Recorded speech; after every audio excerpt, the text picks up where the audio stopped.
respecting our law enforcement officers and licking their boots. That's what punk is famous for.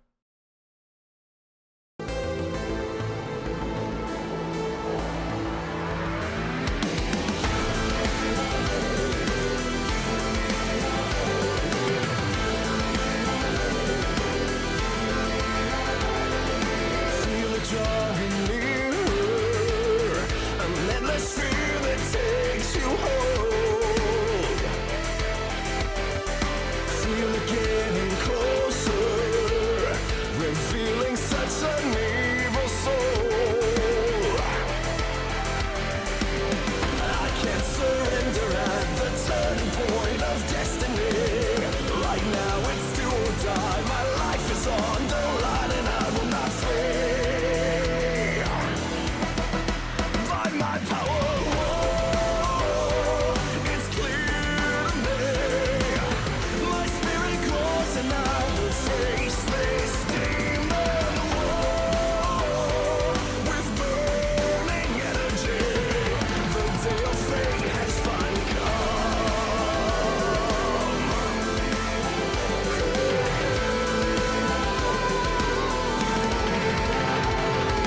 Feel it right behind you. A grinning monster out to kill. Feel it grow inside you. A burning flame and force of will. Thoughts of a broken earth in every corner of my mind. A loveless world devoid of life is what you hope to leave behind. Hear me crying, whoa, can't hold me down. No doubt left in my mind, I will not forgive. Whoa, prepare to hit the ground. I'll turn your laughter into fear.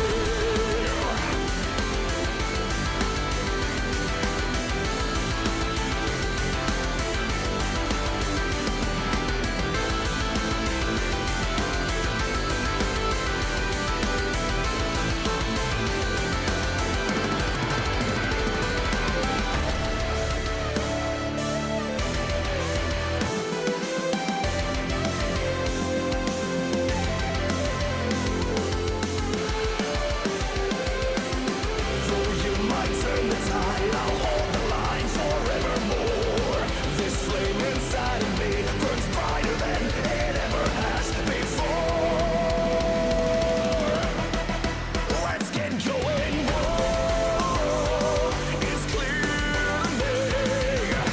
My spirit grows and I will face this demon war with burning energy. The day of fate has finally come. It's clear to me. My spirit grows and I will face this demon war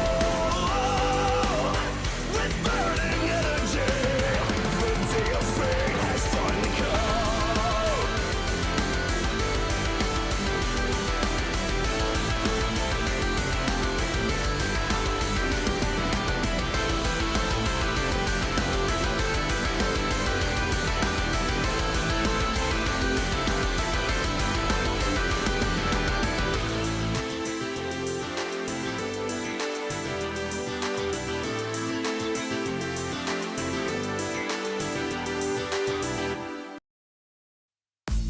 We're warriors, unstoppable.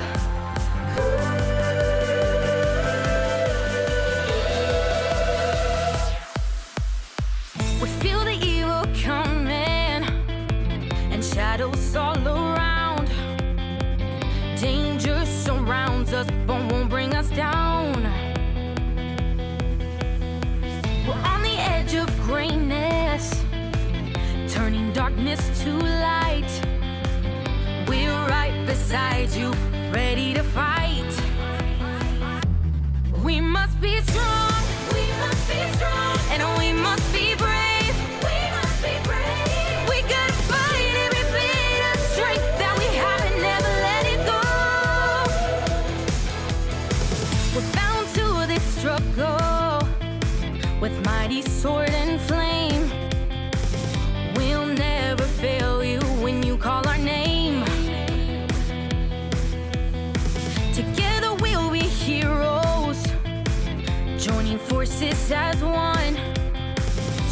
but still we carry. We rise like the sun.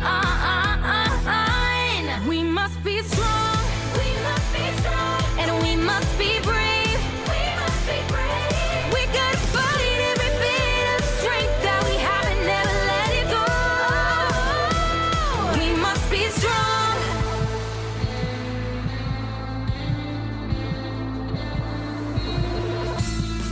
'Cause we're warriors, we are unstoppable. Nothing's gonna get in our way.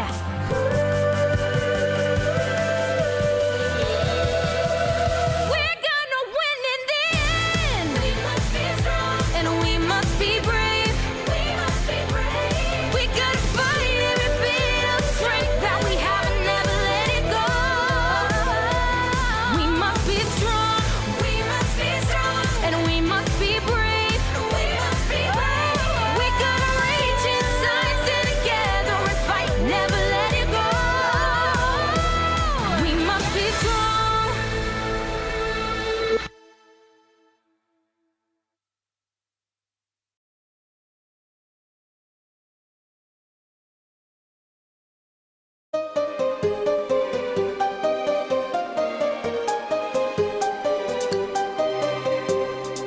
This is Garnet, back together. And I'm never going down at the hands of the likes of you, because I'm so much better. And every part of me is saying go get her. The two of us ain't gonna follow your rules. Come at me without any of your fancy tools. Let's go, just me and you. Let's go, just one on two. Go ahead and try and hit me if you're able. Can't you see that my relationship is stable? I can see you hate the way we intermingle, but I think you're just mad 'cause you're single. You're not gonna stop what we made together. We ain't gonna stay like this forever. If you break us apart, we'll just make you up, and we'll always be twice the gem that you are.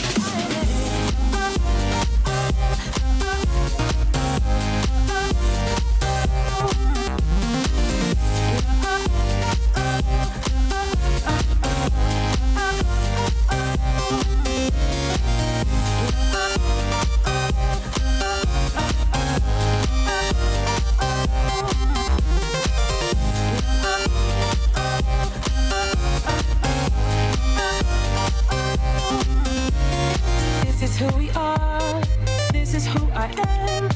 If you think you can stop me, then you need to think again.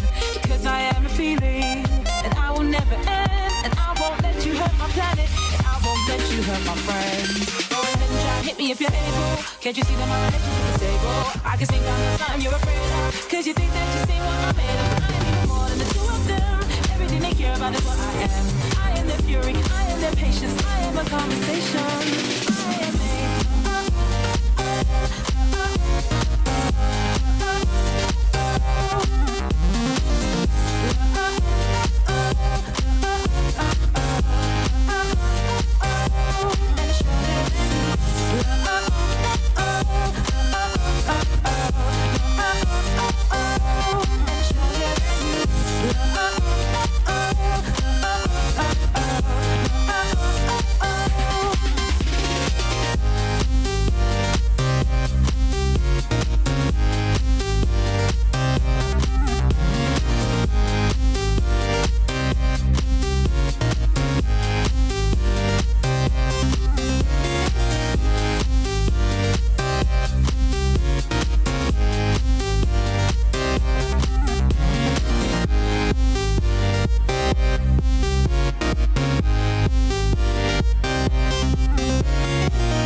Disclaimer.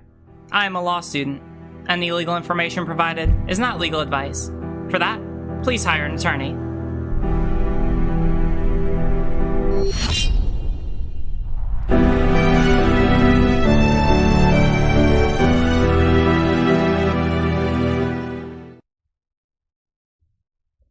Hi! Let's begin with a hypothetical. Let's say that we have a famous writer. All right? Now, let's say that this writer, okay, for the most part is beloved by everyone, all right? Goes out and makes a, oh my god, chat. Goes out and writes a massive series of books that a lot of people seem to really enjoy.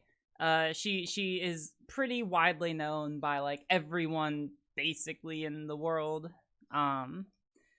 And yeah, let's say that for the most part, up until recent history, she kind of goes about doing her due, living her life, and everyone just kind of seems to like her generally.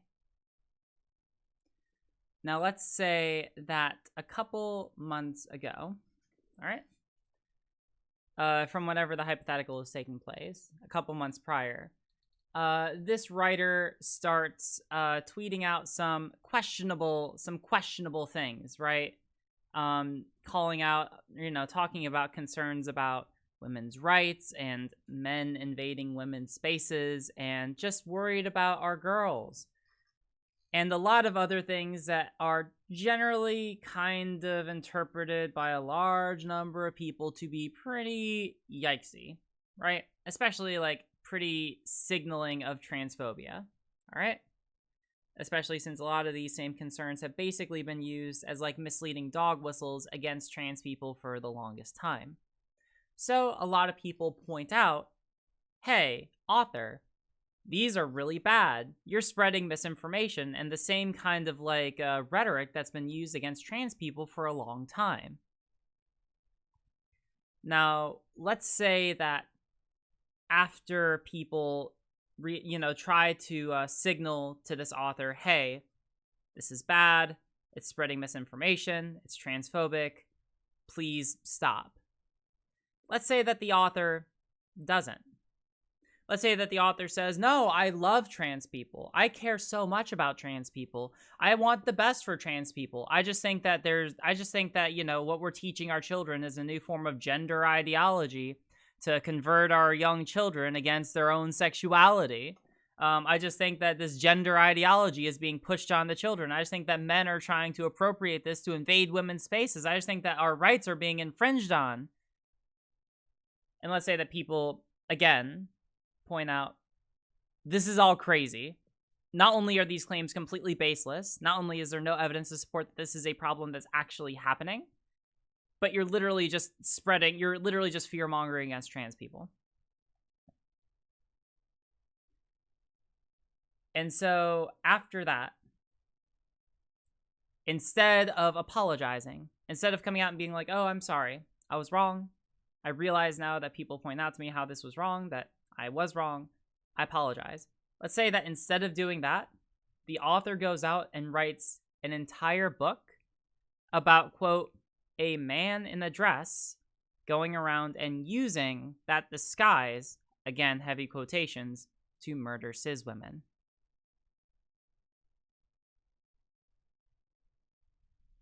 Get to that in a second. Question. Do you think that this author really has the best intentions of trans people in her mind, in her motivations for going about and doing these things?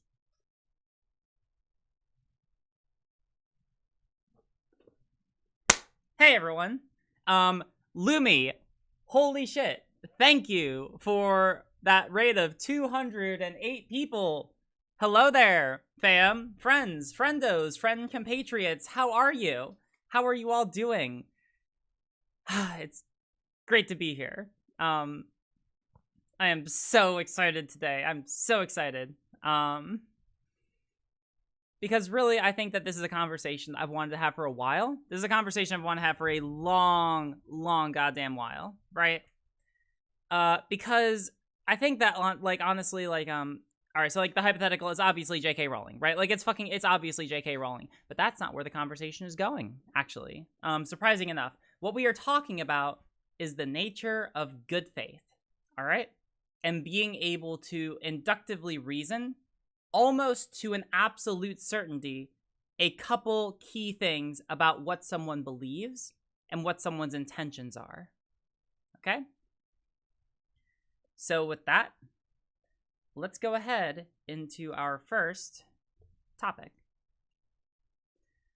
Some of you might have heard about this. I certainly heard about it. It was a decently big thing on Twitter. Yeah. So Blaire White put out a new video, a new fantastic, awesome video for us to review. Which is just great. She don't stop. Queen don't stop. And this one is called Trans Athlete. I belong in women's sports. Get over it. It's gonna be one of those days, fam. It's gonna be great. So the interesting thing about this, right? Because we're gonna get into it, but as a preliminary matter, because I didn't actually learn about this video from, usually what I'll do is every week I'll check up on like the standard conservative reactionary kind of YouTube figures, see what they're talking about, see if there's any arguments I want to rebut, see, what's happening, right? This I actually heard about from Twitter. I want to talk about the context going in here, right? So some people may have seen this, and actually, I want to talk about this a little bit because, like, the last video I made about J.K. Rowling, or not about J.K. Rowling, about Blaire, I made it with Lonerbox, right? We talked about how Blaire was making the same kind of arguments as Sargon of Akkad in defending J.K. Rowling, right? The idea behind doing that was because basically I have been told by people who know Blaire, who genuinely believe her to be a good person. And that, up until recently, has been the assumption I have been operating on, all right? I've been operating on that. I've been trying. I've been really trying. And so basically the past couple videos I have made about Blaire have been, yes, critical, but also I've been trying to be persuasive. I've been trying the best I can to try and meet her on her level, and to try and be like, listen, Blaire, if this is some kind of rhetorical strategy, it's just bad objectively. Don't do it, even if you think it has some benefit, all right? I don't have any faith in the Blaire redemption arc. I'm sorry, I don't at this point, and this is the reason why. So, yeah, this is, in case we didn't see earlier, this is the thumbnail for the video we're about to watch, right? This is the thumbnail. Some immediate things to know, explicitly using a pre-transition photo of a trans woman, very savory, very, oh, amazing, Blaire, that's super duper trans ally uwu of you, isn't it? That's great. That's so fucking great, isn't it? Such a good trans ally for using a pre-transition photo of someone. I mean, before anything else, fuck you for that.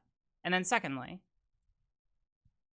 the person who she actually made this whole video about, because mind you, we're going to get into the video, but as a preliminary matter, this is a statement put out by the person that the video is about. Let's go ahead and talk about it. Let's have a good goddamn chat about this. It has come to my attention that YouTuber Miss Blaire White posted a video about trans athletes today in which she decided to feature me. Unfortunately, everything she said about me was incorrect, and as a result, I am receiving a lot of hate. I've been very clear about the fact that all the records I have broken and all the championships that I have won in powerlifting were prior to my transition when I was still competing in men's division. I have also been very vocal about the fact that I have never competed as a woman and have no intention of doing so in the future. This is not representative of my beliefs at all on trans athletes, only my personal choice for myself. So if you see my comments or posts in other places, which I'm sure many of you will, you now know the truth, and if you feel inclined, please feel free to contact whoever is posting misinformation. Thanks, everyone.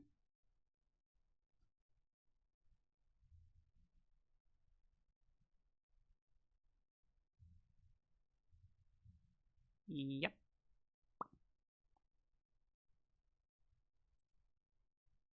I contacted my lawyer, but honestly, I've had worse happen in the past, and there really wasn't much luck that could be done. Yeah, because that's basically what happens in these kind of situations, right? For the most part, the best that she could probably hope for, and again, mind you, disclaimer, educational purposes, we only talk about the law in insofar as educational purposes are concerned. There aren't many laws against like discrimination on the internet.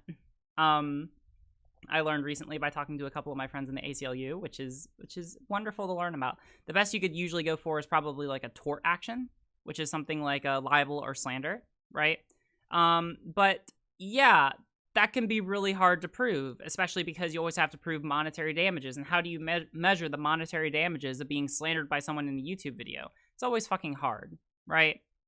And even then, you have to find lawyers who are willing to take it. You have to be able to afford it. You have to be willing to go through the entire process. It's a massive fucking hassle.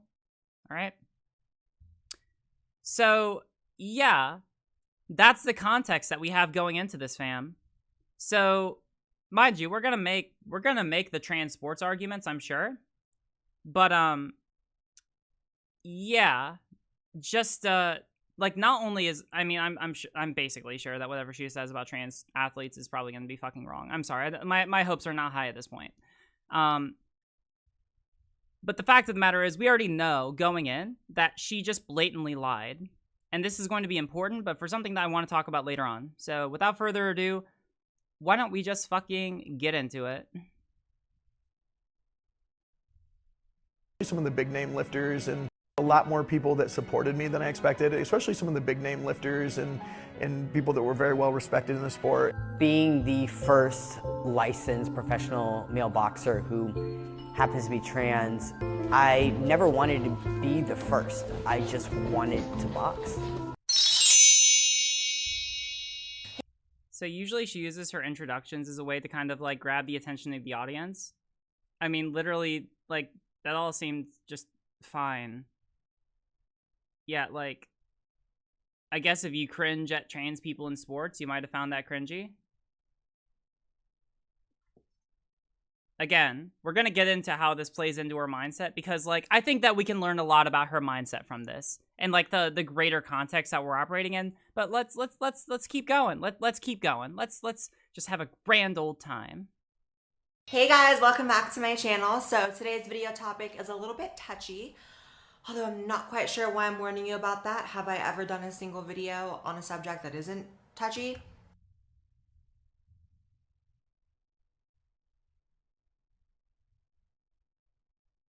She's so funny.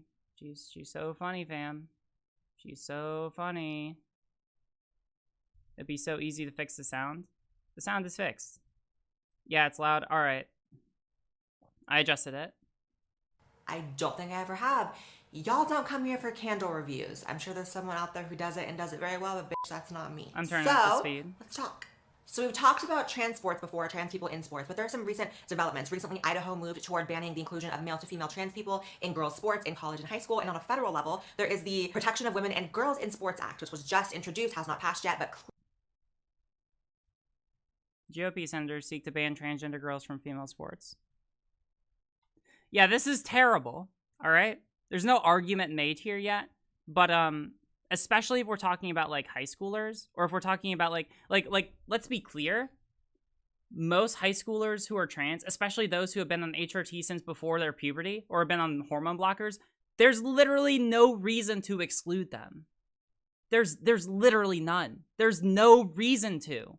And this law, as it's proposed right here, would explicitly do that. Like, this is just anti-science. It's just bigotry. That's all it is. Like, the prevailing science shows that, like, the only available evidence right now that might show that, like, trans girls have any kind of advantage might be related to testosterone in the body. And even that's tenuous and can be mitigated through HRT, right? And this law just wouldn't care about that. So that's great. introduced, has not passed yet, but clearly the sentiment is there. The frustration with trans sports is increasing. You know, I've kind of predicted this for quite a while, that eventually people would get fed up enough to start passing laws about this stuff, and it is happening. In this video, I want to react to some trans athletes, a trans powerlifter, and I also want to talk about female to male trans athletes, because I've never actually even talked about that, and I don't think anyone ever usually does. They're kind of, I don't know, people just really ignore that side of the coin. I mean, the reason that most people ignore it is because, like, let's face it, most transphobes just kind of, well, I mean, like, I shouldn't say that. Most transphobes will usually focus primarily on trans women because, like, they just, well, usually it goes like, there's like 2 layers to it, right? First, a lot of them just hate men and they assume trans women to be men, right? Like, that's the 2-tier layer, right? You assume men are inherently dangerous, and then on top of that, you assume that trans women are men, right? Usually that's where it comes from.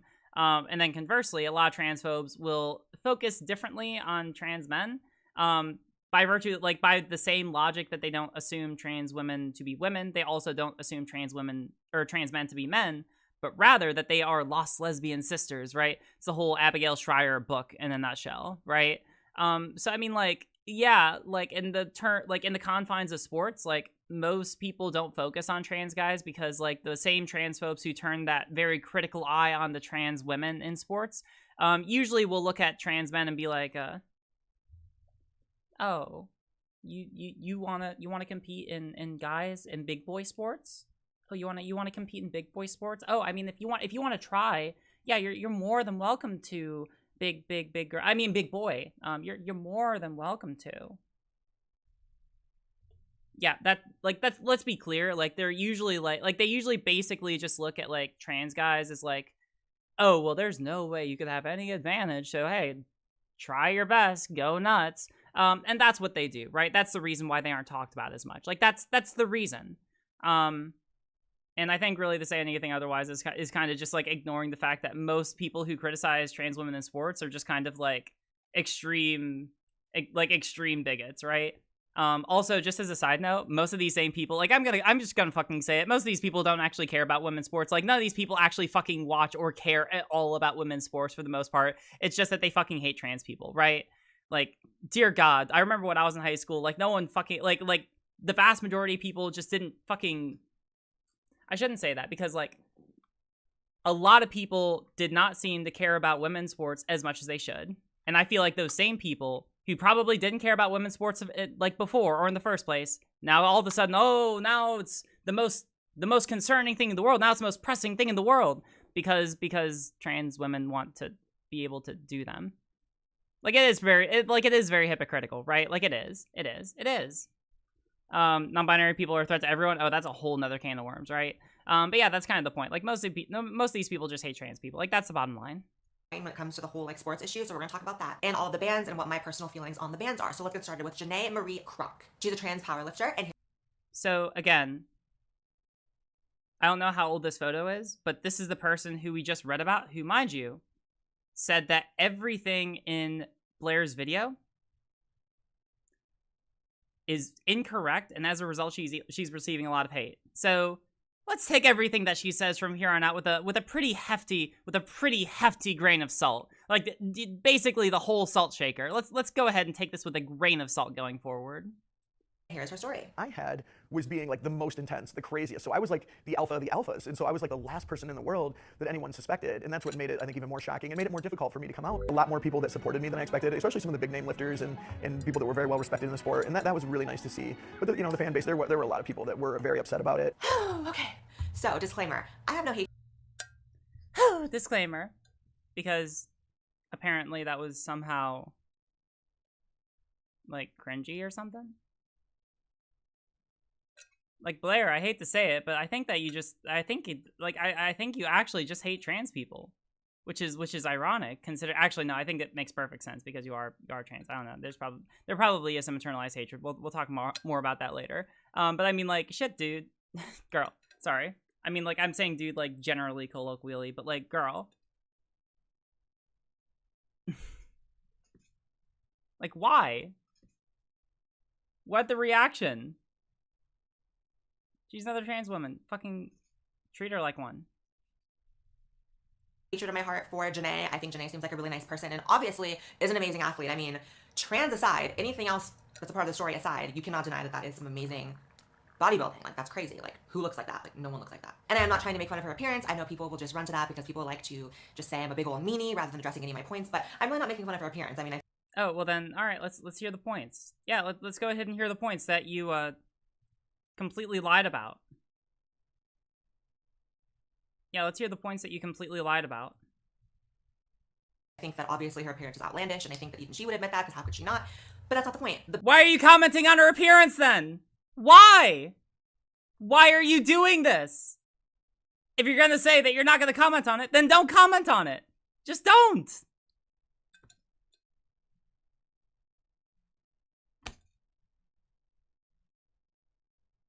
What's up, Jangles? Yeah, if you're not gonna comment on her appearance, then fucking don't. And don't say something like she looks outlandish. Holy shit, girl. What the fuck? The bigger point is the idea, the concept of... Does she use she, her? I will go ahead and double check. I added transgender, gender fluid, non-binary. I actually don't know. I'll start using they, them just to clarify because it doesn't specify here. I assume she, her, but I will use they, them from here on out just because it doesn't say and I just made an assumption. All right, we'll start using they. Janae competing against biological women is ludicrous. It's almost intentionally ignorant. And anyone who thinks that that is some sort of level playing field... She didn't. Fuck me. They didn't. I'm sorry, I gotta switch my mind. They literally didn't. They didn't. It's a lie. All of this is a lie. I think I basically, like, now the video is just gonna turn into saying that she's lying every single time. Like, that's what this is gonna be. It's just gonna be, Blaire, stop lying. Why are you lying? Why are you fucking lying? Why are you such a Weasley little liar? Why are you such a fucking Weasley little liar? Holy shit. Holy fucking shit. Still lying. Still lying. Holy shit. That's gonna be the video. Amazing. Field is a liar. You're lying to her, you're lying to others, and you're lying to yourself, sweetie. The idea that Janae, who transitioned well into her adulthood and developed completely male, can now compete against women is bad. It's a bad idea. It's a failed idea. I mean, the audacity.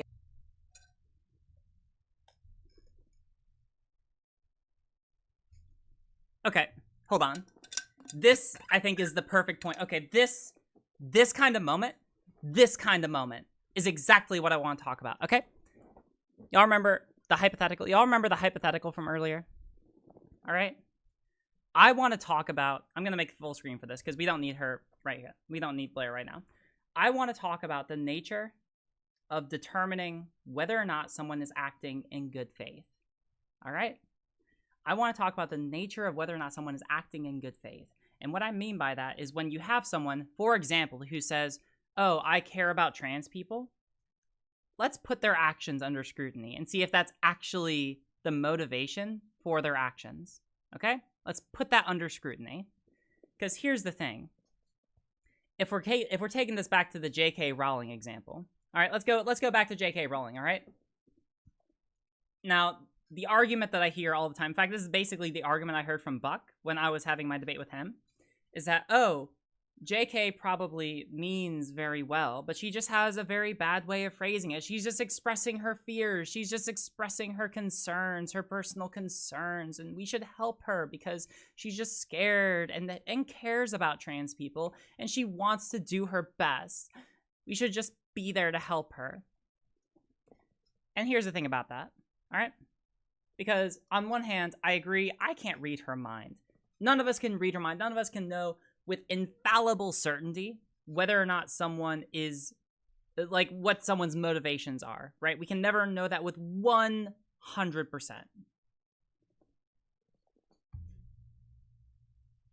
I'll hold on to that. But there are some things that we can focus on, and there are some analyses that we can look at and make a pretty damn strong inductive conclusion, right? Like, there are some things that we can look at. And with JK, I think that the biggest evidence, like the strongest evidence that she is in fact not acting in good faith, that she in fact doesn't care about trans people, is the fact that when she repeatedly over and over and over doubled and tripled and quadrupled down on her, let's be clear, explicitly transphobic positions, and when other people overwhelmingly, in vast numbers, everyone told her, girl, you're fucking wrong. And this is terrible. Stop it. Apologize. Do not do this. You're wrong here. the fact that she heard that, I mean, how could she fucking not? Literally, fucking Daniel Radcliffe came out and said trans rights, which, by the way, is amazing. Honestly, I kind of want like a Daniel Radcliffe trans rights emote in the server now that I'm thinking about it. There's no fucking way that J.K. Rowling isn't aware that people have criticized her, and there's no way that she's not aware of the criticisms that she has received. And yet, despite receiving those criticisms, she hasn't changed her mind. She hasn't changed her views. In fact, she's doubled down on it. She's written the fucking book based on them. If she cared about trans people, then you know what she would do? She would fucking apologize and stop this bullshit. She would drop this and we would move on. But she hasn't. And that is the same thing with Blaire. Because this is not the first time that Blaire has, and let's be clear, lied. Explicitly.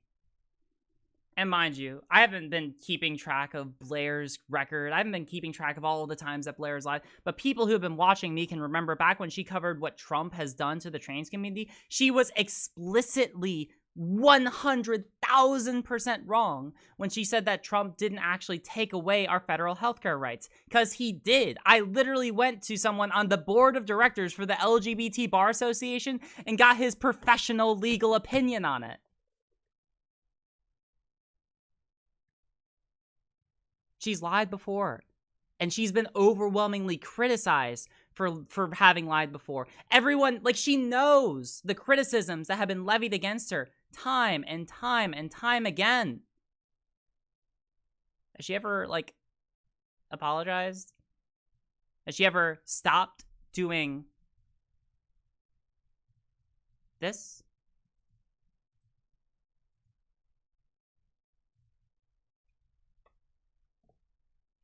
Unfortunately, everything she said about me was incorrect, and as a result, I am receiving a lot of hate.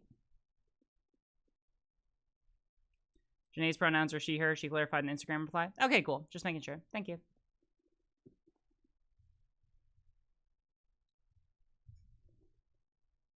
She apologized once in her whole career. Yeah, and then she, like, immediately started going back on it the day after. Very sincere. Now, let's be clear. At this point, I am basically certain that she's not acting in good faith. If she did, then she would, like, take down some of the videos, or all of them, where she's been shown demonstrably to be wrong, and she would apologize, which she hasn't. She hasn't apologized at all, even though she blatantly lied and misrepresented and caused someone to incur fucking hate from her fans. Now, some of you might look at me and be like, well, Riley, why do you say that she's lying? Because lying implies intent. We can say that she misrepresented what happened, but this, we can't read her mind. And that goes back to the inductive logic. Because let me ask you, if someone puts out a statement, let's say that someone puts out a statement and does not know that they're wrong. All right, let's say that someone puts out a statement or a work or a video with a lot of content that they don't know is wrong. All right, let's say that.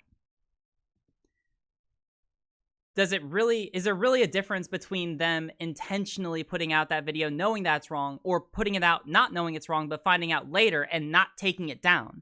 I would say those are equivalent circumstances because the outcome is the same. You have a piece of work that is out in the public domain. It continues to be out there. You're not taking it down, even though you know that the contents in it are wrong.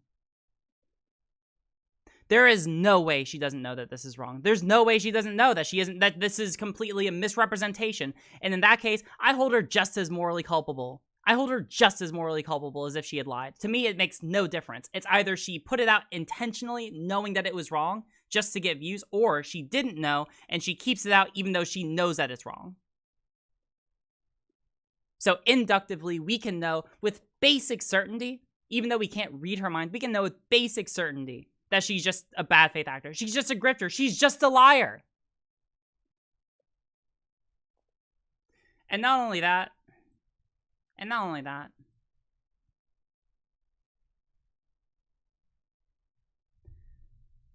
but that's pretty shitty. And this is also isn't the first time she's done this. Blaire has gone on Like this, like anyone who has seen Blaire knows that she has done time and time and time again, like use old pictures of like trans people pre-HRT or pre-transition as a way to try and make her thumbnails, I'm sure, more eye-catchy or more whatever. Even though she just like shits on the people that she talks about for clicks. That's what it is. That's what it is. Yeah, I saw that. Someone else brought it up. So, if anyone asks me whether or not Blaire is a good faith actor, no, I don't think so. I basically have given up on the Blaire redemption arc. I think she's just a grifter. I think she's just a bad faith person. And people who are close to her, who know me, you're fine to believe whatever you want, but I cannot in good faith say, after like the overwhelming evidence to the contrary, that she is in any way like I can never expect her to actually meaningfully change like this far into her career. And after so many times of repeatedly lying, and after so many times of shitting on other trans people, no, I don't think that there's anything salvageable here. I don't. So I'm not gonna waste my time on it. And yeah, I'm just gonna dunk on her because that's at least the most fun I can get out of this point. Of anyone to pretend or insist that there are no very obvious benefits that Janae, as someone who developed completely male well into her adulthood, would enjoy when competing against people who did not.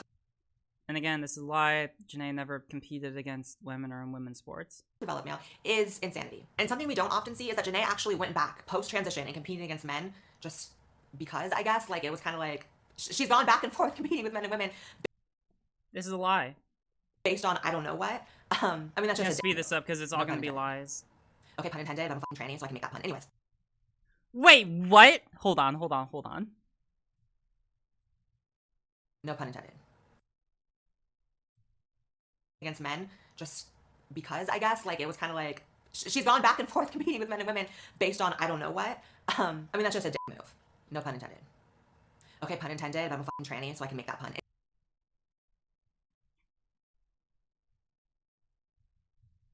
No, you don't get to. If I knew that you weren't fucking a transphobic grifter, then yeah, maybe, but no. No, this is just gross.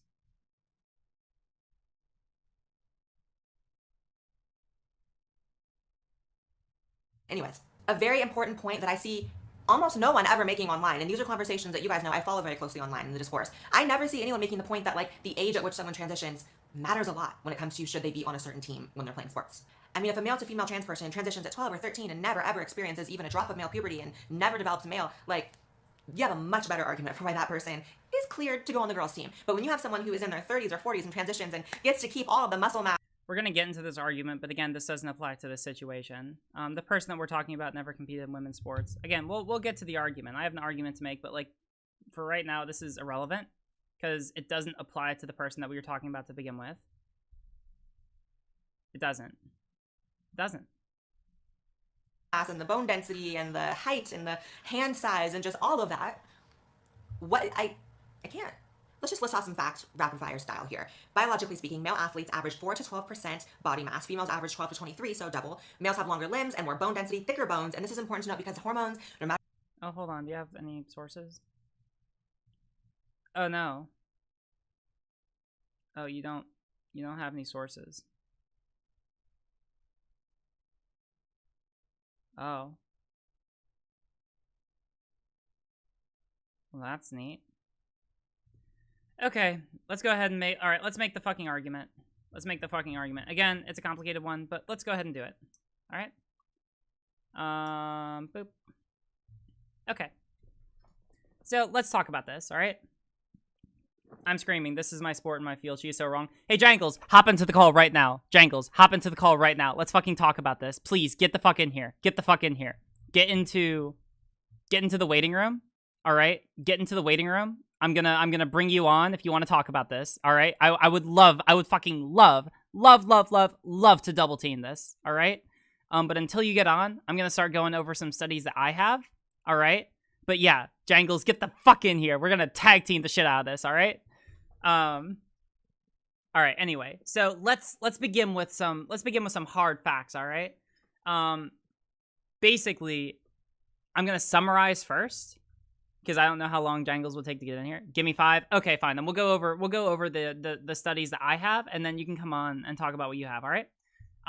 So to begin, according to a systematic literature review relating to sports participation and competitive sports policies concerning trans people published in October 2016 in Sports Medicine, researchers found that, quote, there is no direct or consistent research suggesting transgender female individuals or male individuals have an athletic advantage at any stage of their transition, for example, using cross-sex hormones, gender-affirming surgery, and therefore competitive sports policies that place restrictions on transgender people need to be considered and potentially revised. They also found that transgender people had a mostly negative experience in competitive sports because of the restrictions that sports policies placed on them, and that the majority of transgender competitive sports policies that were reviewed were not evidence-based. Like, that is the bottom line that we're operating from, all right? Like, from a baseline, most policies that exist nowadays are just not evidence-based, all right? Most of them are just based on, like, stereotypes about trans people. Like, yeah, like, people are going to bring up, like, differences between what they define as, like, yeah, Blaire will bring up the stats that she did right now, even though she didn't fucking cite any of them. But, like, the fact of the matter is most policies that exist right now don't really care about trans people, at least not in an empirical sense, right? But according to a study that looking at the effects of testosterone on athletic performance published in the Endocrine Reviews in October 2018, quote, the available, albeit incomplete evidence makes it highly likely that the sex difference in circulating testosterone in the adults explains most, if not all, of the sex differences in sporting performance, right? Primarily, the evidence that exists right now is, like, it's tentative, but most of it shows that it's just testosterone, right? Like, that's mainly what you got. That will explain most of the differences. This makes sense since, according to a study published in Sports Medicine in 2017, looking at the 2,027 observations of competition, best performances, and mass spectrometry measured serum androgen concentrations obtained during the 2011-2013 International Association of Athletic Federations World Championships in testing the influence of serum androgen levels on performance for men and women. Researchers found that female athletes with high FT levels have a significant competitive advantage over those with low FT in the 400-meter hurdles, 800-meter hammer throw, and pole vault. Additionally, in a study published in the European Journal of Endocrinology in 2015 assessing the evolution of body composition and bone metabolism in trans men during the first year of HRT treatment, researchers found that short-term testosterone treatment in trans men increased muscle mass and bone turnover. Additionally, in a case study analyzing race times for 8 transgender female runners who competed in distance races as both male and female using a mathematical model called age grading, published in the Journal of Sports Cultures and Identities in 2015, as a group, the 8 study participants had remarkably similar age grade scores in both male and female gender, making it possible to state that the transgender women run distances at approximately the same level for their respective gender, both before and after gender transition, right? Like, that evidence, like this and other evidence, shows that, like, it really is like, if you have a trans woman who, even after she has been through puberty, right, and there might be some, like, I don't know, I'll be interested in talking to Jangles about this, right, but, like, this shows that there's, like, evidence that after a trans woman has been on HRT for such a long time, even if she's already gone through puberty, then she probably will be just fine as far as being able to, like, adequately and fairly compete against other women, like other women, right? Additionally, in a study published by National Collegiate Athletic Association, researchers found that any athletic advantage a transgender girl or woman arguably may have as a result of her prior testosterone levels dissipate about after 1 year of estrogen therapy, right? Again, the same idea. Lastly, in a publication in the Journal of Medical Ethics from 2018, the authors concluded that while inclusion is an important principle of sport, including elite sport, inclusion does not outweigh the importance of fairness for cis women athletes. Again, this is a rough quote. It's always a rough quote. Hang with me. The performance advantage likely held by trans women is not a tolerable unfairness. This is not an attempt to exclude trans women from elite sport. Instead, we conclude that it is both important to extend and celebrate diversity while maintaining fairness for cis women's sport. To be simultaneously inclusive and fair at the elite level, the male-female binary must be discarded in favor of a more nuanced approach. We conclude that gender binary in sport has perhaps had its day. I'm pretty sure that this is actually just the gender abolitionist argument for sports. Which is really interesting, right? And this makes sense since, according to a publication in Nature International Weekly, biologists have been building a more nuanced view of sex, but society has yet to catch up. True, more than half a century of activism from members of the lesbian, gay, bisexual, and transgender community have softened social attitudes to sexual orientation and gender. Many societies are now comfortable with men and women crossing conventional societal boundaries in their choice of appearance, career, and sexual partner. But when it comes to sex, there is still intense social pressure from society to conform to the binary model. Wait, where do I go? Hey, go up to streaming and join the verified room. People, get Jangles into there. Yet if biologists want to continue to show that sex is a spectrum, then society will still have to grapple with the consequences and work out where and how to draw the line. Many transgender and intersex activists dream of a world where a person's sex or gender is irrelevant. Although some governments are moving in this direction, Greenberg is pessimistic. Hey, you're here. Do you mind if I finish the quote? Okay, also, you're super quiet. Greenberg is pessimistic about the prospects of realizing this dream, in the United States at least. Although some governments are moving in this direction, Greenberg... I hear a bit of echo from you. I think that to get rid of gender markers altogether or to allow a third intermediate gender marker is going to be difficult, right? Yeah, so basically the idea... And Jangles, I would actually be really interested in talking to you about this, right? Well, actually, no, hold on. I got through basically all the sources I want to get through. So, like, what are your immediate thoughts? I want to hear from you because, or first, actually, do you want to, like, can you please, I'm sorry, could you Sorry, go ahead. I was going to say, could you, like, introduce yourself? I know this is, like, super random and last minute, just so that the audience can know who you are if they don't already know. All right, hello, everyone. My name is Django ScienceLed. I have a master's degree in biomechanics. I competed as a powerlifter. I've been a personal trainer for 10 years. So this is, like, and I do a lot of, like, research and videos on like trans advocacy and the science around transitioning and all that fun stuff. So this is like all of my things are intersecting at once. And my immediate thoughts was just a guttural scream.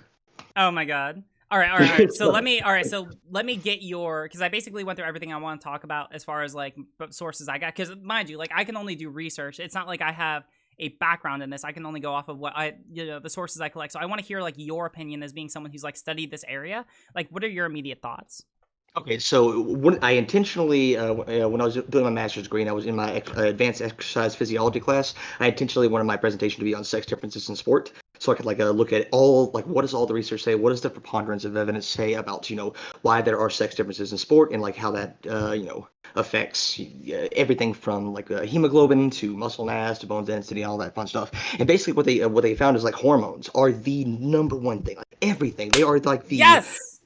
Yes, so hormones are the thing that causes most of the other differences in sport. And so if you take that and so if you mess with someone's hormones, and that's just, I know, you know what I mean when I say mess with someone's hormones, if that's taken away, if that's altered, everything else is altered. All of the sex differences are mitigated by hormone use. And so if you have someone who is taking testosterone blockers and on estrogen for a significant length of time, that is going to incredibly narrow that gap to the point where it's just within the margin of error. Oh my god. Yeah, I mean, like that is basically entirely consistent with everything that I read. I mean, that's really cool because it means that I don't know, I feel good that I did some halfway decent research. So yeah, I mean, like this seems to be like really, because I mean, essentially what Blaire is getting at is that like, so let me ask you this question. All right, let me ask you this question. Does that also apply? Because like basically like what I was able to find had like mixed results. Does that even apply to like, let's say that you have a trans woman who went through like testosterone-based puberty earlier in her life. Later on in life, she goes on to HRT, and then she, goes on HRT for like 1 or 2 years, right?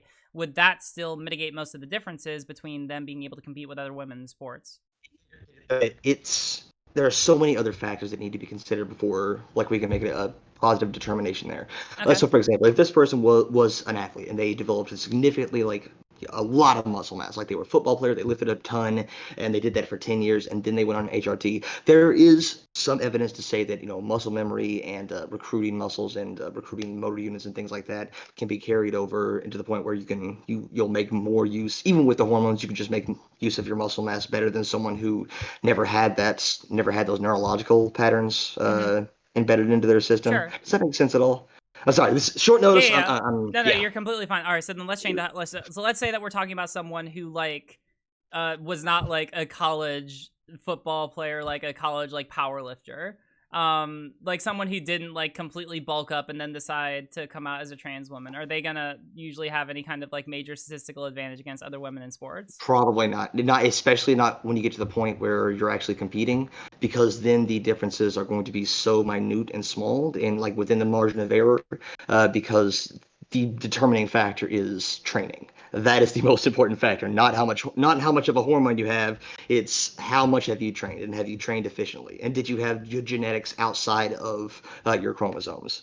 So at that point, if you start from like nil, and then they go on the therapy, and then they go on the testosterone blockers and things like that, the differences are probably going to be really, really minuscule, to the point where training is going to be far and away the determining factor in their performance. Hello? Amazing. Uh-oh. No. Oh, hello? No, I just shared the screen because I figured, like, hey, if you're here, do you want to go through the rest of the video with me? Sure. All right, cool. I'm watching it on my end, so I'll just be a little bit behind. Okay, cool. All right, this should work then. Out of the age you take them, do not reverse the development of your bone structure. Once you have it for life. Doesn't matter how long you're on hormones post that. If you have it, you have it. It does not reverse it. It does not change it. That does not. So, Jangles, based on what you just told me, she's basically implying that even if you've gone through puberty, like any kind of like if a trans woman's gone through male puberty, that there's no way that she would be able to like adequately, fairly compete against cis women later on. That seems to pretty squarely fly in the face of everything that you just said, right? A little bit, yeah. All right, Hence cool. the screaming. Hey. Do we want to place bets on what kind of degrees that Blaire White has in this field, if she's ever like done any kind of physical training or study? I'm sorry, what's your degree in again? I can't remember the exact name of it. Just a reminder. Degree in biomechanics. A master's degree in biomechanics. Do we want to place any bets on? Hey, Chad, do we want to place any bets on whether or not Blaire has a master's degree in biomechanics? Hey, put your bets in chat. I'll give you a whole second. Actually, no, hold on. I was a little unfair. I kind of want to do this meme again. I know it's being a little mean. Sorry, let's look at her sources. Oh, all of her amazing sources in chat, like a link to her merch, and a link to her Twitter and Insta, and a link to her Snapchat, and a link to her second channel. Oh man. Oh my god. This is hell. This is absolutely hell. Not give you wider hips in terms of bones. It does not make you shorter. Yeah. Well, hey, it's really easy to get away with having bad sources if you just don't list them. Oh yeah, So, I know, right? No, that's absolutely amazing. Just put up the words and numbers on screen. No one's gonna question them. No one will question them. Yeah, totally. It's a problem. I competed against a biological male, and they beat me. Madison lost to Jude Eastwood, the first transgender student athlete to compete cross country in Division I at the University of Montana. Madison and her teammate Mary Marshall believe losing to Eastwood was unfair since Eastwood was born a male. When you look at a lot of the facts and how a male body develops through puberty and like all the advantages that they have biologically on females, that it really bugged me. So my whole thing is, I mean, this is just another example, right? Also, I just want to point out, and I guess that this is kind of the thing that bugs me about this, is because like a lot of these, because I mean, like the other week we went over another video just to give you an idea. It was from Alliance Defending Freedom. It might have been the same girl. I don't actually know.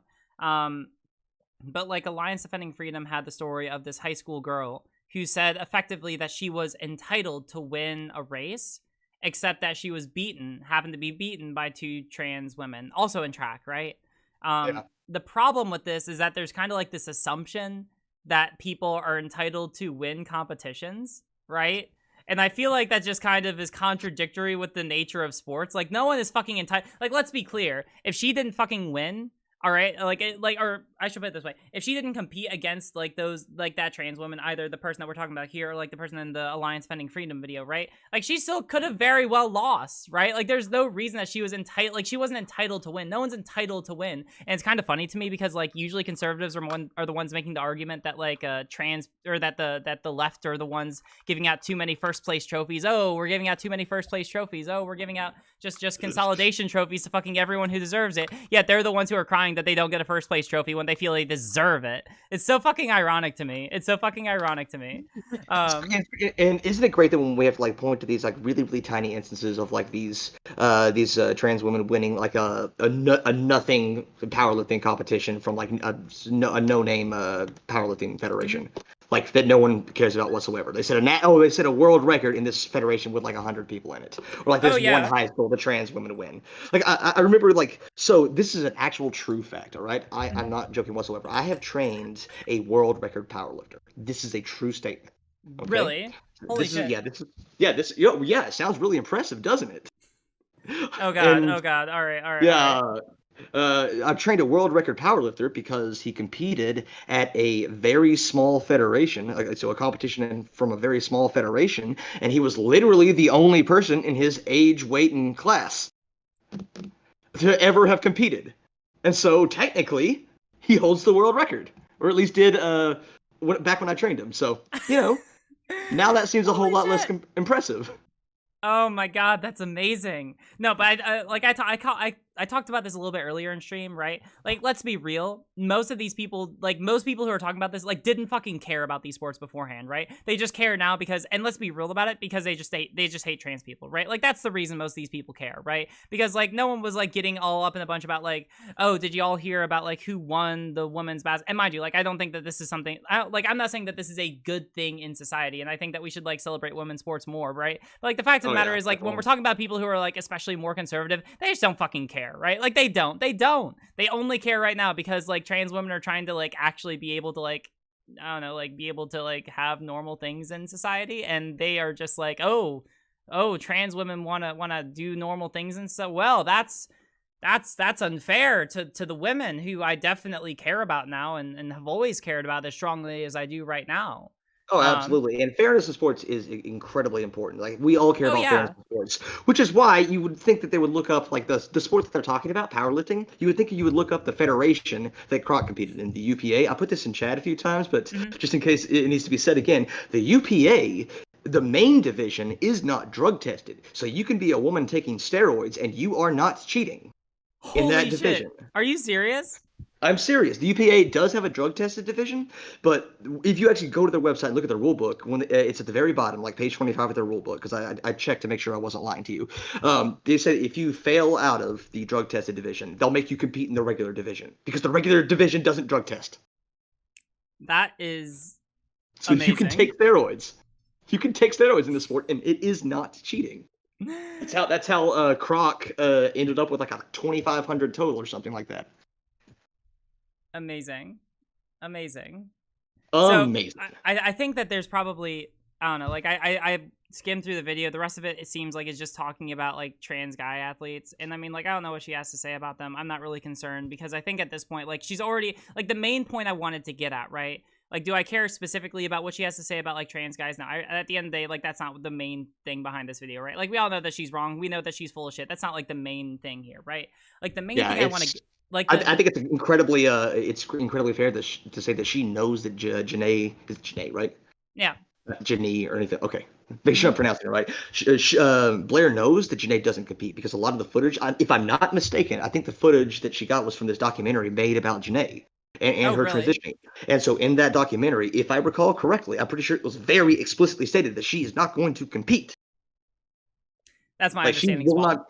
Yeah, and this was in the documentary. So if you had watched the entire documentary, you would have seen that. And so to watch that, to get the footage from it, she's either incredibly lazy to the point where like is so lazy to the point of the distinction between lazy and dishonest is basically non-existent, or she did watch it and then just say, well, no one's going to watch this anyway. They don't actually care about finding out the truth or knowing more about the issue. They'll just trust what I have to say, and therefore, I don't have to do it. I don't have to do any research because it never mattered in the first place. Yeah. Now here, and that's basically where I'm at with it. And here's the thing about it for me, and this is like the inference that I draw based off of that, right? Because I think that all of that is basically correct. I feel like that's all like very representative of what we're seeing right now. The thing that makes this important for me is because lately I've been struggling a lot personally, and maybe a lot of other people haven't been struggling with this, but these are the kind of like things that I think about, right? I always think about whether or not to ascribe someone the charitability of like the assumption that they are acting in good faith when I criticize someone, because it does influence how I look over their content. If I think that someone is genuinely acting in good faith and is like actually trying to make like a constructive good faith criticism or commentary or whatever, then I'll generally be pretty kind and like charitable when I look at their video, right? But like with Blaire, it's been harder for me because she always says, oh, well, I'm trying to help the trans community. Oh, well, I'm trying to help the trans community. And there are a lot of people who I've come to know who always say, oh, well, Blaire's a good person. It's just that her videos are so different from how she actually, is in person, right? Oh, her videos are so... And so I've been thinking about it. And I think that this ultimately kind of cinches it for me, right? Because going back, I'm not sure if you were watching at the beginning of the video, but basically the idea, right, is that if you are someone who puts out something explicitly 100% wrong and which causes harm to another person, either A, you knew it was wrong when you put it out and you were just lying when you put it out intentionally and therefore like assumed moral culpability like pretty explicitly for any harm caused to that person. I mean, I guess that moral culpability would come up either way. Or B, you didn't know about it at the first hand, you're just a dumbass, but then you later figure out that you were wrong and you decide to keep it up anyway. Because reminder, this video is still fucking up. And so the biggest red flag is because I started watching your stream just as you were starting to talk about the video, just as you started to play it. And what really struck out to me, and this is just me trying to recall it correctly, Blaire never explicitly made the positive statement that Janae currently competes in women's powerlifting. She merely heavily alluded to that being the case by saying, now, if Janae were to compete in powerlifting, I think we can all agree that would be bad. So like, it seems really duplicitous. It seems intentionally vague so that she can weasel around like, actually, I never lied. I never said. Oh my God. All right. No, I consider that even worse. All right. Like, listen. All right. Yeah, that's way worse. Yeah. All right. Like, let's also short little hiatus, right? To like fucking lawyer land. Like, I think that everyone just assumes, like, all right, like, let's be clear. All right. I think that everyone just assumes that like in the law, if you're able to like, for example, that like language and specific language matters a lot, and that there are a lot of ways that you can technically be right on certain things. And while that can be true in some instances, for the most part, especially in areas like contract law, tort law, and similar kinds of law, like the law basically understands that like, okay, yeah, you might technically say something, wink, wink, nudge, nudge, nudge, nudge, yeah, all that. Like the law understands that you mean something completely different, right? Like it doesn't really matter if you technically say if she did happen to compete in male powerlifting, because like the understood assumption from talking about it in the context that you are is that like you're signaling to the audience that she probably did, right? Like that's the interpretation that you're making. That's what you're signaling to the audience. Any reasonable person watching this would take that meaning away based on the way that you put it, and so it really doesn't matter like how you exactly phrased it if you didn't make it explicit enough that like she wasn't doing that, right? Because you're basically just spending the entire first half of this video just dragging this person through the dirt, right? Like even going as far as to make a fucking joke about her genitals. Like, get your shit together. Holy like fuck. How can someone like listen? Like, now I'm not trying to make fun of her appearance, even though it's outlandish. But like, I fucking know, right? Yeah, no, I cannot in good faith look at this and believe that she is a good faith actor. I cannot, like, I can't. There's no way. And so, like, if anyone like asks me going forward, like, if anyone asks me, I can say with the strongest, most absolute conviction, yeah, Blaire is just a liar and a grifter. Either she genuinely believes the things that she says and she just fucking hates other trans people, or she doesn't and she's just a grifter for money. It is almost certainly one of those two. I've listened to enough Blaire to know how to get around this. Like, I'm not calling Blaire a liar, even though she is, okay? And then just keep going. Oh my God. No, that's amazing. I didn't. I'm not calling Blaire a liar, even though I did. Yeah, no, I'm not calling Blaire a liar, but she totally is. Yeah, no, she 100% is. But I'm not calling her a liar. I'm definitely not calling her a liar, even though I am. Wink, wink, nudge, nudge. Yeah, I totally get it. YouTube chat, like the stream. I think that's basically all I wanted to say on this. I feel like this is really good for me because like I have been really struggling with whether or not like what kind of like faith or charitability to ascribe to Blaire for a long time, because like I do care about this. She probably doesn't care about me. I mean, I don't know, she's probably aware of me that I've debated like Buck Angel. I've apparently angered much of TERF and transmed Twitter, which brings me so much joy. Oh yeah, no, it's great. It's absolutely wonderful. I'm living rent free in their heads now. It's amazing. It's very cozy. It's very nice in here. It's very warm. They house me well. But yeah, Blaire is aware of me. I don't know. I look forward to us having a chat if we ever do, and inevitably when we do. Wink, wink, nudge, nudge. Talk to you later, Blaire. Nice. All right. Any more science memes from me? Nah, I think we're pretty good. I mean, like next segment I'm gonna be doing is on the Supreme Court pick and Ben Shapiro's take on it. If you want to stick around for that. I'm not sure how interested you are. It's up to you. I'll let you get back to your stream. I'll just lurk in the chat. And I apologize coming in like stuttering and all that stuff. Oh no, you were completely fine. This was amazing. This was like listen, if there was anyone I wanted in for this conversation, it was you. It was like you were the person. So thank you so much. I really appreciate it. Yeah, absolutely. All right, I'll talk to you later. I will talk to you later. Bye. Have a good rest of your stream. Nice. That was chill.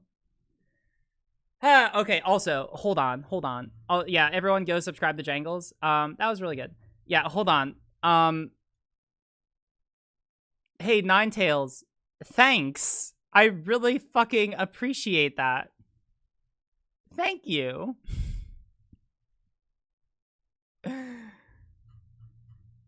That's wonderful. Yeah, I just saw it. Wait, was that another one? I hope this wasn't another. I hope it wasn't like another round. But thank you. I really appreciate it. That was base name, base sub, sub bomb. Love to see it. Yeah, that was great. I mean, listen. Oh, and we have 444 viewers on YouTube. Hey, fam, what's up? And we have 146 on Twitch. What's up, fam? Hey, reminder before we get into the next segment. Just so you didn't have to scroll. All right, yeah, thank you. I appreciate it. Reminder, the chat that I mostly pay attention to, and mind you, I'll usually pay attention to other chats. I'll look over every now and again, but like basically I have 3 screens. This is the screen that I look at most of the time. I have the middle screen with the video stuff on. And then I have the other screen where I have Twitch and YouTube. All right, I look over there every now and again, but I'm mostly paying attention over here. And oh, the other, I will fix this. All right, I swear. I have so little time. All right, like I'm a full-time law student. I'm a full-time or not. I'm a full-time law student. I am coaching for mock trial now. And I do this. I'm trying to think. There's something else I'm missing in there. Oh, I'm on the board of directors for a nonprofit, which also takes up time. I don't have any goddamn time for anything. So this is the party screen. Join the Discord, you cowards. Yeah, so I will fix it. We're getting some animated stream assets, so those will be on here. And I feel like once I get those, that's when I'm basically going to get it. So like I'll have all the Twitch notifications pop up on screen and all of that fancy stuff so that y'all can, when subs happen, then there'll be a nice thing here and y'all will see it and be like, fun. Don't you mean you're a full-time ESO streamer? Oh wait, yeah, no, sorry. I actually scratch everything I said. I'm a full-time ESO streamer. I'm a gamer. Didn't you know? We just do politics on the side here. We're an ESO streamer. It's my dream to get onto the ESO stream team, damn it. We are a gaming ESO streamer, ESO stream, and that's what we do, and anything else is it's just secondary. So yeah, speaking of secondary, why don't we go ahead and get right on into our next topic of discussion. Ben Shapiro. Benny Bob Boyo. Ah, Lord. Yeah, so for people who aren't aware, we're talking about primarily the Shappy boy, yeah. We're talking about the new Supreme Court pick. I wanted to pick someone to react to who was talking about this, and Ben, I guess, seemed to be the best because he's a law boyo. He does law things. And this is actually nice because it's a video with him, but also it's hosted on the Heritage Foundation's website. This is the first time I've covered them. For those of you who don't know, Heritage Foundation, it's a super conservative nonprofit, and they do things like Platform Ben Shapiro, which should tell you about basically everything that you need to know. So yeah, I figured this would be we got Amy Coney Barrett, we got Benny Boy Shapiro, and we got the Heritage Foundation all in one nice little clip. Should be a good grand time. But before we get too deep into it, I want to talk a little bit about who we're talking about. Again, kind of the same as what we did with Blaire. I just kind of want to frame this by making sure that we're all clear on like who exactly the fuck it is we're talking about. I made a post on my Twitter. We'll go into the article and we'll read a little bit more, but just as a highlight, right? Supreme Court nominee Amy Barrett clerked for Scalia and has the same textualist and originalist views, which is wonderful. While teaching law, was a member of Faculty for Life, an anti-abortion group, because that's great. Criticized Chief Justice Roberts for ruling to preserve the Affordable Care Act for everything that it did, which again is great. And but hey, at least she's a woman. Slay queen. There's also like some rumors here. There's some rumors that she's also a Catholic, but I didn't want to like put that in the tweet because it's more just rumors right now.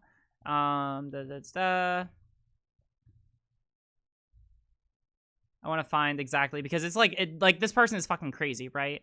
Like it's absolutely, like, this pick is absolutely insane. I mean, like, it's strategically great because she's basically just going to come off as like the very nice wife who has like 7 children, who will come off as just like so nice and believable, and oh, she's a mother, she's American values, and she's going to just destroy all of our civil rights. Let's see.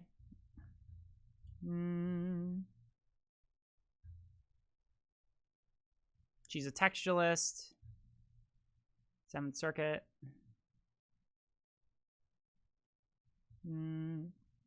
Judge Barrett and her husband, Jesse Barrett, a former federal prosecutor, are reported to be members of a small and relatively obscure Christian group called People of Praise. The group grew out of a Catholic charismatic renewal movement that began in the late 1960s and adopted Pentecostal practices like speaking in tongues, belief in prophecy, and divine healing. We're in hell, people. Ah! Fuck. Yeah, so that's who we have right now. The couple have 7 children, all under 20, including 2 adopted from Haiti and a young son with Down syndrome. All right, I can't shit on that. That's actually pretty good. But yeah, they're a part of a cult. They're a part of a cult. It's a cult. That's what it is. They're a part of a cult, people. It's not even, like, mind you, like, again, like, as far as like Christian denominations go, mind you, this is what I studied in undergrad. I was a religious studies major because I specifically looked at like different denominations of Christianity.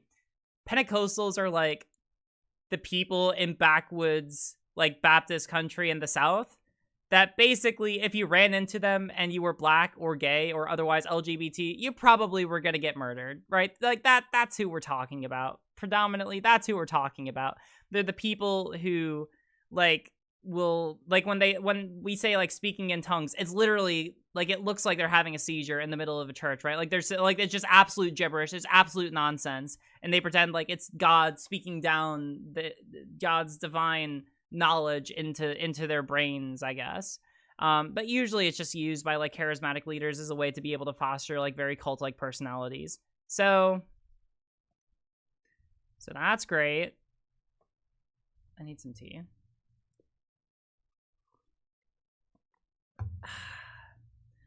So yeah, great person here. Wonderful. 10 out of 10. Best Supreme Court pick. Could not pick any better. I hope y'all can pick up my sarcasm. In 2006 speech to Notre Dame graduates, she spoke of law as a higher calling. If you can keep in mind that your fundamental purpose in life is not to be a lawyer, but to know, love, and serve God, you truly will be a different kind of lawyer. So yeah, all right, we're working with nutcase, which is great, which is just great.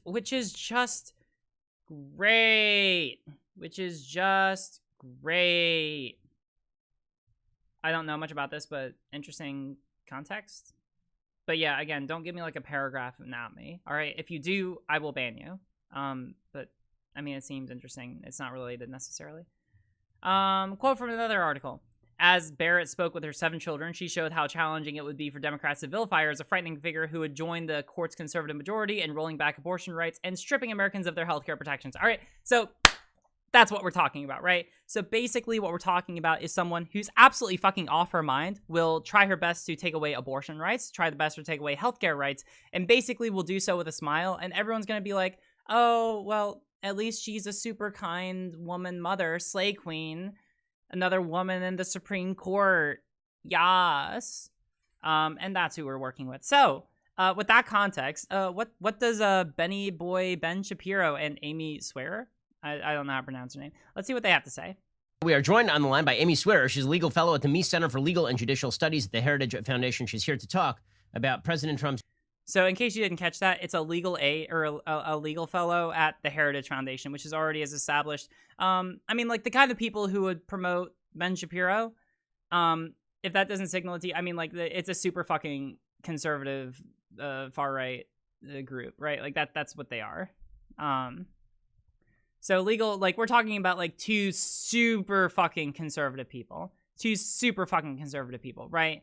You can do with that what you wish. Probable pick of a Supreme Court justice over the weekend. Amy, thanks so much for the time. Really appreciate it. Yeah, thanks for having me. So it seems like the two most talked about possibilities for Trump's Supreme Court pick are Amy Coney Barrett of the 7th Circuit Court of Appeals and Barbara Lagoa of the 11th. I know it's a risk. I'll turn it back if Ben is too fast. I can be like that sometimes. We'll see how it goes. The Circuit Court of Appeals. Let's go through each of these possible nominees in turn. So Coney Barrett had been widely suspected to be in sort of the top two for the seat that ended up going to Justice Kavanaugh. And now she is, suspected to be among the top possibilities. I mean, listen, I can process it fast enough. I'm just used to it. Y'all need to catch up. Y'all need to catch up, damn it. Here. It seems like she hasn't been on the court that long. It's not like she has a huge, long judicial record. She taught at University of Notre Dame. She wrote a couple of pieces that got some circulation, particularly one about originalism and precedent under Justice Scalia's jurisprudence. What do you make of the possibility of her nomination? How solid should conservatives feel about her nomination? I didn't actually realize that. I mean, like, obviously I looked into, like, the most damning parts of her background, but I didn't realize that also she hasn't really been, like, practicing for all that long. Also interesting. Someone who doesn't really have all that much experience. Because that made this so much better. Thank you, Ben. You're making the arguments for me. Making them for me. We're all gonna die. So I think there's a reason that her name came up for the position that Brett Kavanaugh ultimately got. It's because she's a mother of 7 who looks nice, who will turn over Roe v. Wade and Obamacare. That's the reason. Like that's the reason. All right, let's not mince meat. Now maybe she just kind of acknowledges that. I don't know. I want to see the argument. And that is because she does have, even with a relative lack of history on the bench, she does have a long-standing history. In many respects, it almost feels as though she has been created in a lab for this moment. So she, as you said, she went to Notre Dame Law School. Then after that, she had some very high-profile clerkships, one on the D.C. Circuit, and then one as a clerk for the late, great Justice Scalia, who, again, is not exactly...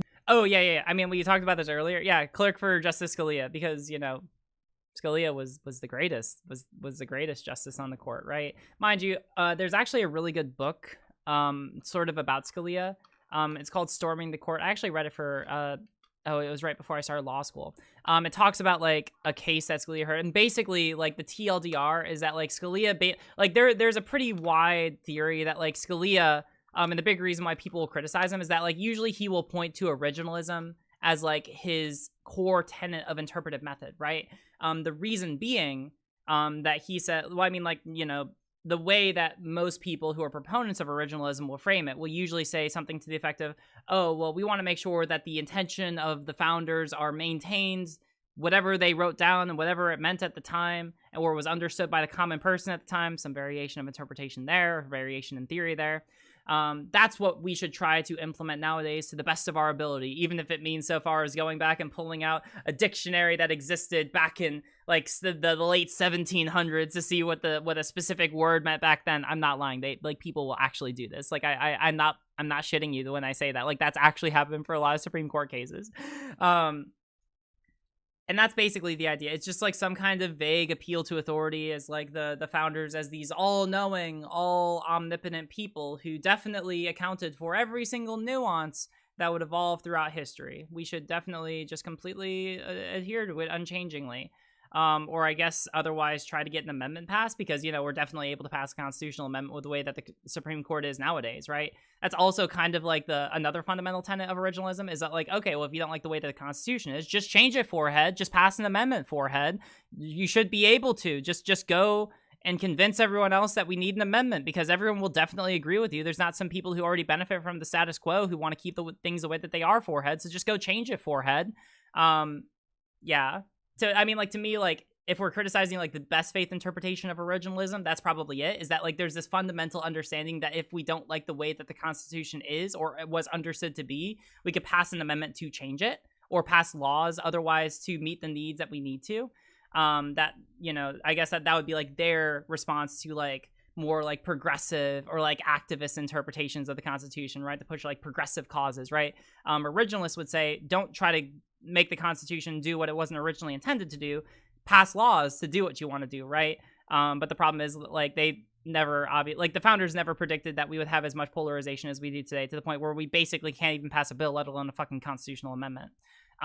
So that's like the good faith interpretation of originalism. Where I was going originally was the fact that, like, for the most part, people who are more like, it's always going to be people who are more conservative who use this, and generally speaking, like, they only use it when it's suitable to their goals.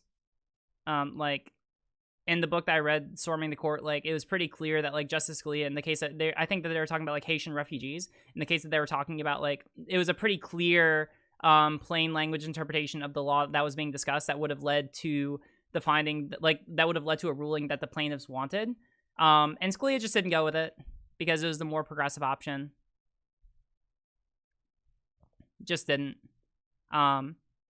And so you like there, and so like the inference from there, if you want, again, like we're speculating, right? But my personal hot take opinion is that, like, most people who apply originalist interpretations usually only do so when it means that they're able to justify pretty conservative worldviews, because, like, that's mainly what the founders had, at least when we're looking at it through, like, a 21st century lens, right? Like, most of the views that they held back then would be, like, broadly speaking, pretty conservative nowadays. I mean, like, we're talking about a bunch of people who, like, owned black people, you know? I mean, like, yeah, sure, progressive for their times in a lot of ways, but not exactly in 21st century sense. So yeah, like, the TLDR, originalist interpretations, or like studying under Scalia and having those same views, not exactly the greatest. I wanted to go into, like, a deep dive. Hey, I'm able to use my education for something. Let's go on. Known for taking on clerks who are, not well qualified. And then after that, she spent, I believe, something like 15 years as a law professor, did a little bit in private practice, but mostly as a law professor, and now has been on the court for roughly 3 years in the Seventh Circuit. And in that time, both before being on the court and then now on the court, that she has had the opportunity in several pretty high-profile cases to show whether her judicial philosophy now on the court was consistent with sort of how she... So this is just meandering. I mean, like, this doesn't necessarily make her any more qualified than anyone else. In fact, she's just kind of covering for the fact that she doesn't actually have any practical experience, or, like, very little. Like, she just, again, she was picked because she's a woman who everyone will like, probably aesthetically, because she's a woman, slay queen with 7 kids, God bless her soul, who will roll back abortion rights and Obamacare. That's it. She preached as a law professor, and it turns out that, yes, she has on the court practiced exactly what she has preached was her judicial philosophy, looking very much like an originalist, someone who understands the proper role of the judiciary, and is not going to be an... Proper role.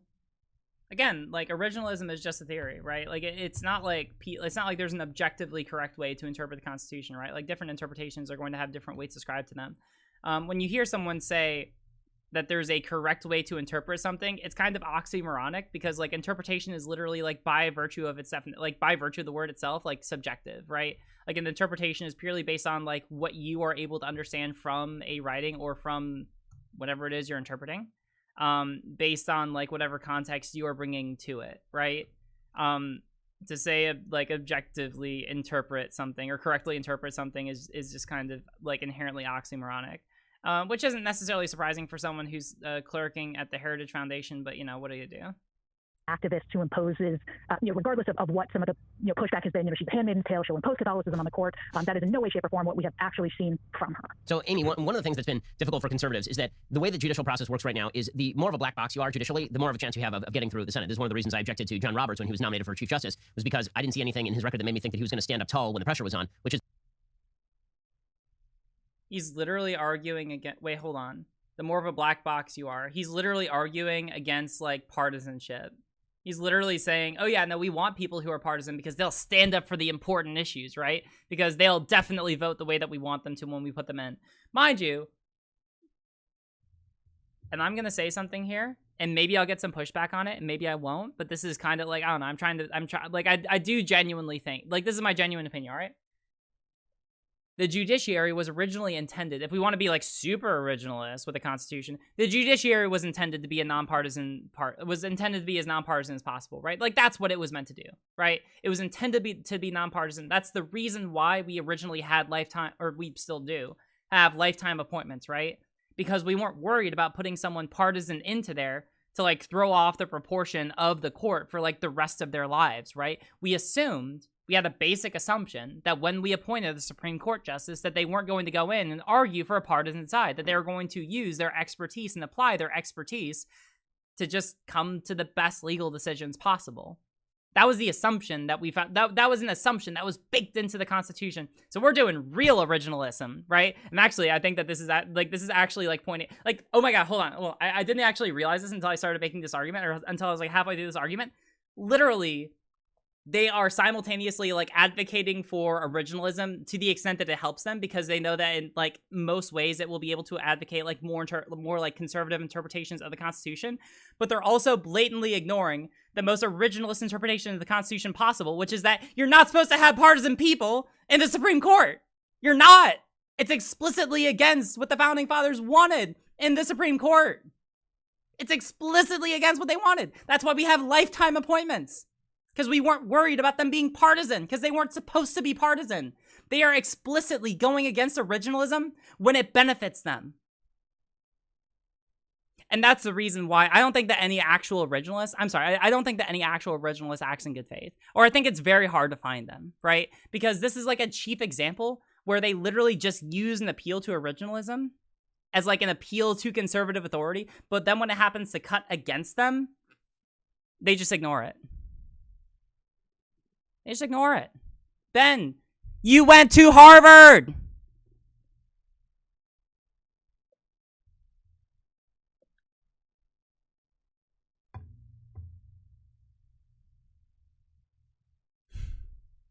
I was talking to a friend the other day. I'm not going to tell you who they are, but like, they're pretty much like, they're of the opinion, because they know a lot of people who are from like Ivy League schools. They're of the opinion that most people, especially like cis white guys, you know, who are from like pretty wealthy backgrounds and families, most of them who get into like Harvard or Yale or like the super top best law schools, usually a lot of them just like fail up, because then when they actually try applying to like real life jobs out of law school, they can't find any, because actually their writing and like rhetoric skills are like worse than most other schools.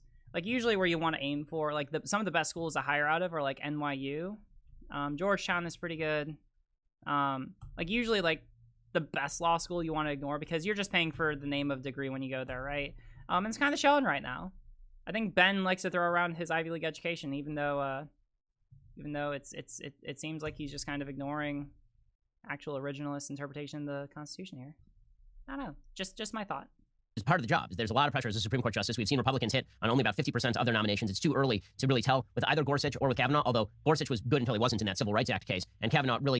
Gorsuch was good until he was in that Civil Rights case. Holy shit, be salty. Be salty, Ben. Be salty that he ruled on trans rights. Be fucking salty. Holy shit. You know, it's interesting because, like, first and foremost, if we want to keep talking about Scalia, I love pointing out originalist, hypocrisy, right? Because actually... Gorsuch is probably, in that case, the only example of, like, a truly good faith originalist, right? Because, like, at least if we're looking at it through, like, Scalia's lens, he always started at first with, like, the plain language of a text, right? You always start with the plain language, and if there is a reasonable inference, if there is, like, a clear meaning of the law to draw from a plain reading of the law, full stop. Full stop. Full stop. And that's what he did in that case. We're talking about, oh... Damn it, the trans rights case. The name is escaping me right now. Chat, help me out. But basically in the case, it's looking at what the meaning of, like, on the basis of sex or discrimination on the basis of sex means. And it's basically the idea, right? And the argument that the plaintiffs made was that anytime that someone would discriminate against a trans person, they are inherently taking sex into account. Because by virtue of the fact that they're, like, in order to discriminate against a trans person, they have to conceive, like, you have to be able to conceive of their gender as related to their sex. It's the same reason that you would have to conceive of sex if you're discriminating against one on the basis of their sexuality, because you would be discriminating against them on the basis that their sexuality differs from that one would be normally expected of a person of a sex or a gender, right? And it's the same kind of idea with trans people, right? You're discriminating against them on the basis that their gender does not align with their sex. You have to account for sex if you're discriminating against a trans person. It's literally impossible not to. And so, like, any plain reading of the law would lead any actual, like, originalist to interpret the law the way that he did. And Ben is just upset because he actually followed, like, decent, like, plain reading originalist interpretive methods.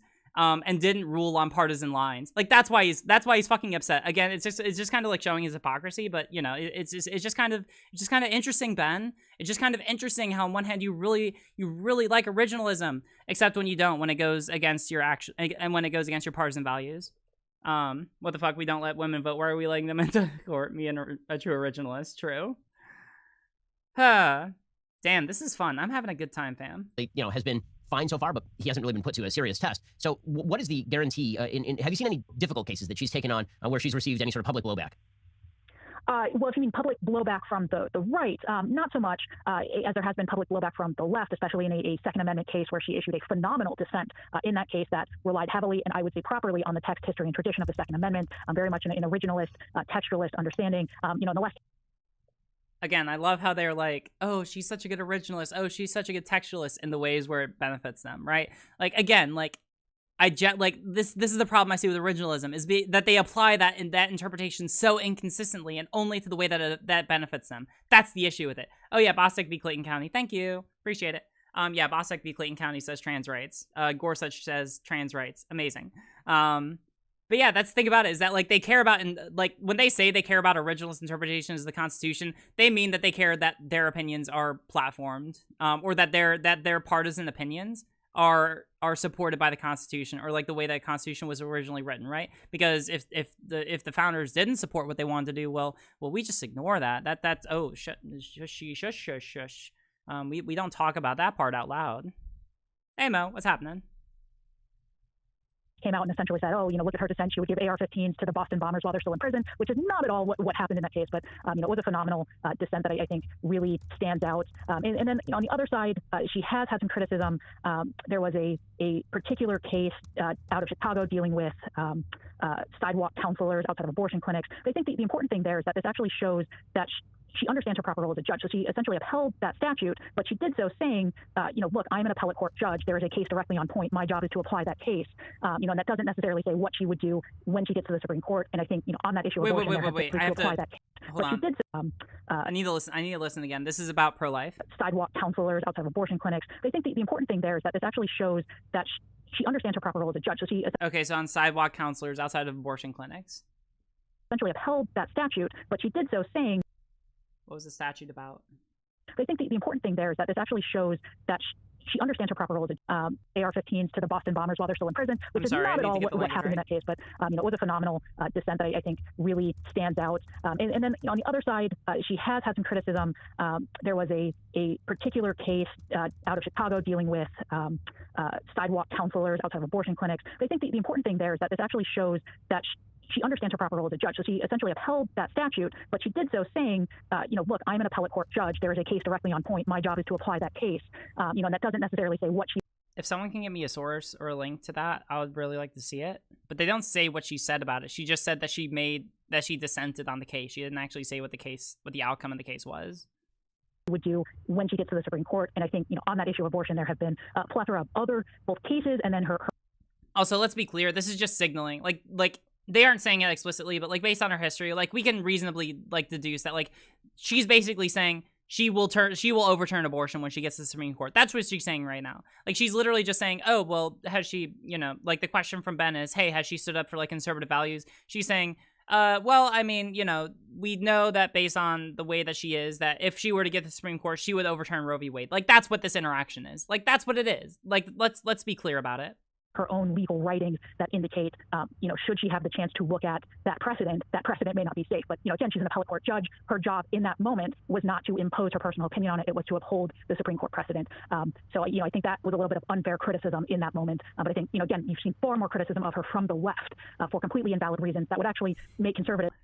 Completely invalid reasons. Yes, like, oh God, let's go back. Yeah, like the fact that she's shares the same views as Scalia, which we've already talked about at length. All right. The fact that she was a member of faculty for life. The fact that she wants to get rid of the Affordable Care Act.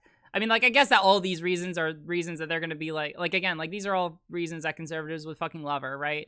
Or the fact that she like likely belongs to like a crazy fucking Pentecostal cult. All fucking great reasons, yeah. No, these people just want to take away abortion rights and to take away healthcare. Like, that's what they want to do. They want you to die. Make no mistake about it. And she's like, yeah, like the left is just being completely unreasonable and criticizing her. The left is being like super, super unreasonable and making these criticisms against her. Yeah, people don't deserve health care. Women don't deserve bodily autonomy. Are you kidding me? We should let the government make rules about what women should do with their bodies, because that makes sense. Want to stand up and say, yeah, you know what? She is a good judge. You know, she has made enemies of the right people, if you will. We're speaking with Amy Swear, legal fellow at the Meese Center for Legal and Judicial Studies at the Heritage Foundation. So the other person who is widely perceived. Okay, I don't want to talk about the other people because I think this was back before. My understanding is that like she's the main candidate or she's like the main person for consideration. So I don't care about talking about the other people. I just mainly want to talk about Amy Coney Barrett. And actually, this was amazing because like this whole discussion just kind of demonstrated that like this actually got into a really cool discussion of like how conservatives will like make this vague appeal to originalism. Like they'll like see that as like a fundamental quality that's so necessary for Supreme Court justices, that it's like this thing that like if you got it, that means you're gonna be a great goddamn justice because you're gonna uphold the Constitution, heavy quotations. Except the thing is, right, what they normally mean when they say that they want someone who's gonna uphold the Constitution and make originalist interpretations is that they want people to make conservative interpretations. Like they want partisan interpretations because like none of these people, like Ben Shapiro and the person he was fucking talking to completely ignored the fact that the founding fathers literally did not want partisan politics in the Supreme Court. They didn't. That's as originalist as you can get. That is like the basic foundational principle that is baked into our Constitution. That is as originalist as they can get. But they just ignore it.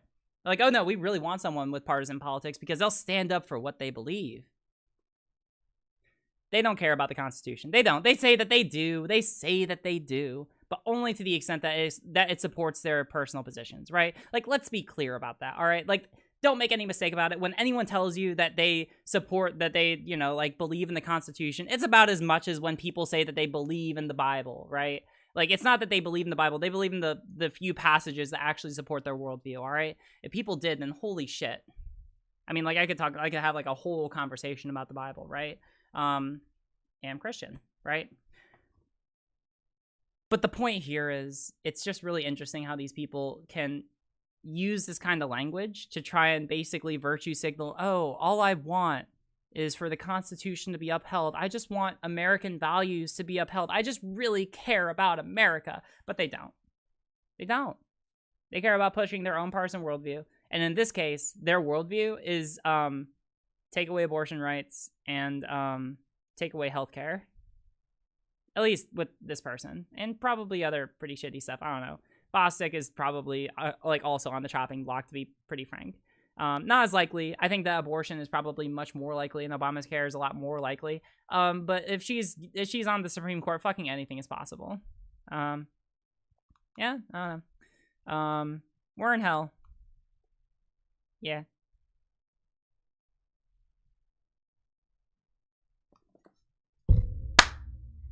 Nice meme. Bible is cringe, TBH. Do I have my Bible here? Hey, if there's one, all right. The only Bible that I'll recommend ever, this is the only one I'll ever recommend, is the Inclusive Bible. It's the first egalitarian Bible with interpretations using egalitarian and inclusive language. Most people on here probably won't care about it, but I picked it up when I was at there's like this conference, there's this like festival that I'll go and work at most summers, and this past summer because of COVID. It's basically like a civil rights / like faith-based festival / I mean, it's like a festival. It's like a it's kind of like a hippy dippy like rock fest / conference. It's pretty cool, but I got that when I was there a couple of years ago. Yeah. All good. We just don't ping RGR unless it's, yeah, people like don't ping me too much unless it's like actually important. And make it like pretty brief, you know? Okay, what happened? Hey, Amani Hamami, thanks for the tier 1 sub. I appreciate it. Let me just double check. Okay. Thank you. I appreciate it. All right, YouTube chat, check in. 391 viewers, Pog. Twitch, 139 viewers. You're still around. Thanks for sticking around. Pog, I love it. All right, that's the majority of the super dense stuff for tonight. So, with that being said, the last thing I want to talk about is, now mind you, we've been through a lot of, oh, hold on, is my chair a little, all right, just a little bit. Testing something out. What are you testing? What are you testing? Alzum, what are you testing? You said that multiple times now. What are you testing? Okay. Minecraft update lol. Hot take. YouTube is better than Twitch. Alright, so here's the hot take, alright? Like, Twitch is probably where I'll be getting most of my notifications from in the future because Twitch does more stuff. I mean, yeah, we can get super chats from YouTube and that happens, but it's not as often. And with Twitch, you get subs a lot more and follows are a lot rarer, so they're more valuable.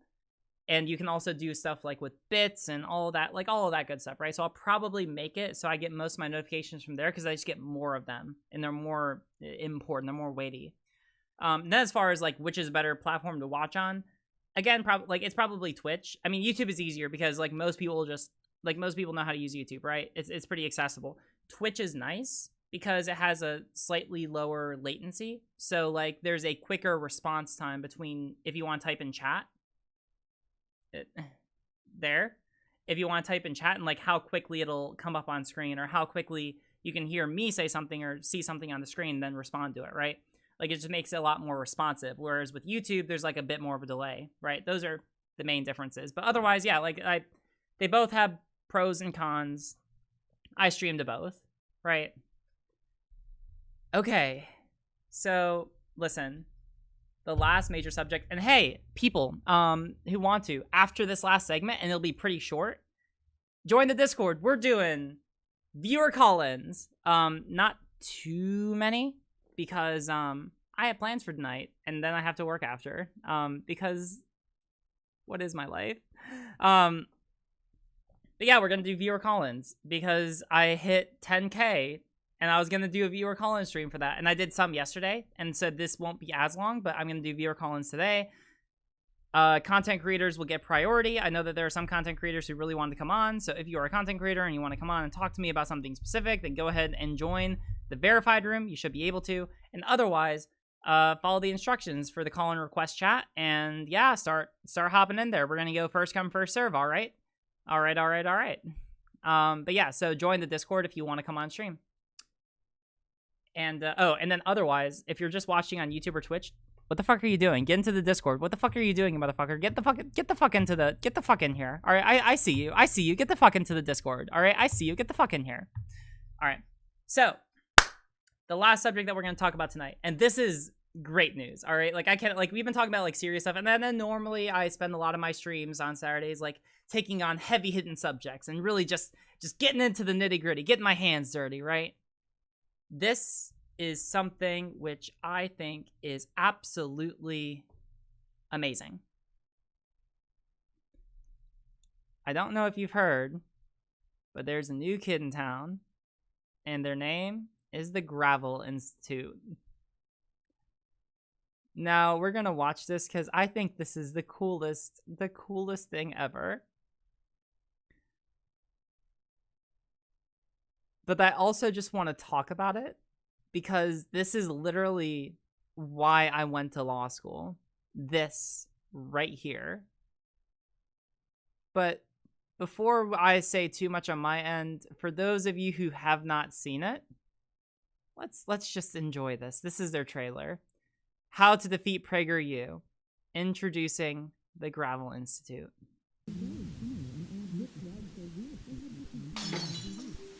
Hi, this is H. Sean Benjamin. I'm here to talk to you about a big problem on the internet. It's called people emailing my wife. No, it's called PragerU. Imagine a huge stream of lies that pours into every computer in America. Imagine it's disguised to look unbiased and packaged into slick videos.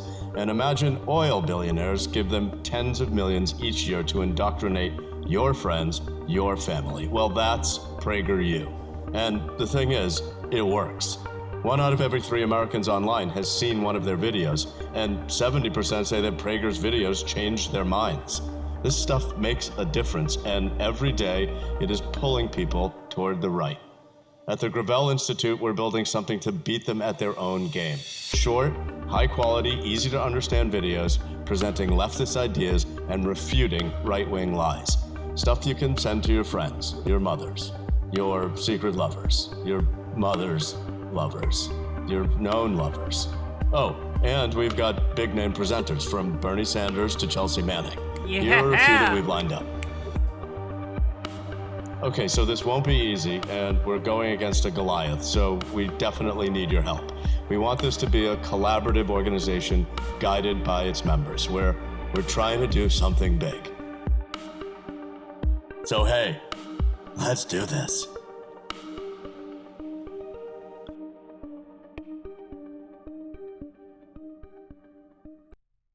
I'm gonna drop the link to this video in all of my chats. I don't normally say this. I really, really want you all to watch this video, like it, and share it with people.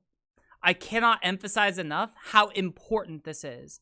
And the reason why is because when we're talking about, like, how to win politics, especially nowadays, the way to win is by controlling the information economy. That's how you do it, right? I mean, like what we do here on YouTube, right? We try our best and we do some good work. We're able to de-radicalize some people, right? Like we have people, you know, like large people like Natalie and H-Bomb and Philosophy Tube. And then we have like Vosh and Zan. Then we have like me and other people, right? Like we're all trying to contribute to like opposing what is a misinformation campaign, broadly speaking.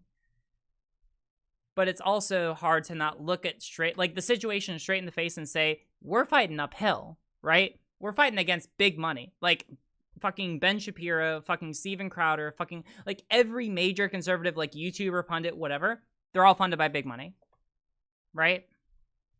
Like, they all are. That's the bottom line. And especially, like, PragerU, holy fucking shit. Like, not only are they funded by big money, but they have, like, a whole team working behind, like, putting together as, like, effective propaganda as they possibly can.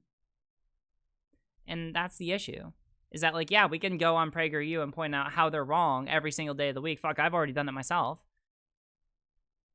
But, like, it is an uphill battle because, like they said in the video, so many Americans have already seen it, and most of them, and like a large substantive amount of them, of the people who have seen it, have had their minds changed by it, right?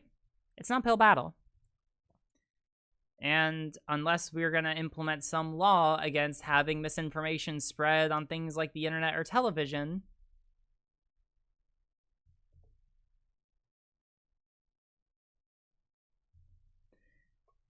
then we're fighting fire with fire.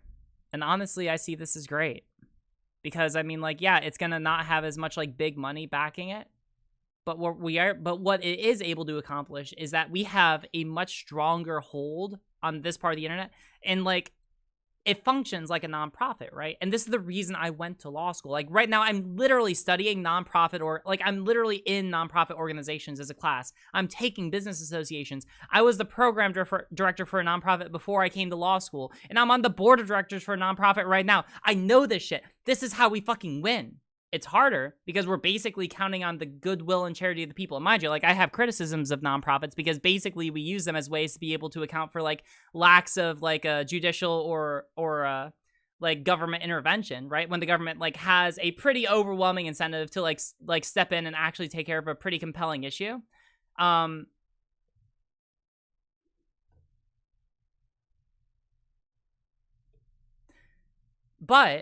when the government won't do anything and when the government won't step in, this is what we have. This is the solution that that our society affords us. And again, there are criticisms of that kind. Like there are. Hold on, I have to look at that. The wait is over. We're proud to announce the launch of the Gravel Institute, fighting PragerU on its own turf. Watch this video to find out what we're doing and hear a special surprise. Help us reach more young people. Oh, Prager, you fucking responded. Help us reach more young people with our videos donate today. Gravel Institute. Shut the fuck up. Damn right. Fucking based as shit. Based as hell, Gravel Institute. Based fucking Gravel Institute. Damn right. Get the fuck in there. We got the virgin PragerU, and then the Chad Gravel Institute. I love it. I love it. Yeah. But this is really good because I mean, like, I wanted to go to law school basically to start a nonprofit like this. Like, this is where my mind was for a long time. And now I want to get the fuck behind this. I already emailed them. And by the way, hey, Gravel Institute, if you ever happen to watch this and you want to help, if you need like anyone to help you with like legal assistance, or you want to hire like a legal intern, or you want to have someone to come on and do a video with you, hit me up. Email and everything down the doodly do.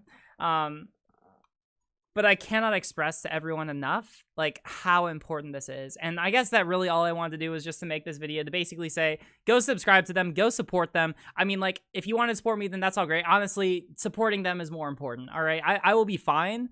That's like this right here.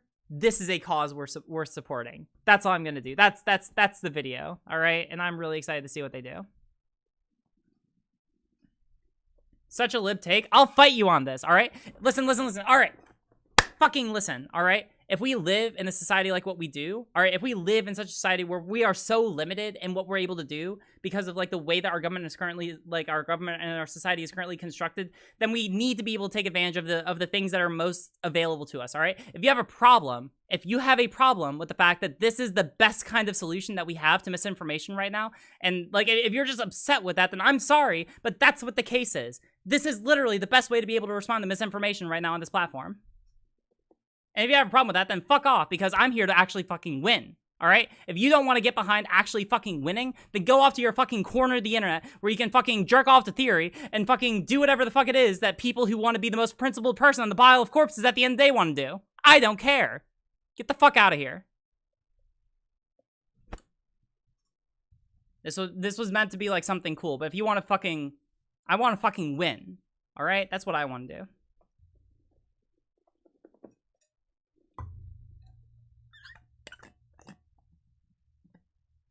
Mostly LARPer anarchists are hating the Gravel Institute. Fucking true. Yeah, if anyone does that, I'll fucking ban you. Or I'll debate you. Yeah, how about that? If you have an issue, you can either get the fuck out or debate me on it. Channeling Vosh? I am channeling Vosh in this regard. Fuck yeah. I totally am. No, I 100% agree with him on this, alright? I want to fucking win. Fuck you. We need to be able, like, we can simultaneously, like, exist in a society and recognize the flaws of that society, but also recognize, like, the ways to be able to successfully mount a political campaign and a political movement within the confines of that society, right? Like, that's so important to recognize as people who criticize the society that we're in. We also need to be able to recognize the things that exist in the society already that allow us to be able to achieve the kind of change that we want to, all right? Bottom line.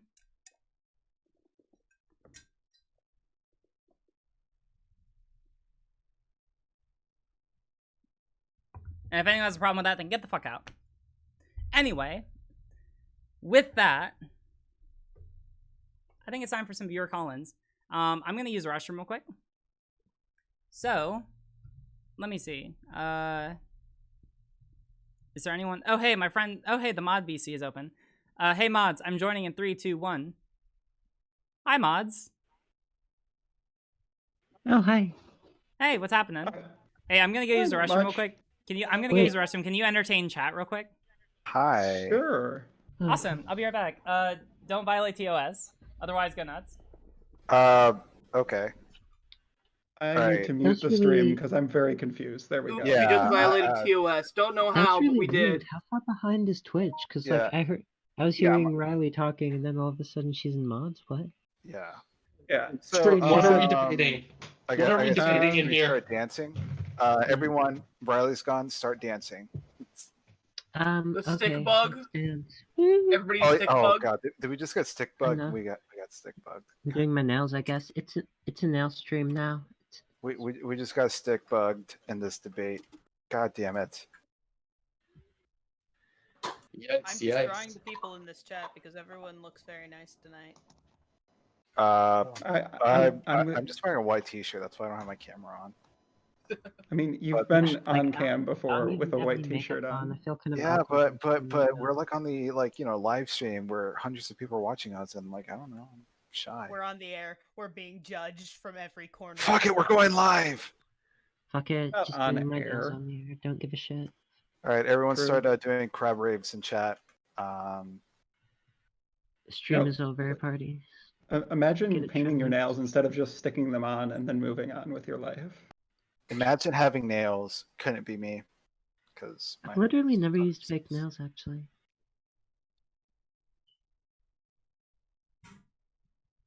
I don't know, they seemed fun. I would never got into it. Yeah, y'all get in waiting room. Like, I did create a wholesome congrats thing. So if you're coming on for wholesome / congrats reasons, just put your I want to congrat Riley in the calling requests, and I will move you into that. Aw, thank you. And I'm then sorry. I shouldn't have just like thrown. I'm sorry. I didn't realize. I didn't realize I was basically just throwing. It's like I was just throwing my child onto you. I'm just like the terrible mother going out partying at night. I'm like, hey, here's my baby. See you later. I need a break. Here, hold my child for like 10 seconds. I need to breathe. Oh my god. At least we taught baby how to dance, and baby stick bugged us instead. Amazing. Right, Riley, I have a second verified channel that's called wholesome / congrats. So if anybody wants to say congrats, I will throw them in there, and you can intersperse them in. Oh, nice. Yeah, that'd be super cool. All right, that sounds good. All right, I'm gonna go start bringing people in. All right. All right. Okay. Have fun. Bye. All right. Bye. Okay. Listen, I want to do this in an hour. We're gonna keep people to about 5 or 10 minutes. All right, because I have things I want to do tonight. Let's see, and we can go. I don't know, somewhere in that range. All right. So first, I'm gonna bring in people who I know want to talk. Oh hey. I know you. Boop. Hi, you're live on the air. What's up? Oh, hello. How are you? Doing all right. I hear a little bit of an echo from you, just to let you know. But yeah, otherwise I'm doing just great. Yeah, hit me up. What's up? What memes you got? Okay, I have 0 memes for you. I apologize. I suppose I will do a quick congrats. I know you want to keep these quick, so congratulations on 11K. That's appreciate it. Yeah, really important. It has been fun. It's been a good time. Awesome. Yeah, I guess that's all I have time for. I wanted to do a little bit more than that, but well, wait, hold on. I mean, like, no, we have time for like a conversation. I think that you want to talk about something in particular. Like, what's up? Yeah. I was going to do all of this, really nice stuff where I say like, wow, it's so impressive that you're in this debate space, as that's so dominated by cis men in particular. And not only are you in that space, but you do really well in that space. So I was going to go more into that. Well, hey, listen, I'm sorry. I didn't want to make it out that like you have like, obviously, all right, for people who are watching, obviously you don't have to say just like one sentence in and out, right? Like, obviously I want to talk to people. It's just that like I can't listen to people like give. Like the other day I brought on someone, and mind you, I'm not saying anything against them personally, but there are a couple of people who basically made like a speech at me. It felt like a lot less like a conversation, right? I just don't want that. All right. Okay. But yeah, like I'm totally cool talking. And I know that you messaged me a couple times about wanting to talk, so I don't know, just what's up? Okay, and that go to that end then. Let me start by saying that I wanted to talk about this issue of edginess in leftist spaces, specifically among debate bros or people who would call themselves debate bros. Okay. And how that fits into leftist spaces and the specific forms in which that takes. So given that very brief sort of snippet, what is your thought on that?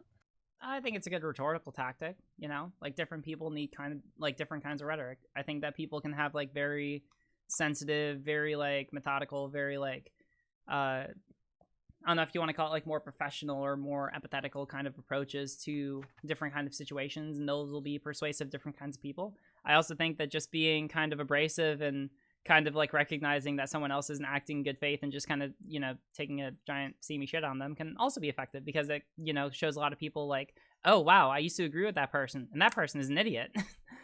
Which is, I mean, like, if we want to, I mean, like, that's even not necessarily something unique to like debate bros, right? I mean, like, God, we're talking about bread tube history. I mean, like, that's basically like, we can trace that back to like H-Bomb, right? When he made this first video about like Thunderfoot, like it was the first time when he made that video. And other similar videos where people start like, back in the day, people used to do like kind of like what Riley J. Dennis and Anita Sarkeesian do, where it's very like, very lofty, very collegiate, very like, I guess you would call it like 2016 SJW. I understand that has like a very loaded term, but like that's kind of like the aesthetic that's ascribed to that kind of like a response, right? Like a lot of people just found that to be very pretentious and very like loftier than thou. And in my opinion, that's why a lot of people didn't really receive that very effectively. But then H-Bomb came in and was like, this person is goddamn ridiculous, and we need to laugh at it. We cannot take this seriously because it's laughable. And I think that's basically like something that we see nowadays, and like a lot of people who have a lot more abrasive kind of rhetoric, you know, because it's like there are some things that we should prudentially not treat seriously, because like white supremacy, for as serious as it is honestly just laughable, right? Like it is. And I don't want to treat it seriously. Absolutely. Right. I think that was comment. Riley J. Dennis is good. This is just like a comment on like different kinds of rhetoric. I'm not like saying anything negative about Riley J. Dennis. It's just that like that's like a criticism of rhetoric. But like any rhetoric can have like there's pros and cons to different kinds of rhetoric, right? That's all I'm saying. Right. I see people in the chat. I guess I should briefly like say who I am and my pronouns and stuff. I'm Jess. Jess. I do YouTube videos sometimes. Yeah, my pronouns are she, her. Cool. And to respond to your point, I think that it is very, very effective, especially against the further right people who thrive and get their power off of this projection of strength, right? Because they appear strong, they bring people in. And if you're able to effectively like counteract that by being very aggressive towards them and seeing how quickly that falls, I think that's very effective. I think a good example of that was last night in your debate with Redneck, how oh my god, that was fun. It falls apart so quickly. So I absolutely agree. In terms of rhetorical strategy, it's very important in that space to have that abrasiveness, to have that edginess. But I think that the main sort of issue that surrounds this topic is the issue of where you draw the line between the utility you get out of like a particularly strong rhetorical strategy and the potential harm that you stand to cause. So for instance, I've heard this argument. Yeah, a super strong example is like the use of like slurs or racial slurs or anything like that. The rhetorical strategy that you get, like the utility you get out of that, is more clearly not worth the potential harm that you stand to cause to other people, right? Would you agree with that? Yeah, I mean, like I've made this criticism against people before. I'm always very conscious of this, right? Like I want to make sure that like I'm doing, I mean, like hell, I just had like a whole conversation with like Miss London about ethical criticism, right? Like I always want to make sure that like I'm abrasive, but like not in any way that's like, you know, not like outweighing, like I want to make sure that like the benefit of using that kind of rhetoric doesn't outweigh the harm that it may be incurred, right? Because let's be clear, like if I'm being abrasive, there is some harm there, right? I guess it's just a question of like whether or not that harm is justified, right? Like Redneck was like thoroughly and very enjoyably humiliated last night, and I had a great time doing it.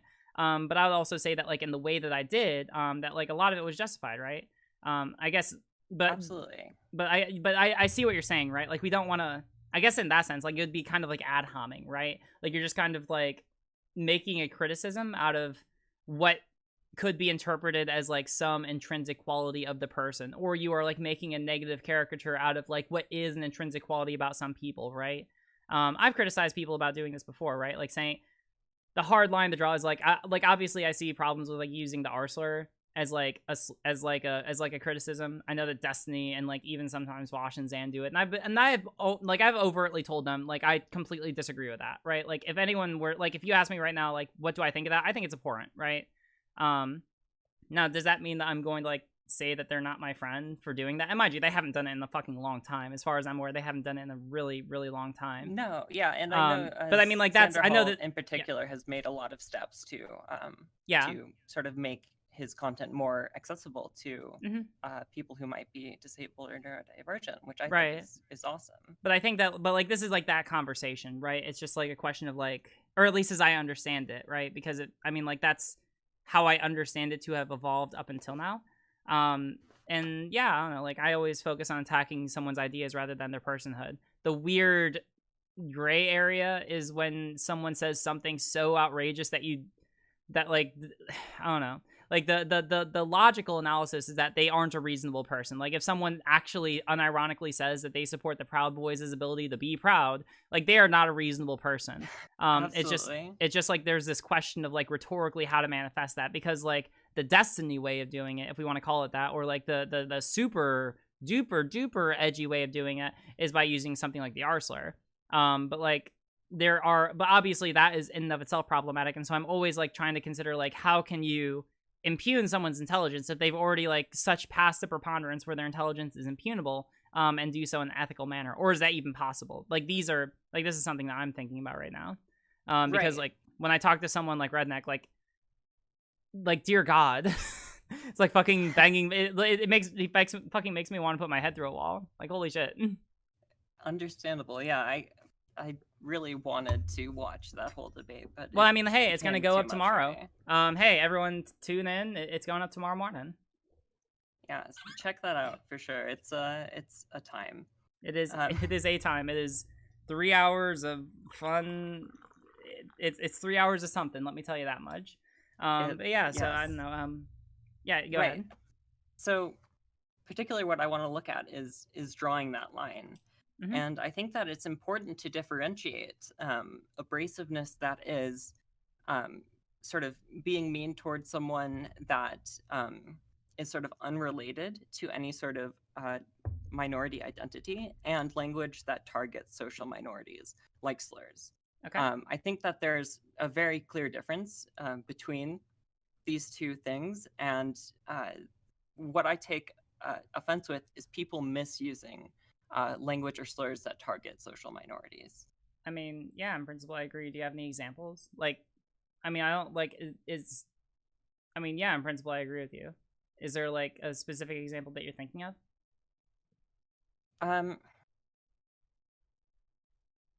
I struggle with whether to use like a real world example, because I don't want to like. Well, I mean, get like you into... can. Well, wait. I'm just trying to understand like what. I mean, like I think on principle, what you've said so far, like yeah, like don't use like racially disparaging terms, and don't like use like specifically like yeah I agree. Like but yeah, it's racially disparaging, or terms like femoid or whatever. These terms, I think that there's a way to use them, and my primary my understanding concern... I mean, like my understanding is that like that's only ever used like ironically by people who are on the left. Like it specifically uses a way to criticize people who actually unironically use it, right? Like if I've ever used that term, it's like specifically to make fun of people who actually use it sincerely, right? Like it's like, oh yeah, these people want to criticize the femoids. They just hate the femoids, right? Like clearly I'm making a jab at the people who sincerely like unironically use that term, right? Like if I were to use like a term like I don't know, like for example, if I want to make fun of someone who says cuck, right? Like there was someone who on my Twitch chat the other day like invaded my Discord chat and like had like a slur that was on the screen, like big like written out letters, and then like clipped it and wrote like get cucked beta, which honestly was just kind of laughable, because I just find anyone that actually tries to think that like using that as a disparaging term to get at me as a gotcha, I just think that anyone who does that is laughable. So like me using that, like recounting it as like a way to poke fun at that person, like I think that's fine in principle. Like I'm not sure if that's like disparaging in the same way of using it unironically. Does that make sense? And I think absolutely, I think you're getting to the heart of my issue with the use of these terms or slurs in ways that don't highlight the bigotry or the ridiculousness of the bigotry, and leave it unexamined. So, I mean, yeah. Again, like I think everyone just I think everyone just agrees on this. Like, yeah, don't use these terms unironically. It's pretty cringe, and it's not good. Right. Like don't unironically call someone like a cuck or like other like disparaging terms. Like it's not good. Right. No, absolutely. I think my biggest thing I want to highlight here is using these terms or words as a part of rhetorical strategy, sort of on a platform where you're like potentially reaching a large audience of people who Hold on, who wait, are is of- cuck a slur? I actually don't know. That's probably like I don't know. I just find like I guess doubt like it's- cuck, like, well, with cuck it's like it's on the line. It's probably not a slur, but like like I do think it's kind of cringe to use it, right? Like people who are watching, like I do think it's Yeah. kind of cringe. Like it's just like I don't know. I feel like anyone who uses it like unironically is like a little bit cringe. Have I done it? I'm trying to think if I have. If I have, then it's probably cringe. Yeah. Yeah, and I don't want you to think that I'm coming in here to target you specifically because I'm not. I think that Well, yeah, you but are very what's good at this issue. Thank you. So then I don't know. Is there like anything else? Is there like a specific criticism? Yes. I mean, yeah. Okay. What's up? So I wanted to sort of build up to that. And also, sort of if we lay could the like start foundation. summarizing, because we have been talking for 10 minutes, and Oh, right. I'm very sorry. Okay. So Mm-hmm. I want to use that as a foundation to jump into the use of the word woke scold as a way Mm-hmm. to okay, I'm trying to super summarize right now. So the word woke scold is sometimes misapplied to people who have seen a creator use this language that targets social minorities in a way that potentially has gone unexamined or isn't clear that they're being ironic. So You're talking about when Zan used it to describe Corvidae? Um, Sorry, I mean, just like being like clear about it. Like I don't know, I don't like beating around the bush. that's certainly a situation in which I know Corvidae personally. I know that they are. Oh yeah, no, I mean acting I in good faith. Yeah, no, I mean I disagree with that usage there. I think I said so when it was happening, actually. Like when I was going over, because like yeah, I think that both Corvidae and Zan, especially when that whole drama between the two of them was happening, I think that like it was like there was plenty of blame on both sides. Like yeah, my impression of Corvidae, and this is what sucks because like I do like Corvidae as a creator, but I think that like they weren't blameless in that situation. I felt like they were like really uncharitable on Twitter, but I felt like the way that Zan responded to it was also uncharitable, and it just led to a bunch of blood on the floor, and it sucked because I wanted to be close to the both of them. I mean, like Right, I have decently good relations with both of them nowadays, but like, yeah, I do think that the way that Zan applied it there was probably like not charitable. Right. I'm very much of the opinion that both of these creators have a lot to offer, and I think that in an ideal world that we would be able to sort of recognize that they're both working towards the same goal, which I know is a big issue for Sandoval, as he sometimes sees, based on what he said, that these woke scolds are people who are like working against his effort to build a stronger left by being like more pure or whatever, which I don't see. Certainly, there are people who are acting in bad faith, but I think that mainly the biggest thing that I wanted to talk about here today is the liberal use of the word woke scold, and Can I? Yeah. Can I? It's just... misapplication to social minorities, who are potentially acting in good faith because the word woke scold is going against someone's intentions. And like you said earlier today, you can't really know someone's intentions. You have to do it inductively. And often when this word is being applied, there isn't a lot of inductive reasoning going on based on numerous accounts. Yeah, so basically, well, all right, can I respond? Because also we're dragging this out a lot longer. Yeah, I mean, like if we could have just started there, that would have been a lot better. So basically, yeah, like I do agree that like the term woke scold is being like broadened a lot. That's why I tend to use it like with very heavy quotations, because I don't love the term. I just don't think that there's a really good equivalent term thereof right now. Maybe purist is a better term, but like there is an issue where there are a lot of people who are on the left who will very uncharitably who will claim to be acting in good faith when very clearly uncharitably like criticizing someone else's actions and basically just gatekeeping the left, right? I think that is equally as abhorrent, right, as like someone misappropriating the term. I don't think that Corvidae was acting. I don't think that. Well, I don't know. Corvidae definitely, I don't think, acted in the best way there. Do I think that the application of the term woke scold was appropriate there?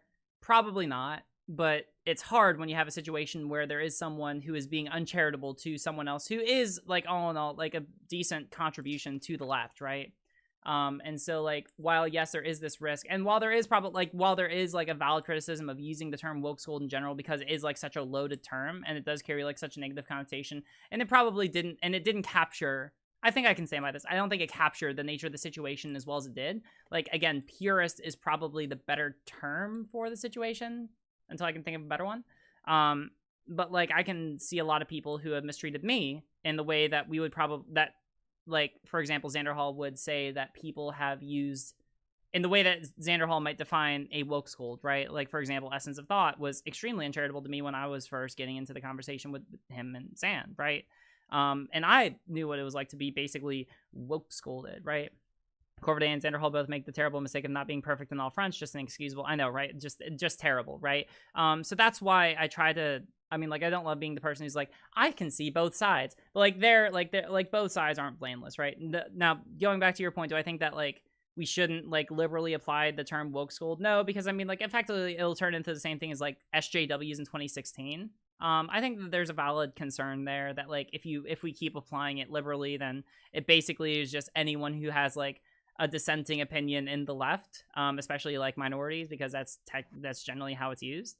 But like, I also want to make sure that at the same time we don't like, you know, we don't condemn the behavior that if we were to take the term in its best faith possible, that it is intended to criticize, right? Because I think that is also a valid criticism of some people who are in leftist spaces. That's basically my thoughts. Okay. I think you lost me there at the end in terms of its potentially valid use. Do you see the word woke scold being applied to anyone who's acting in good faith? Being applied to anyone who's acting in good faith? Well, no, what I'm talking about is like the term as it is used by some people who use it unironically do try, as it seems to me, to try to use it to capture what is essentially someone who is on the left who tries to gatekeep, in a bad faith sense, leftism or leftist spaces or discussion behind such a high degree or threshold of wokeness that it's almost impossible for people from certain backgrounds to be able to get in there. For example, a lot of people, like with Zan, will say, oh, you used to be like super far right. Well, just by virtue of that, you can never be on the left, right? And I think that's terrible, right? I think that kind of behavior is absolutely abhorrent. Now, do we call the people who maintain that kind of belief a woke scold? I don't think that that's appropriate, but like the term is trying to capture like a specific demographic that is a problem on the left, right?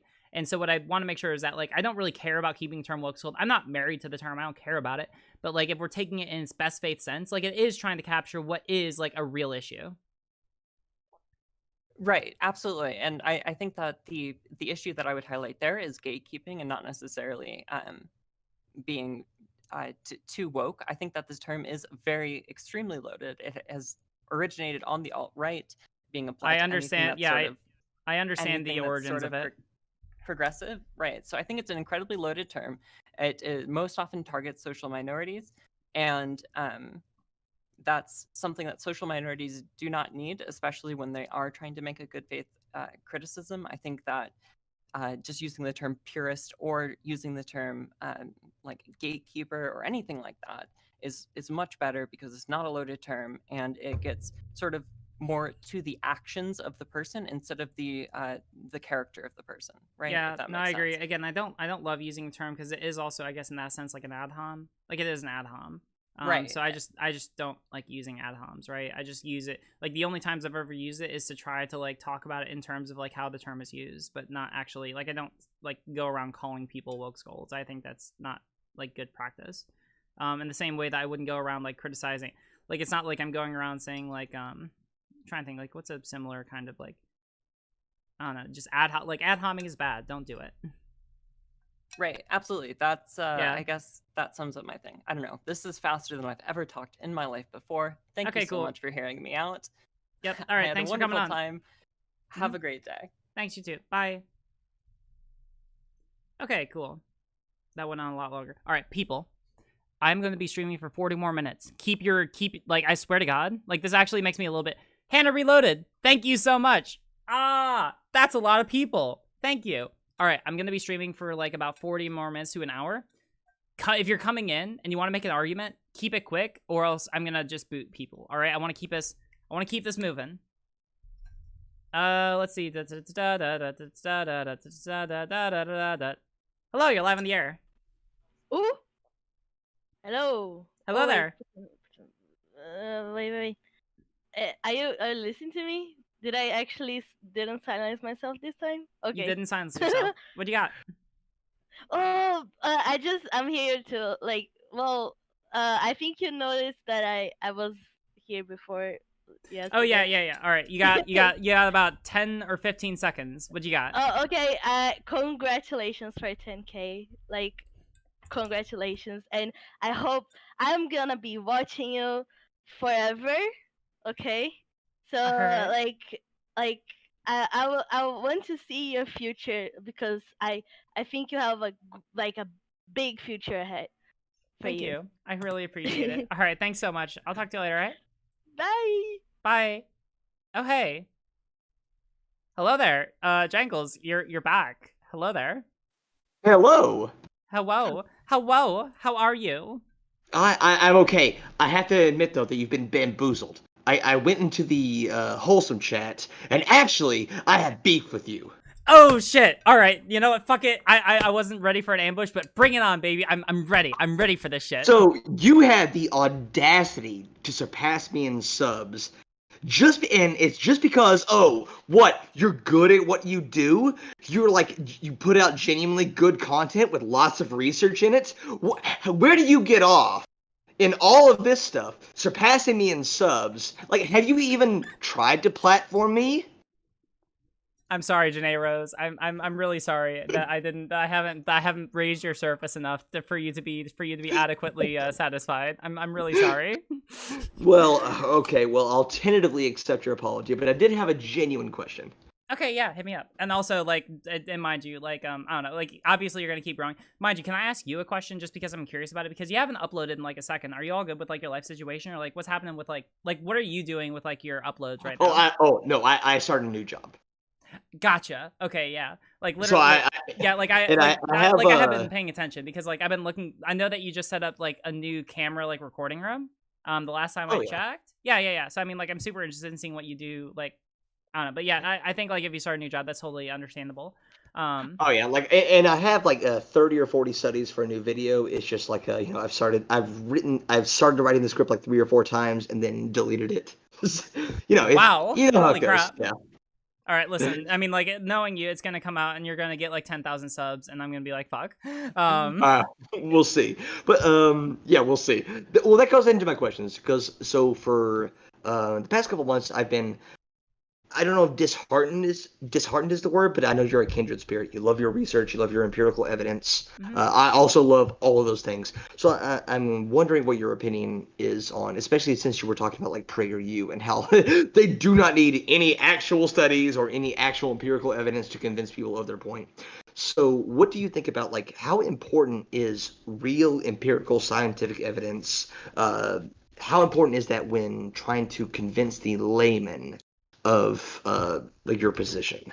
So here's the way that I tend to think about it, right? And this is very important with rhetoric.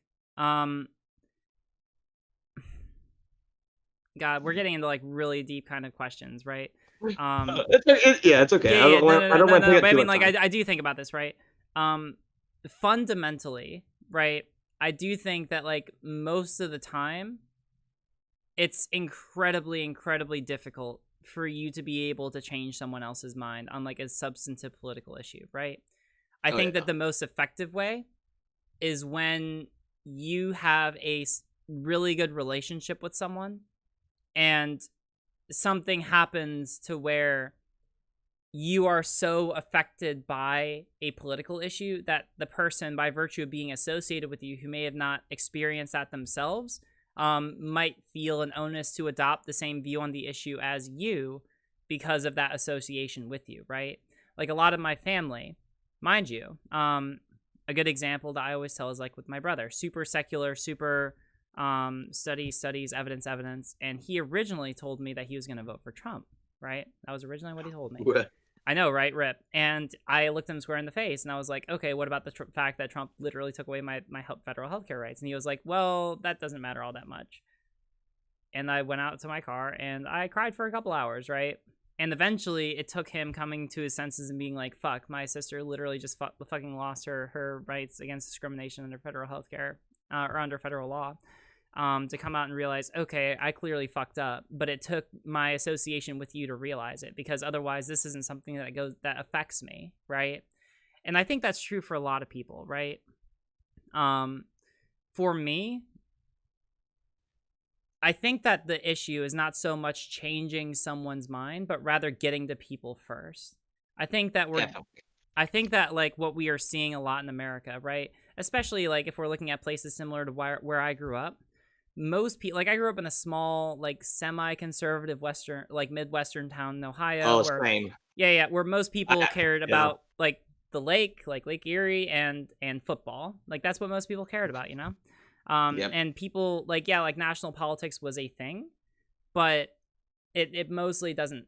I mean, it matters about as much as the sports that you ascribe to, right? Like that's about the extent of the importance, because for most people, like whether they acknowledge it explicitly or implicitly, every 4 years an election would happen, their lives probably wouldn't be changed that much, because most people in the town were straight, cis, het, white, all that.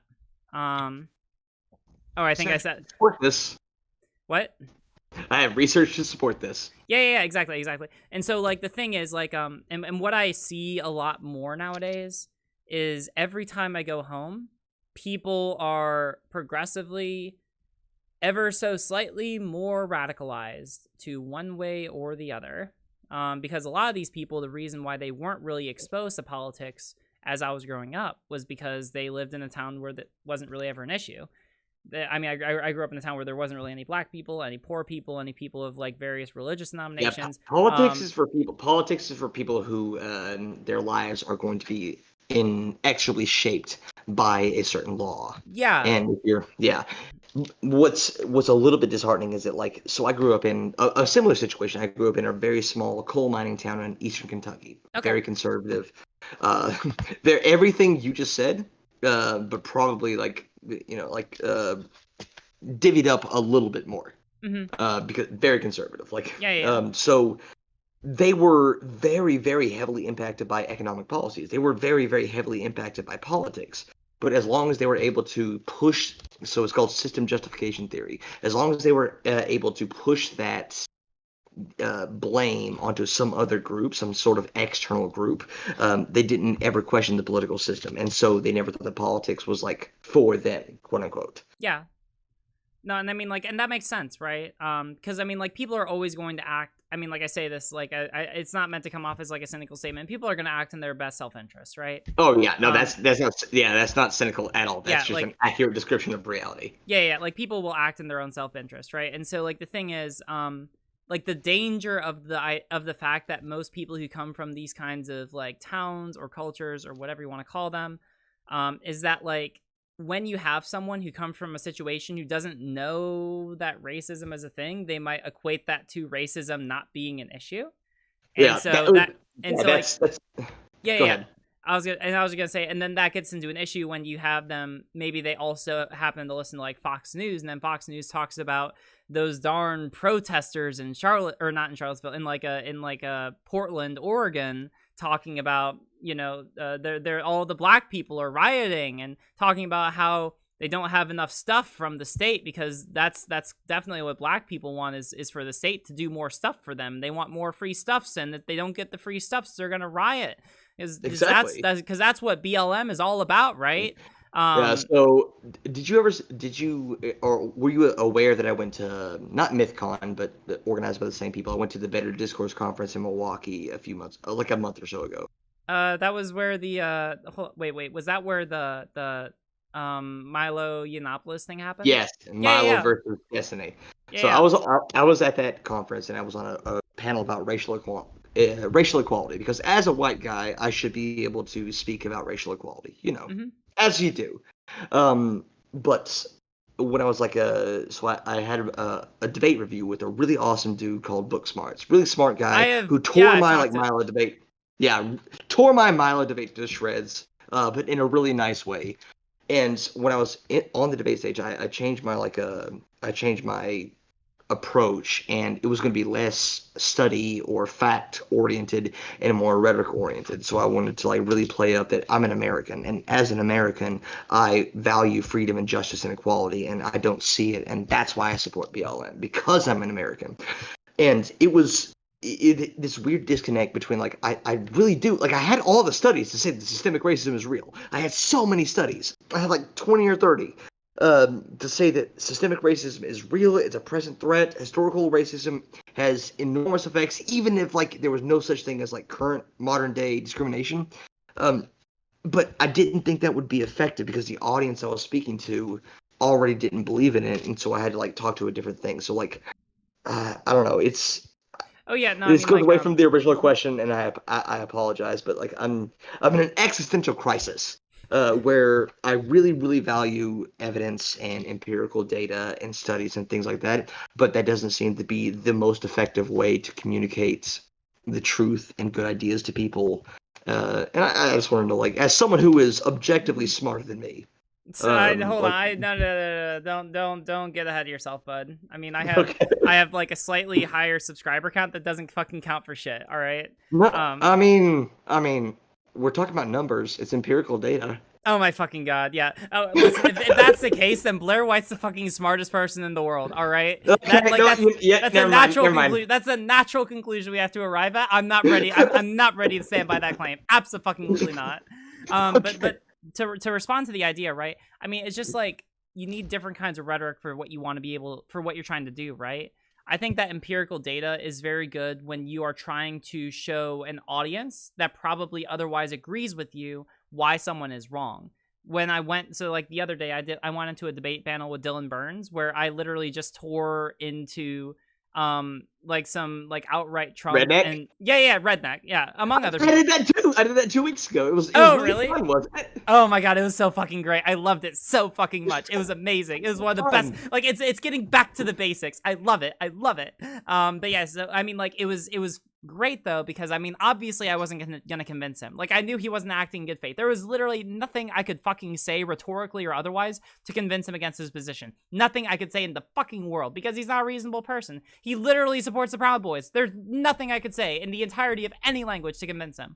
But I knew that even like if it's effectively a situation where I'm like talking to a brick wall, I don't really see any point in me being there unless I can get something else out of it. And that's basically where I just start like memeing on them and like showing the audience based on the totality of the evidence why this person is wrong, right? And that's where I think empirical evidence makes a really good intro, is where like you're trying to not convince the other person, but rather show the audience why someone's position is wrong, right? Especially if they're like acting in bad faith and there's no way that any kind of rhetoric that you employ will be able to convince them.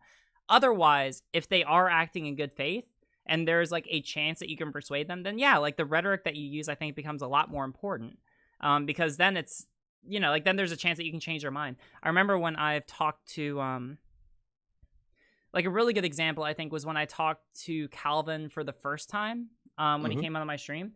Obviously there were some studies I was able to cite to him, but they didn't work because I could tell that they weren't convincing to him. Now, once I realized that, I could have taken the conversation in one of two ways. Either A, I could have just like doubled down on them and be like, well, why are you a fucking science denier? Don't you believe in science, you motherfucking piece of shit? What are you? Just like a stupid ass motherfucker who doesn't even know how to believe in studies? You have any evidence to back up yourself? Like, I could have gone that route if I wanted to be like super mean, but I didn't, because I could tell by listening to him that actually, you know, he was like a good faith person when I was talking to him. And so like I took it a different route of just trying to rhetorically respond to the things that he was specifically saying. And I think that that was a lot more effective because like in that instance, I was able to like, I don't know, actually get like, oh yeah, definitely. You know, like yeah, definitely. Probably the debate I did the most research for was one of the debates I did, I think, the worst in. So I debated Vincent James of Red Elephants, who is a Nazi. Oh, fuck. Yeah, and I had so much data, I had so much research. I like bought textbooks from like used bookstores. Like I had so many different sources, but I still think I did pretty bad in that debate because like in the debate he was able to like gish gallop and make all these claims. Yeah. And this is what like made me like really upset about like the notion of empirical data. Like in his opening statement, it was just a gish gallop. He was going to lay out 40 or 50 different points that had no bearing on reality. Like, if you were to take the time to individually react to all those points, you realize he's lying about almost everything. Oh, yeah. No, but I mean, like, I get that. I think it's just, like, learning different ways to be able to respond to that. I mean, like, there were the other day, for example, when I was debating Redneck, like, he gish galloped, like, it was the same thing. He gish galloped so fucking much. Like, he started talking about, like, the effects on people of different mental health or PTSD, like, since, like, the 50s. A lot of people found it offensive, but, like, honestly, I kind of just clocked it up because, like, I started listening and I realized about 2 seconds in, this isn't fucking relevant. And I know he's not going to substantiate any of it. So literally at the end of it, I was like, all right, cool. A, do you have any sources? And B, are you able to substantiate, or B, how is that? Like, A, do you have any sources? And B, explain how the fuck that's relevant whatsoever. And he couldn't answer that, right? Yeah, all right. It's a fantastic topic. I really enjoy talking to you, but I think it's time for someone else to take the spotlight. You're okay? absolutely yeah. No, thank you so much for keeping. All right, I just want to support you. I think you're amazing. I think you're really, really good at what you do, even though I'm genuinely angry and upset about your. We will. All right, listen, Jangles, you are free to come on literally whenever the fuck you want to. We will. I will. All right, we're gonna debate, okay? I'm not sure about what yet. Oh fuck! Oh god! We'll figure it out. All right, so we're gonna have our beef, and we're gonna have our clout beef, or beef clout. Oh okay? no! Oh no! I'm gonna season our beef clout until it's a joyous, delicious, scrumptious meal of beef clout. Okay? I don't want that, Jangles. You're like the closest person I'm onto on this platform. It would be like you're my brother, Anakin. All right. I love you. Sincerely, you're awesome. I love your content. You do a really good job, and I'm glad you're in this space. Okay. All right. I'm glad you're here too. Okay? All right. Bye. It was really good. Yeah. Talk to you later. You're my brother, Anakin. I hate you. I loved you. Jangles is all right. Listen, out of all the I do have to say, like, Jangles is probably the person I feel the most kinship with out of other creators on here. Like, I understand him close to Zan, but like Jangles is probably a bit more closer to what I do. It sucks that like I don't know. I feel like a little bad I pulled that like out in front of him, but I also know it's just like a consequence of like the fact that he's been super busy, because otherwise he's an amazing creator and I have absolutely the highest expectations. And again, Jangles, I would love to tag team more shit with you. We will make that fucking happen. All right, let's see. Without wasting any more time, next person. Oh, hey, you've wanted to talk to me. Hello there. Hey, how you doing, Riley? Doing all right. Yeah. I saw you have messaged me before about wanting to talk. I think you sent me a message on Instagram. I just haven't had a chance to check it. What's happening? Yeah, sure, no worries. So I saw your debate with Redneck, and that was a thing. Yeah, it was a thing. Oh, also I can hear like a little bit of feedback. Sure, sorry, I could put on headphones. I wanted to go over some bad COVID memes with you, and so I'll define bad COVID memes. Okay. So the memes I want to go over in particular are number one, the death certificates. Number two, and pre-existing conditions. Number two, I would also like to go over the what about Sweden though lockdowns increasing mortality through other causes, because these may be things you've heard before, maybe not. Have you heard these memes? I mean, vaguely, yeah. Sorry. So yeah, it's just like make the arguments. Yeah. So one thing you may have heard is that for the coronavirus, there have been pre-existing conditions in the overwhelming majority of the cases. And because of that, it's not really COVID deaths. They're just other deaths like cancer deaths, or someone fell and tripped, or they had an infection with a virus or whatever, or an unrelated infection and they were co-infected. And the list goes on. I think I've heard something like that. Counts are not really COVID. They're not COVID deaths. Truly, they're being counted as COVID deaths, but they're not actually COVID deaths. I've heard that argument. Is that an argument you've heard from time to time?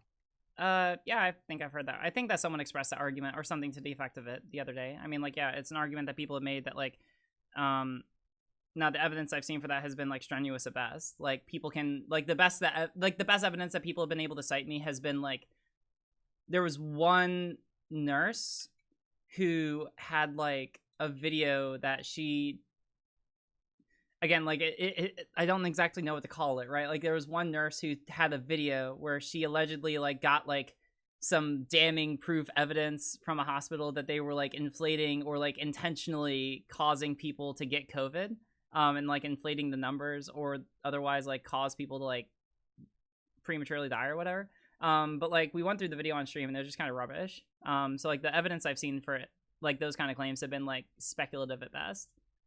Yeah, I messaged you about that video actually. She clicked on the wrong test and she was hiding the actual PCR test. Oh, I remember that. Yeah. Yeah, no, I remember that. Dang, that's been all right. It's been a second. Yeah. But no, I mean, like, yeah, I don't know. Like, yeah, I've heard that argument, but like the evidence I've heard for it has been like whenever someone asks for like some affirmation on it, like every time I've asked for someone to be able to substantiate that claim, like I've gotten like nothing. So that's why I haven't treated it as like a serious argument. Just because like I ask like, all right, well, what's your proof for that? And they're like, oh, this is what I heard from conservative pundit so and so. It's like, okay, that's totally credible. Yeah. So here's the thing. So it's not that the claim isn't necessarily true. It's just that it's a claim that applies to literally every condition. That's the key point here. Okay. So people have comorbid conditions for just about everything. You can have heart disease, you can have diabetes, you can have a whole bunch of anything, and you can get sick for any condition. You can get sick with the flu. But no one is going to make the case that because you had the flu and you also had heart disease, that it wasn't a flu death. Or because you had, there are people who have cancer and they die from the flu while they have cancer. They don't make this argument against the flu. They don't make this argument against any other infection. Okay, so what you're saying is that like they're disproportionately applying this specifically to COVID, like this kind of an argument against COVID, when literally this is just how people treat like any kind of death with comorbidities. Yeah, not just disproportionately, they're only applying it to COVID. They're not applying it to any other thing. Amazing. I mean, I guess that's not surprising. Like again, like I don't like the reason I haven't talked about it too much is because like I don't want to talk out of my ass because I'm not a mental health professional. I usually just like try to in these kind of cases respond to evidence I see. But I mean, like that, like that makes sense. Yeah. So I wanted to I'll post in your stream. Here's like an example of how a death certificate is actually filled out. It's the immediate cause of death is filled out, and the contributing causes of death are filled out as well. Yeah. Hold on. Not like this is good education. I'll bring this up on stream. Okay, yeah, you want to walk us through this? Yeah, sure. So in this case, there's rupture of the myocardium. That's when the wall of the heart actually ruptures. And then there's a cause for the rupture of the myocardium. There's secondary causes, such as acute myocardial infarction. That's a heart attack. Mm-hmm. That would be listed as B. Coronary artery thrombosis. That's a clot in one of the arteries of the heart that causes a myocardial infarction. So that would be C. And then D, atherosclerotic coronary artery disease. That is the long-term buildup of plaque in the coronary arteries. So 1D causes C, causes B, causes A. So it's not just that we're listing, okay, well, rupture of myocardium. Okay, fine. That's the immediate cause. But we're also listing the other contributory things. Interesting. Okay, that makes sense. Yeah. So this idea that, oh, well, now this person could have had cancer as well. And cancer can cause thrombosis and it can cause hypercoagulable states.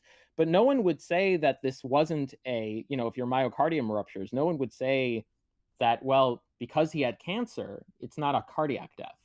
It's just an insane argument. Okay, interesting. No, I mean, like, that makes sense, right? And I think that, like, at least based on what I'm seeing right now, like, yeah, obviously, like, I don't know, I guess that the easy answer is, like, yeah, death is complicated, and sometimes people can, like, die for a multitude of reasons, right? It's, like, if someone has COVID and tests positive for COVID at the time of death, then it makes sense that probably in some way contributed to their death, even if there was something else that was maybe, like, the immediate cause, if we want to use this kind of language. Yeah, so that makes sense. Yeah, it pushes COVID, and this is not uncommon with viruses. Viruses commonly take pre-existing conditions and push people over the edge where they can't cope with those pre-existing conditions. This happens with the flu. It happens with even colds. Common colds can put people into CHF exacerbations, and no one says that, well, it's not a flu death. Like, I've never heard this argument that it's not a flu death just because they had a pre-existing condition. Interesting.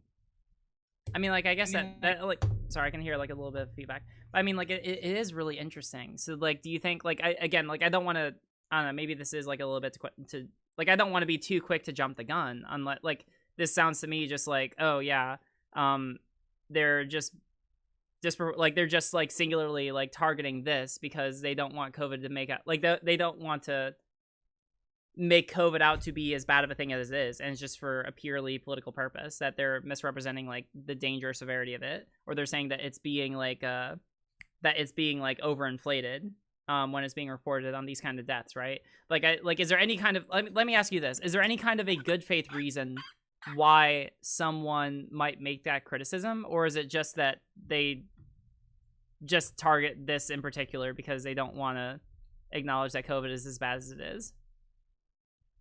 I mean, people can be good faith and just be mistaken. I mean, there could be people who are fooled by what they hear about them. But if you actually understand the way reporting works and you understand things that go into it, it's really, I don't see any good faith argument against it with proper understanding. Okay. Actually, you know, that's probably fair. Like, I have a lot of people, like, God, I've been talking about my family all night. It's weird because I've learned recently, as I've been growing, that my family now all watch me, which is the weirdest, most interesting thing. Hi, Mom. How are you? Call me later and we'll talk about this. But yeah, so it's just interesting because I like, whenever I go home, and like the past couple times I've gone home, I've talked to people about this. Usually people will bring up the idea like, oh, well, you know, people are saying that like I remember I think I even got into a heated argument where, you know, my family was like so firmly convinced that like COVID numbers were being overinflated in hospitals, right? And they gave me the same video that, you know, we had talked about, that you shared with me that information about. And I mean, like, obviously none of them are medical professionals, right? Like, none of them know medicine. None of them had any kind of medical basis. They were just like very firmly convinced about this. I think it would be like just based on like, you know, this conversation, I don't think it would be appropriate to necessarily like morally impugn them. Like, I didn't hold that morally against them to begin with, right? Because I understand that like they are, like, their beliefs are the result of the conditions that they live in, right? Like, they live in such an area where it's very hard to be exposed to like contrary ideas unless you go and you seek them out affirmatively. But like, yeah, I don't know. Like, like, it makes sense, right? Like, if you actually understand how this works, then I don't think that there's any, like, based on what we've discussed, I don't see any kind of good faith reason to say that these aren't, like, COVID deaths, even if they're not, like, the immediate cause, but if they're still otherwise listed on death certificate. Yeah. Yeah. I mean, if they are watching, we can go over if you have the time. You probably don't. I probably don't. Yeah, sorry. Yeah, you don't. We You know, I mean, like, this this is, we can go over all the other memes and whatnot, and that other thing. But yeah, maybe sometime in the future we can go over a whole bunch of right-wing COVID memes. Also, do you have hold on, let me check you, because you're a content creator, right? Yeah, you have a YouTube channel. Is this your first time in the server? Did you just join the server? I joined the server a while back, but I haven't been like really hold on. active. All right, well, yeah, hold on. You get the raise services role. You're a content creator. Hey, do you want to shout yourself out real quick? Yeah, sure. YouTube.com/AVIMD. YouTube.com/AVIMD. Awesome. If our mods can go ahead and link that real quick so that people can go subscribe, and yeah, that'd be awesome. But yeah, thank you so much for coming on. This is actually very this is very helpful. I really appreciate someone with actually some kind of affirmative knowledge on this being able to talk to me about this. I thought this was super good. For sure. Take care. All right, sounds good. Bye. Fableism should be pulled. She was a person. She was the person left from last night. Oh, okay. Wait, hold on. I'm gonna get a wholesome person first. I haven't talked to you. Hello there. Oh, hello. Hi. How are you? I'm good. I just had to turn off the stream real quick. You're fine. It's kind of weird hearing you in one ear and then you come in on the other. Yeah. No, I get that. Congrats. And I would like to share an album of my dog. Oh my god, yes. Hold on. Can you post this? Like, where hold on, where can we look at this? If you post it posting possibly? Yeah, go ahead and post it to Q posting. From the current caller. Oh, is this your pupper? Album. Oh my god. Here, I'll put it in Q posting and all right, I'll put it in Q posting. Sorry, chat. I'm leaving you for a moment. Sorry. Bye. Okay. You gotta click on the link though. All right, is it? Oh god. All right, Imager. I promise it's safe. It's okay. I trust you. I believe in you. Oh my god. Stella baby. She Aww. is my girl. She's the best girl. Really. Oh my god, that's adorable. Oh my god. Oh my god. She's got a She raincoat. likes to sleep. She Aw. does. Oh my god. God, My I really brother want to does. get a dog. The only reason I haven't is because I work so much. I know I couldn't give a dog listen, if I had a dog, I'm sorry, I wouldn't be streaming right now. I would just be cuddling with my dog. Oh, absolutely. Oh my god. Doggy baby. It can just depend on the dog, because like she's like 50 pounds. She's not very big. She's very stout. But, like she literally just sleeps all day. She'd be like a perfect apartment dog. All right, yeah, that She makes doesn't sense. bark or anything. She's super low energy. Like she's 4.5, but she has all this gray. Aw. And it's Oh just my great. God. We just love her. She's baby. And I feel like in like lefty spaces there's a lot of cats, not a lot of dogs. I very much appreciate it. I am find that 100% weird. dog person. I'm sorry. Like I will come down affirmatively on Oh, this. no. I am 100% dog person, all right? Like I understand that Get the clout beef going. I will. You gotta be Listen, I careful will with I will that. I will fight people about that, all right? Oh my god. Aw, What- pupper. Do you hear her snore? Oh wait, hold on. Can I hold on? Is it with the sound on? Oh wait, hold on. Here it is. Yeah. Aw. Oh She my doesn't god. snore very often. But she was Oh just my laying with her God. head like that. Alright, That's so adorable. Oh yeah, she is a pit bull mix. She's 50% American Staffordshire Terrier, 12.5% Lab, Bulldog, Chow, and then something else that the DNA test couldn't figure out. That is adorable. Very good girl. She is the best girl. All right, I love it. Thank you so much for coming Alright, on. This that's was it. great. All right, Yes, talk. of course. I hope to talk again sometime. Oh yeah, 100%. I'll catch you around. I mean, like I'm active in Discord, so like if you hang around, I don't know. We'll probably yeah. I look forward to it. Thank you so much. This was great. You Yes, of course. Have a good night. too. Bye. Boop. All right. Fable. All right, and then you said Fableism was the only person from last time. That was great. Listen, if people want to share their pets, I will 100% go over your pets on stream. All right, like that is. That's amazing. All right. Aging millennial humor. A doggo. A heckin' good pupper. They're two good boys. Don't worry, understood. Could be friend. Huh? Cute doggo. A heckin' good pupper. Amazing. Even cats. Yeah. Show my burb on stream. Listen. Oh, are you? Hold on. First, so stick around. I'll bring you in next. Yeah, I'll show all of them. All right, we're gonna go back. All right, Fableism. You were left from last time, so I'm gonna bring you in right now. Boop. Hello there.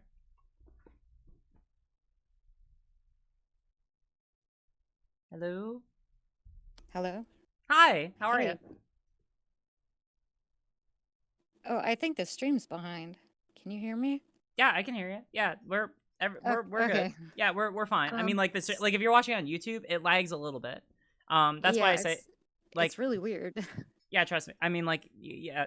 I YouTube, like that's the reason why I'll usually recommend to people to watch on Twitch, because like the latency is a lot better. Like it's basically one and the same. But yeah, like YouTube is a little laggy, so I don't know. But I always get the swirling sign with Twitch. Like I'll be right in the middle of like a debate, and then it'll start lagging. Oh, So yeah, I get that. yeah, It just depends on your it's- internet. Yeah, I have no idea why, but Yeah. So congratulations. Thank you. I From appreciate it. Ohio, by the way. So Amazing. sorry that you're from here. Yeah, I know. Listen, I mean, like, all right, I have so many mixed feelings about Ohio. Like, I do have a soft spot for Ohio. It's home to me. Like, my hometown is very near and dear to my heart. Because like I do, you know, like I found myself in a lot of ways there, right? Like I became a lot of the person I am today from there, and I still have a soft spot for it. But otherwise, yeah, it is. I don't know. It's not exactly the greatest place. All like Yeah. like objectively, right? Like I understand I'm saying this just from the perspective of like I grew up there and I have nostalgia for it. But otherwise, objectively, like there are other places that are probably better to live. And I get that. Probably. Like, I'm never gonna live anywhere else, so I'm kind of stuck here. I'm like Northeast Ohio, and it's Okay. not really doxing, but like to say that near Youngstown. Okay, I got if you. you know where that's at. Yeah, I mean, like But I was yeah. over like west of Cleveland, Oh, okay. So yeah, you Mhm. were a little bit. like a little bit, probably about like a couple hours away. But yeah, anyway, so yeah, what do you got? Yeah. All right. So, do you remember that stupid Onision bread tube video? Yeah, I remember it. Yeah, Like that was. you went over it, whatever. Yeah, I But remember she it. actually made like one good point, which was that it's really hard to be a creator on YouTube if you're a woman if you don't look a certain way. Yeah, no, I mean, I And totally get that. I think I agreed with that when I heard that. yeah, you did. And I was wondering, like, I've been watching you for a while now, and like I have the same kind of vibe. Like I'm gonna be starting to create soon. Everything keeps breaking. So, sorry? but I'm gonna be starting to stream soon. Yeah. As soon as I get a mouse back. Mine broke yesterday, so yeah.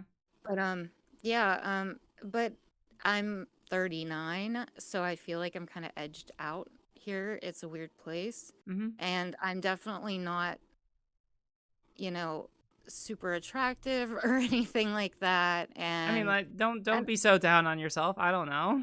I mean, you're being kind of. I don't know. You don't have to. I mean, geez, I don't know.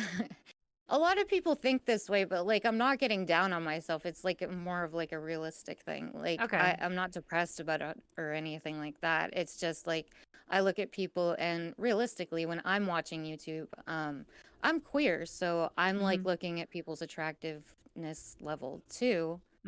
And I'm like, yeah, I don't know. Like the leftist space is like usually pretty young people. I think Bo might be older than me, Bo the fifth column, but like, yeah, I'm just kind of thinking like, is there a way to stream to where like people are looking at something else, or is there like a gimmick, or I don't know, like something to like pull people in, I guess is my worry. Yeah, because So my topic is extremely like not really that talked about, so. No, I think this is actually like very like no, I've talked to a lot of people about this. Mind you, I'm gonna be totally real with my chat. I am incredibly insecure about my looks. Incredibly. I just fake it really well. I just fake it exceptionally well. I think you look amazing, just to say. But anyway, it's just I don't want to do it's just confidence. Just be confident. Like that, like that's terrible advice, and everyone gives it. And you could have come on and gotten something else, completely different. I do think that a lot of people like attract, like, if we want to be like clear about it, like on a platform where people are maybe, you know, like consciously looking for like some kind of you know, like some kind of benefit, right? Like obviously a lot of people here in like leftist kind of more progressive spaces are going to be looking for a lot more holistic kind of content. I think that it would also be inappropriate to say that like there probably is a bias towards people who are like more attractive. Ooh woo. Like they're like, yeah, like I do want to be clear that bias like very likely does exist, and it probably also like mostly negatively affects women. Like, I don't think that kind of a double standard really applies to guys. Yeah, it's like it is a very big double standard for women. Yeah. And so like there's like two questions, right? The first question, is that good? Obviously not. How do you deal with it? That's the big one. So like there are practical ways to do that. The first, I guess, is like if you want to, like if you just want like a gimmicky solution. I know that a lot of people are trying VTubing right now. If you want to try no that, idea what that is. So, I feel boomer. Oh Lord! All right, hey, let's look at some. Again, like I don't. All right, folks. Thanks for installing. That was super loud. I'm sorry, chat. Here. Are you watching stream? Yeah. Okay. I'm slightly lagged because of YouTube, but yeah, I'm watching. Okay, let me see if I can find the one that I looked at before. It's like watching a dubbed movie. Oh my god, yeah.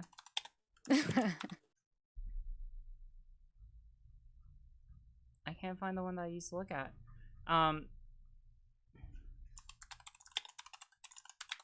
Like, I feel like I've heard of it once, but, like, it's never come up again. And I was like, when I don't know, I have a really bad memory. Yeah, anime filter activate. So, all right, here's one that I like showing people. So basically, the idea is that there are programs that exist nowadays. Now, mind you, the reason I recommend this is because, like, I was asking, like, my... Oh, this thing. Hold on, I'm gonna turn this down because there's an ad, and I don't have ad blocker on Chrome yet. Okay. But basically, like, it's something where... Yeah, you don't have to show yourself. Yeah, if like, I you can, like, remember. design a custom avatar to have as your person. I know I that would some have people... to pay someone. That's Yeah. the problem, and I don't have the money. Like, Yeah. it looks super cool. It's just I don't Right. know. Yeah, Well, I mean, like, I'm kind of working with, like, I even bought, like, the backlighting that Xanderall has. Okay, 'cause yeah.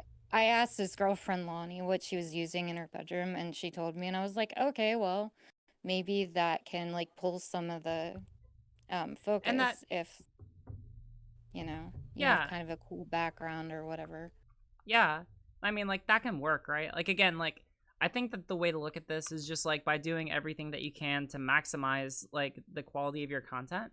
Like, even for me, like, if you were to look at, and this is also kind of the reason why, even though I tweeted out earlier today that I can't look at my earlier videos, I like leaving them up because, like, if you look at a lot of my earlier content, it's drastically different from how it is nowadays, right?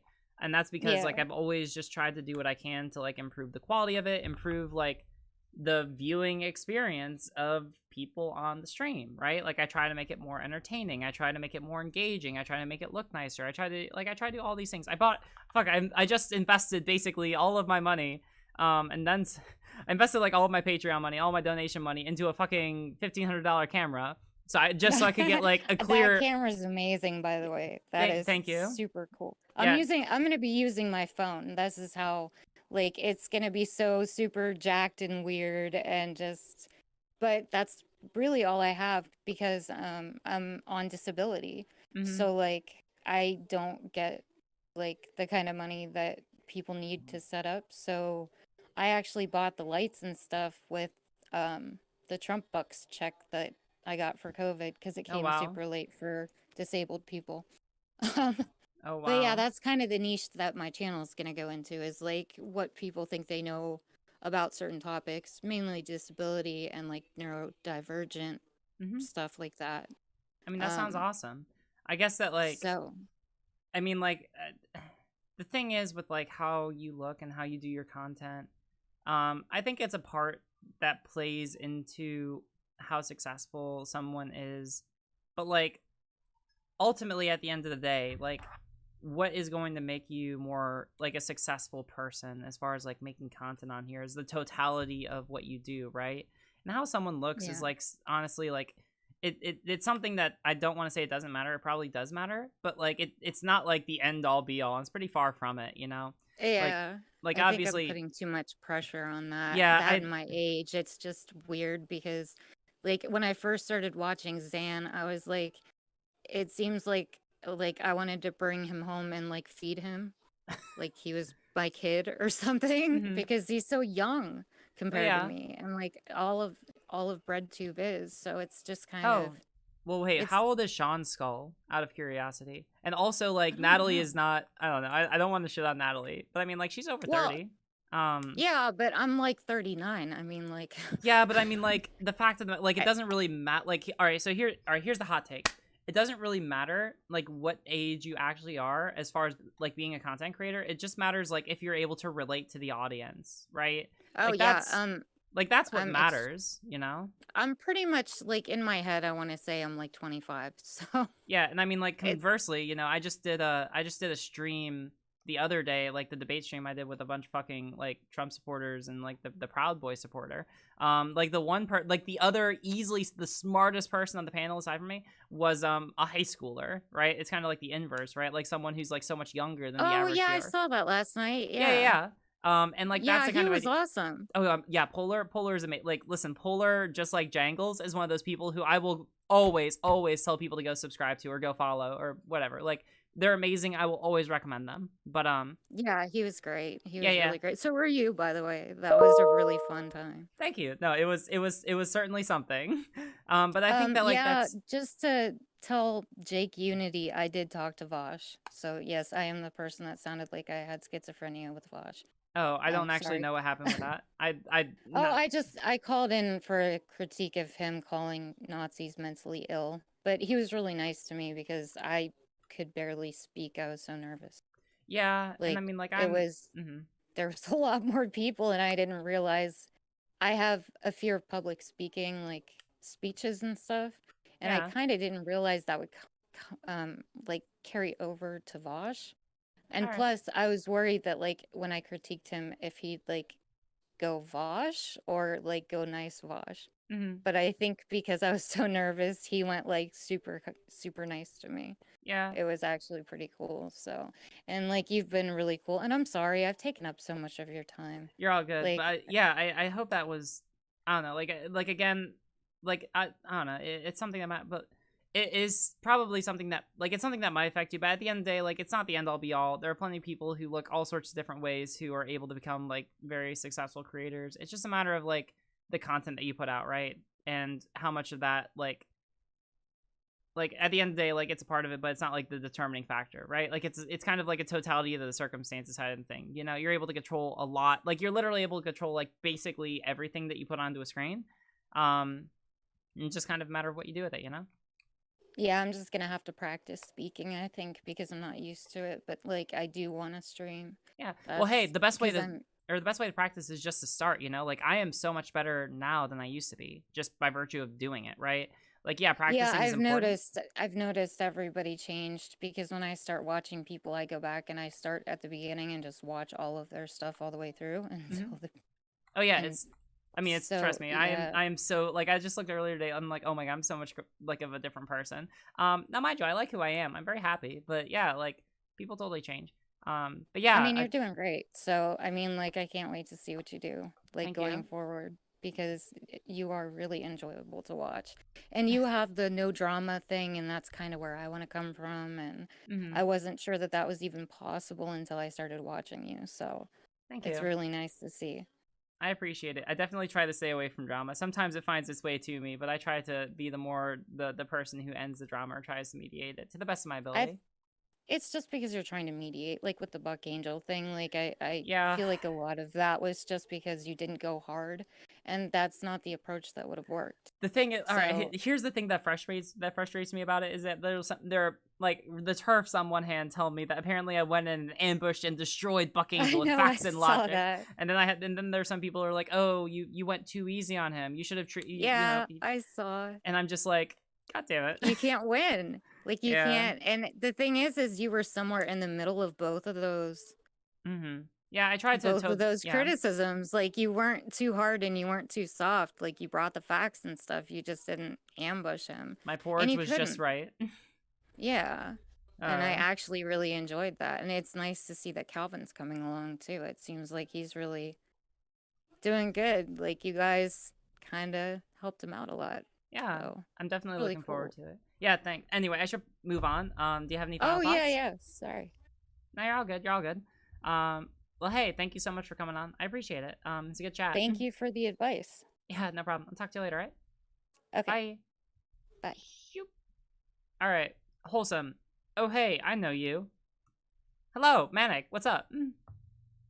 Oh, hey. Hello there, Great. General Caught me off Kenobi. guard. I just wanted to, congratulate you on passing 11K. Thank you. I found your videos one day on YouTube, and it really clicked with me how you started to discuss things in the most analytical manner possible. And I'm really eager to see you grow as a content creator. Thank you. No, I really appreciate it. He has a street no politics.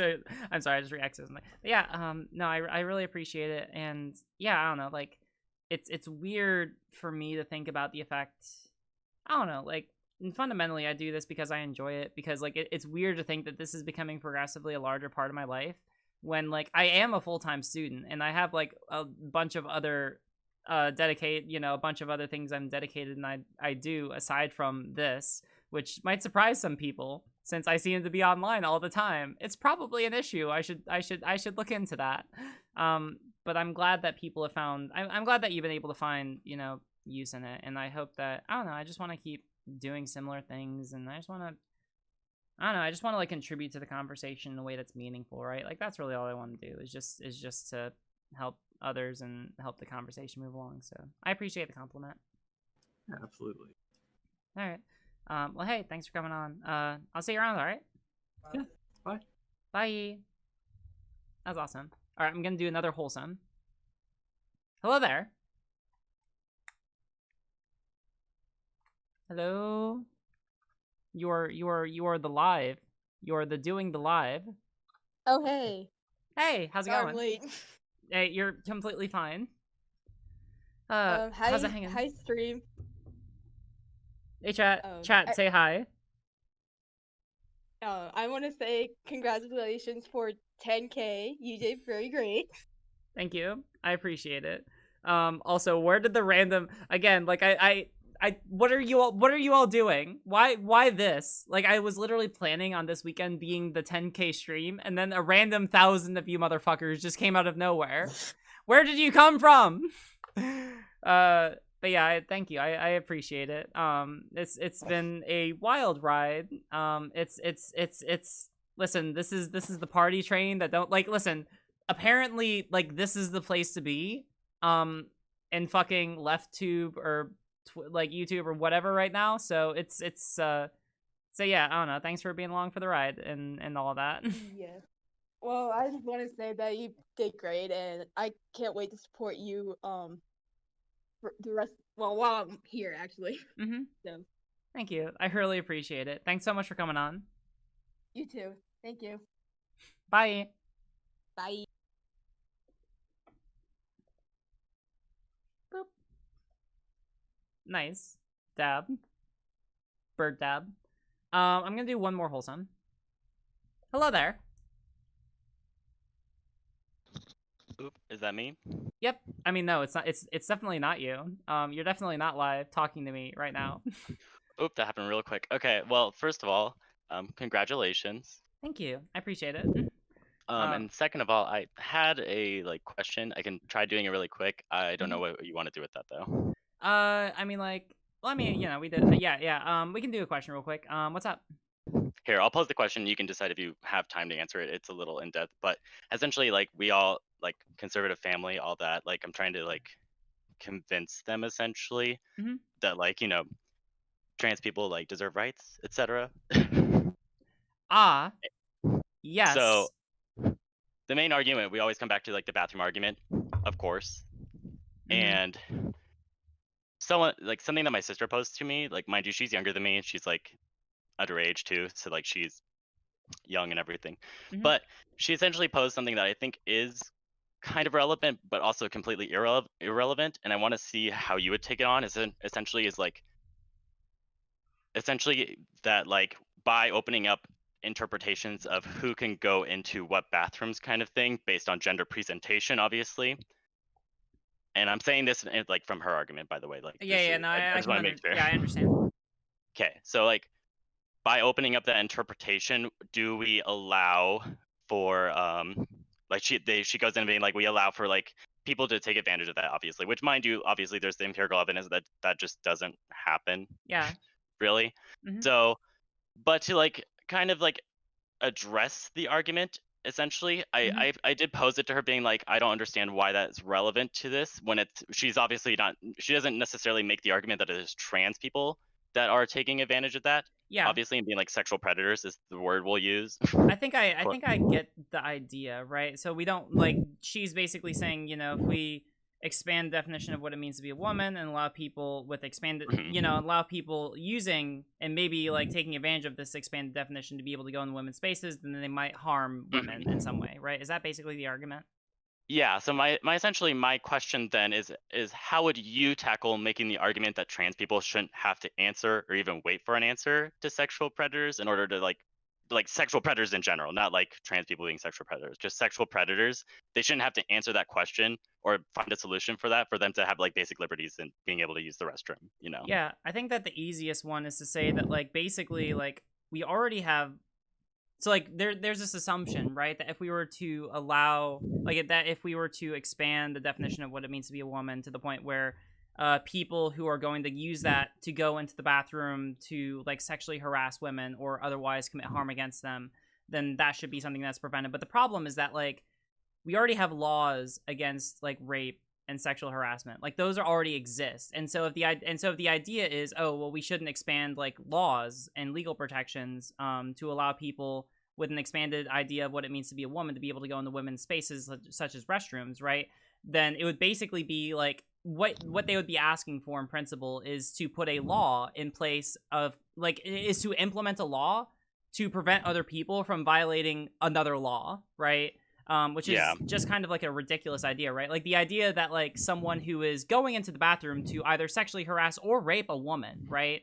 Trying to appropriate like language, like they aren't really like if they're gonna go in and like rape someone, then like the thing that stops them isn't going to be like some like gendered bathroom sign and the law in society that says that they're not allowed to go into the bathroom, right? Like they're not gonna look at that and be like, ah, kryptonite. I have been foiled by you darn law, you that is somehow also keeping me from violating another law, even though I was already planning on violating another law, right? Like it's just kind of a ridiculous argument. And what it ends up doing is that like these people are still going to go into the spaces, right? Like these people are still going to go into women's restrooms. And mind you, like again, like I think this is important to emphasize, like there is like very little empirical evidence that this happens like at all.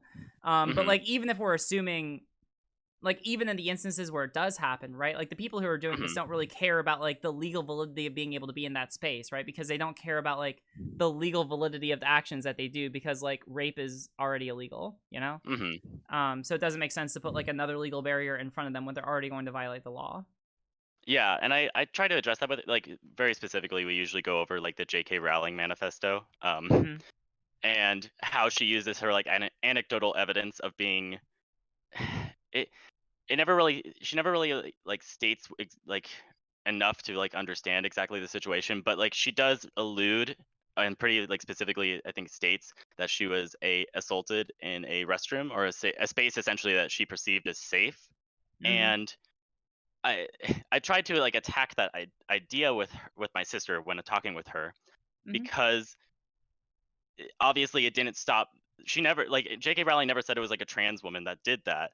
So obviously it was a man who ignored the women's sign and entered the restroom and assaulted her. So like I try to pose that argument all the time and be like, I don't understand why trans people in general, but like specifically in this case trans women should have to answer or find a permanent solution and all like overbearing solution for sexual deviance, I guess is the word, like misconduct, in order to be able to use the restroom.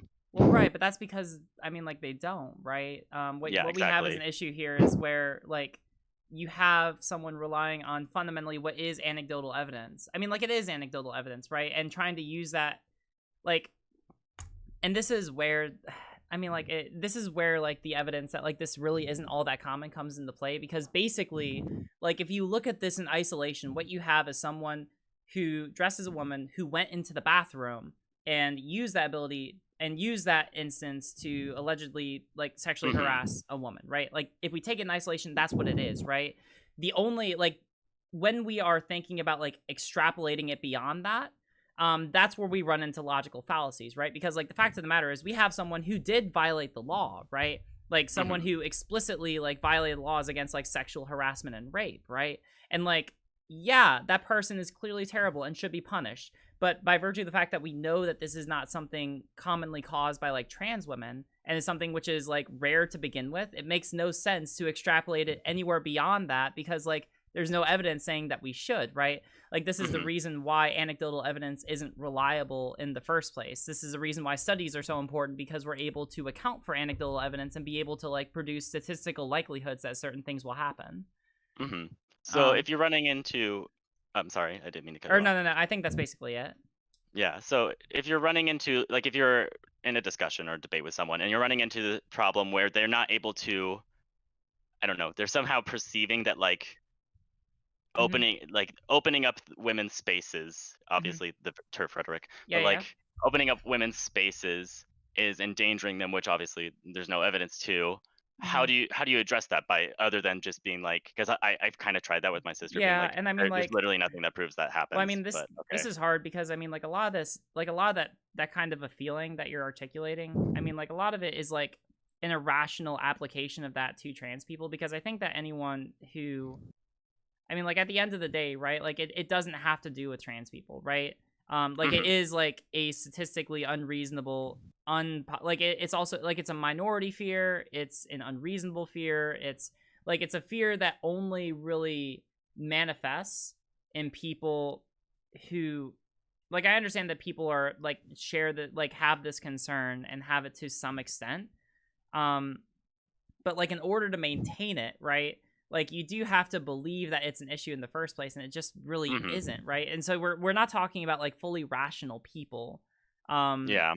And that's part of the issue. Now I do constantly think about like how to reach these people. Here's a good example. I had a debate a couple months ago with an Ariel Scarcella fan who basically who was very similar to who you talked about. Like or like the person that you're talking about. And mind you, like, was this trans bra? It was not trans bra, but it was someone who basically think of the trans bra debate, but with someone who was a lot nicer. And so I acted a lot nicer, right? Basically it was about, well, I guess it was about J.K. Rowling and Ariel Scarcella, right? But basically it was someone who represented themselves as acting in very good faith and articulated all the arguments in very good faith. And so when I responded to them, I walked her through every single argument, right? And at the end of the day, like, even though I went through and systematically disproved every single point that she brought up, every single concern that she brought up, she still, at the end of the day, said, well, you certainly have, you make some strong arguments. I don't think that you've changed my mind, but you make some strong arguments. And I wanted to look at her, and I was like, girl, there's literally no evidence to support your fear. There's none. There's none. And so, like, the thing is with a lot of these people is that, like, their minds cannot necessarily be changed with empiricism and with data. Like it's not like a rational fear to have to begin with, right? Usually when people's minds change on these subjects, it doesn't happen because of empiricism alone or being presented with like contrary evidence. Usually it's because they are convinced on a personal level that they should not have, that like this is a problem which should not be, which the burden should not be put on the trans people to have to account for, right? And that just requires like a personal kind of growth and development. But it's really hard because, like, again, like a lot of these, like, we're talking about what is fundamentally an irrational fear, right? Yeah. And so yeah, like it's like, trust me, I hear you, and I'm always thinking about like how to be able to convince these people. I think that step one is to, I'm gonna take like a page from the Vosh playbook. Basically, I think that like a good first step is to pull the person aside and be like, hey, I'm really concerned about some of the things that you said. If you ever want to, then you can come talk to me, right? And then you have to let them come to you. And by doing that, like, they've already kind of acknowledged that they're suspending that they have to protect their beliefs, right? Like, they're suspending the idea that they have to be on the defensive, right? If they choose to come to you. I feel like in a lot of instances where you're talking to your sister, she might be very defensive about these ideas, and that can make it very hard to persuade someone, right? And then, yeah, you can just kind of go through each individual point and be like, listen, this is not a likely, like, not only is this like not a wide fear that's held by many people, it's statistically unlikely. There have been like study after study showing that like this isn't an actual like realistic fear, and we already have laws that like prevent these sort of things. And so to put another law saying that trans people or people who others might perceive as trans people into women's spaces like bathrooms would not only just basically only harm trans people, but wouldn't really do anything to solve the problem of predators going into bathrooms if what they're going to do is already going to commit crimes against women in bathrooms, right? Like, I think that that's the kind of space where you want to introduce those ideas, and then you just got to kind of let her sit on it, you know? Yeah. Because, I mean, like, at the end of the day, like, if you present her, like, there's no argument that could be logically and consistently maintained that, like, trans people shouldn't be allowed in bad. Like, there's no argument that I've heard, and like all the evidence is overwhelmingly in favor of letting trans people in the like women's spaces, but I guess bathrooms in particular. Yeah, like general consensus, studies and everything like that. Yeah, exactly. And so like it's more about just like getting her to a place where she feels like she is able to safely suspend her beliefs and expressing why her beliefs are wrong, and then just kind of letting her sit on them. And then at the end of the day, you just got to kind of let her. You just got to kind of roll the dice and see if she comes around.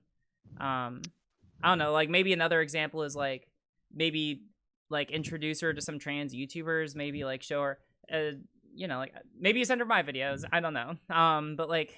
I mean, I actually have told her, been like, hey, like she, mind you, I'm full, like now that you're mentioning a lot of these things, she like likes debate, but and also relevant to the video, she watches PragerU, which I think is pretty consistent with like Yeah. this might be an issue. Mhm. So I've been trying to inform her, being like, so PragerU is pretty biased, so you're aware. Mhm. Trying to be like gentle and not necessarily be like that's just completely wrong, but like they're using quote unquote facts, and usually they pose them in a way that very obviously Mhm. caters to their agenda. But yeah, like whenever we're like debating or quote unquote talking about that, I think that might be feeding into that issue.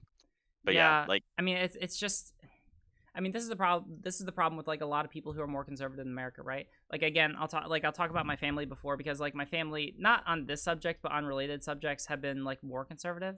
But more by virtue of the fact, like the thing that moved them at the end of the day was that they had a relationship with me after I came out, and they chose to maintain that relationship. They could have either abandoned my relationship with me and kept some of their older views, or kept the relationship with me and adapted what they viewed about the world in relationship to me being a trans person, right? Like it's sometimes it takes something like very personal for someone to be able to make that change, and at the end of the day it does require a lot of onus on her, right? Like there are a lot of things that you can do to certainly help. I mean, obviously like people are de-radicalized, but like I also recognize that there are a lot of people who I talk to who there is literally nothing that I can say that'll ever change their mind, because it's not like they hold their position because they're like they hold them because like they've logicked their way into it, but it's rather that they hold those positions because fundamentally they first have like some kind of rational feeling that's guiding the way that they see that particular subject. And at that point, there's not a lot that I could do. It is going to ultimately require that person to make a fundamental decision to change how they see that issue on their own. I'm not sure if this is helping. no, I don't definitely. I think you've helped me understand that like she really is like it is an irrational argument. I essentially like wanted to come on and be like, how would you address this? And it did help me kind of see like, oh, like she's not actually doing this in good faith. Or little does she realize that like she already has her bias, and even though she's trying to be quote unquote unbiased. Yeah. I mean like yeah, I mean like all the art, like any argument that she made, like so if we're talking about like even going back to the original issue that she brought up, right? Yeah, like ultimately if we're talking about like the implementation of a law to prevent people who are not like I guess cis women into women's spaces, like practically speaking that's just not gonna resolve anything, right? Like it's going to just disparagingly harm trans people, and like the same people, the same predators, like they're gonna still rape people. Like I'm sorry, like the imposition of a law is not going to keep someone from breaking another law. Like that's kind of yeah. And I was trying to be like, I don't, so first of all, there's no laws currently like as far as I'm aware, in regards to like my state I live in, there's not really any laws that like inhibit trans people from being able to enter the restroom. They'll most likely be like harassed and no, overwhelmingly. Yeah, are you kidding me? Like of fuck. course. Like all right, this is some anecdotal Andrea shit, but like fuck me. I'm still fucking terrified to this day when I go in the public restrooms. Are you goddamn kidding me? Are you goddamn kidding? Like all of this entire conversation just makes me scared as shit going into like fucking any public space in general, but like especially public bathrooms. Are you kidding me? Like I fucking hate that we have to have this conversation, because literally by virtue of having it, we are it does normalize the idea, at least in the people who are proponents of like the anti-trans arguments. Like it basically like does normalize in society the idea that trans women are like inherently dangerous and like we shouldn't allow them in bathrooms, which fuck me, I have to deal with that every day. It goddamn sucks. I don't know, that's my personal experience, but obviously I'm trying to abstain, keep out my own anecdotal personal experience, although I feel like that's probably broadly applicable, right? No,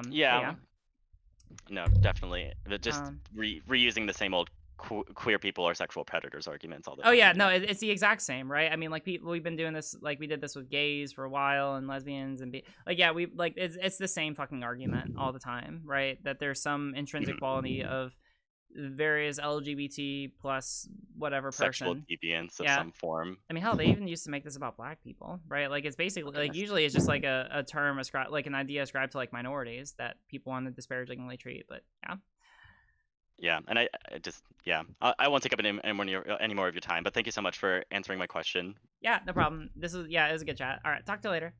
See ya. Bye. All right. We'll do one more.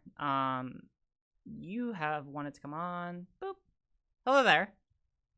Oh, hi. Oh my Hi. god. Hey, how's it going? Pretty good. Sorry, let me mute the stream. Yeah, you're completely fine. You're completely There we fine. go.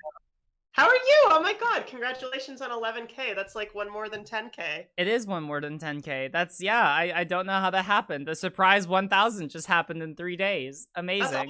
That's always how it happens though. Everyone like once you plan an event for a number, that number is gonna like blow up some astronomical degree. It would seem so. It would in fact seem that is in fact the case. Yes.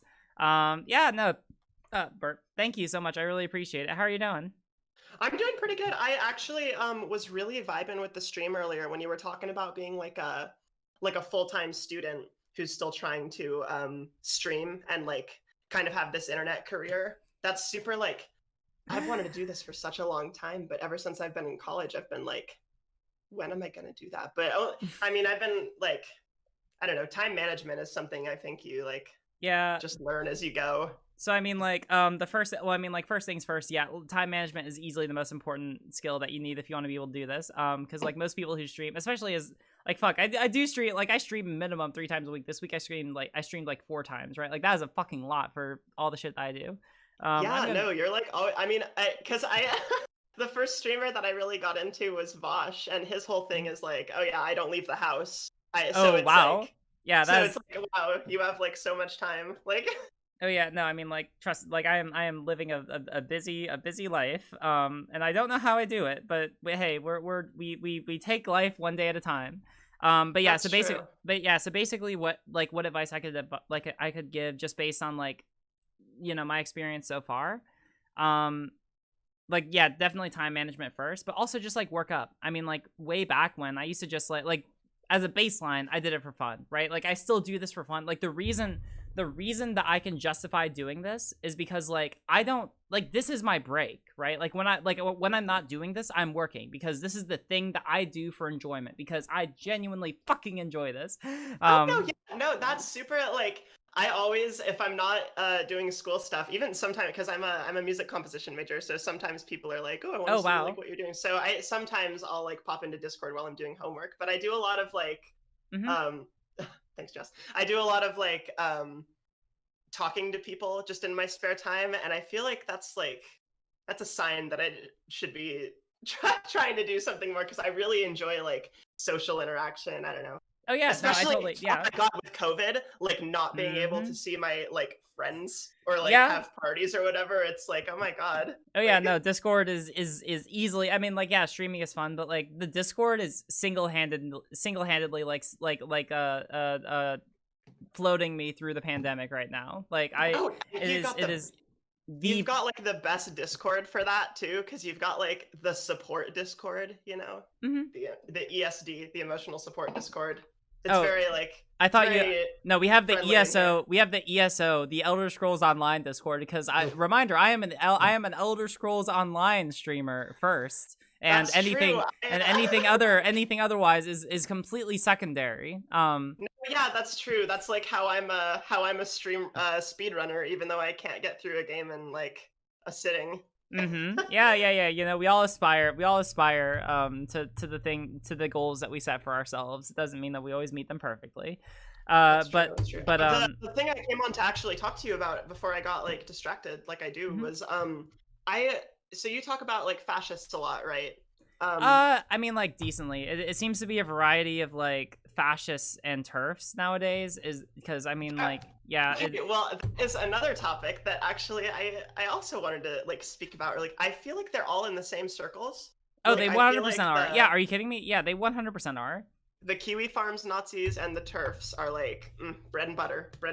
Love each other. Oh yeah, no, are you kidding me? Yeah, no, they fucking love each other because at the end of the day, like a lot of TERFs, like will they have a fundamentalist view about like how I guess like on the nature of like gender and sex, and that that lays over basically perfectly with how a lot of like fascists see like things like the traditional family, sex, gender, and all that, right? Like on those kind of ideas, they overlay perfectly. And so it's not necessarily that like they will outright support each other, because like, you know, like most like white supremacists or like Nazis will never identify as Nazis, and then like people who are like TERFs will usually like denounce white supremacy, and then like will only vaguely associate with people who otherwise are like objectively Nazis or white supremacists, right?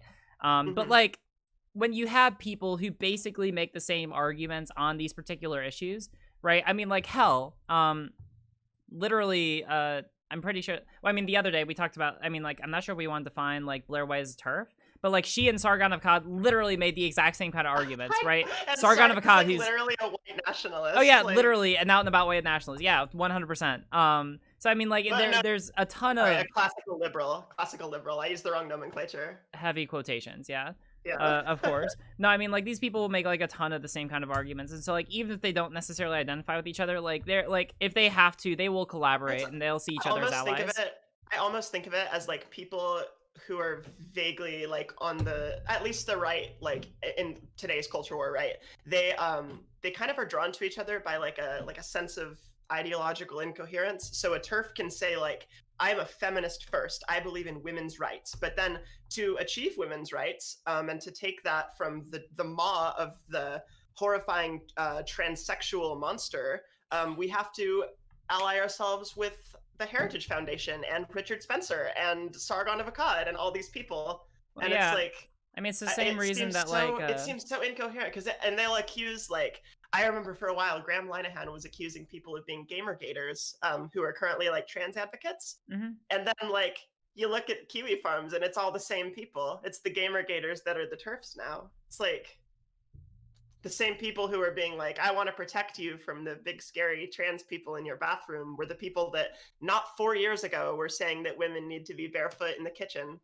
Yeah, no, and I totally get that. It's basically like a lot of these people fundamentally, I mean, like a lot of them just kind of virtue signal and they're otherwise hypocrites, right? It's the same reason that like a lot of like conservative Christians love Trump, is because like Trump is like the worst, the fucking worst example of any kind of goddamn Christian in the entire world, right? But conservative Christians love him because they know that ultimately he'll further the values that they actually care about, namely like putting, I guess, a Supreme Court justice, putting in a Supreme Court justice who will like overturn Roe v. Wade, right? Like it's the exact same thing. Don't you wish leftists were that good? Don't you wish leftists were that like bonding to each other? They're like, hey, we may not see eye to eye, but we've got the same goals. I mean, on one hand, sure, but on the other hand, I mean, like literally, it doesn't like, at least leftists are able to like, for the most part, adhere to their values. Like I would much prefer like a situation where people. Now, mind you, I want to be very. I want to be like very clear on this, right? I am all for left solidarity, right? I just like I want to make sure that like, because the distinction between like us engaging in solidarity and like them is that like they will claim to a moral system but will completely abandon it, right? Like they will claim to have a moral system that they will hold themselves out to be morally upright, like, oh yeah, we believe in Jesus and we want to do all the things that Jesus does, love your neighbor and all that, right? They'll drop that fucking like a what's something that you drop really at the fall of a hat, yeah. They will drop that like fucking immediately if it means that they're able to accomplish something like taking away the bodily autonomy of women, right? Oh my god, yeah, actually people will abandon positions so quickly. Just recently in the town that I live in, there was a fundamentalist religious cult with some real heavy like fascist undertones. Like their lead pastor has like written pamphlets about how slavery was great. And like they were having this gathering, like maskless gathering, where they all stood together in the middle of downtown and spread COVID and sang hymns. And the police came and were like, hey, you can't do this. And then they arrested some people. And next day I see a cab from people in MAGA hats. And I'm like, you're just gonna abandon your like cop standing position because somebody you agree with was affected by it for like once out of 100 times that the police harass somebody.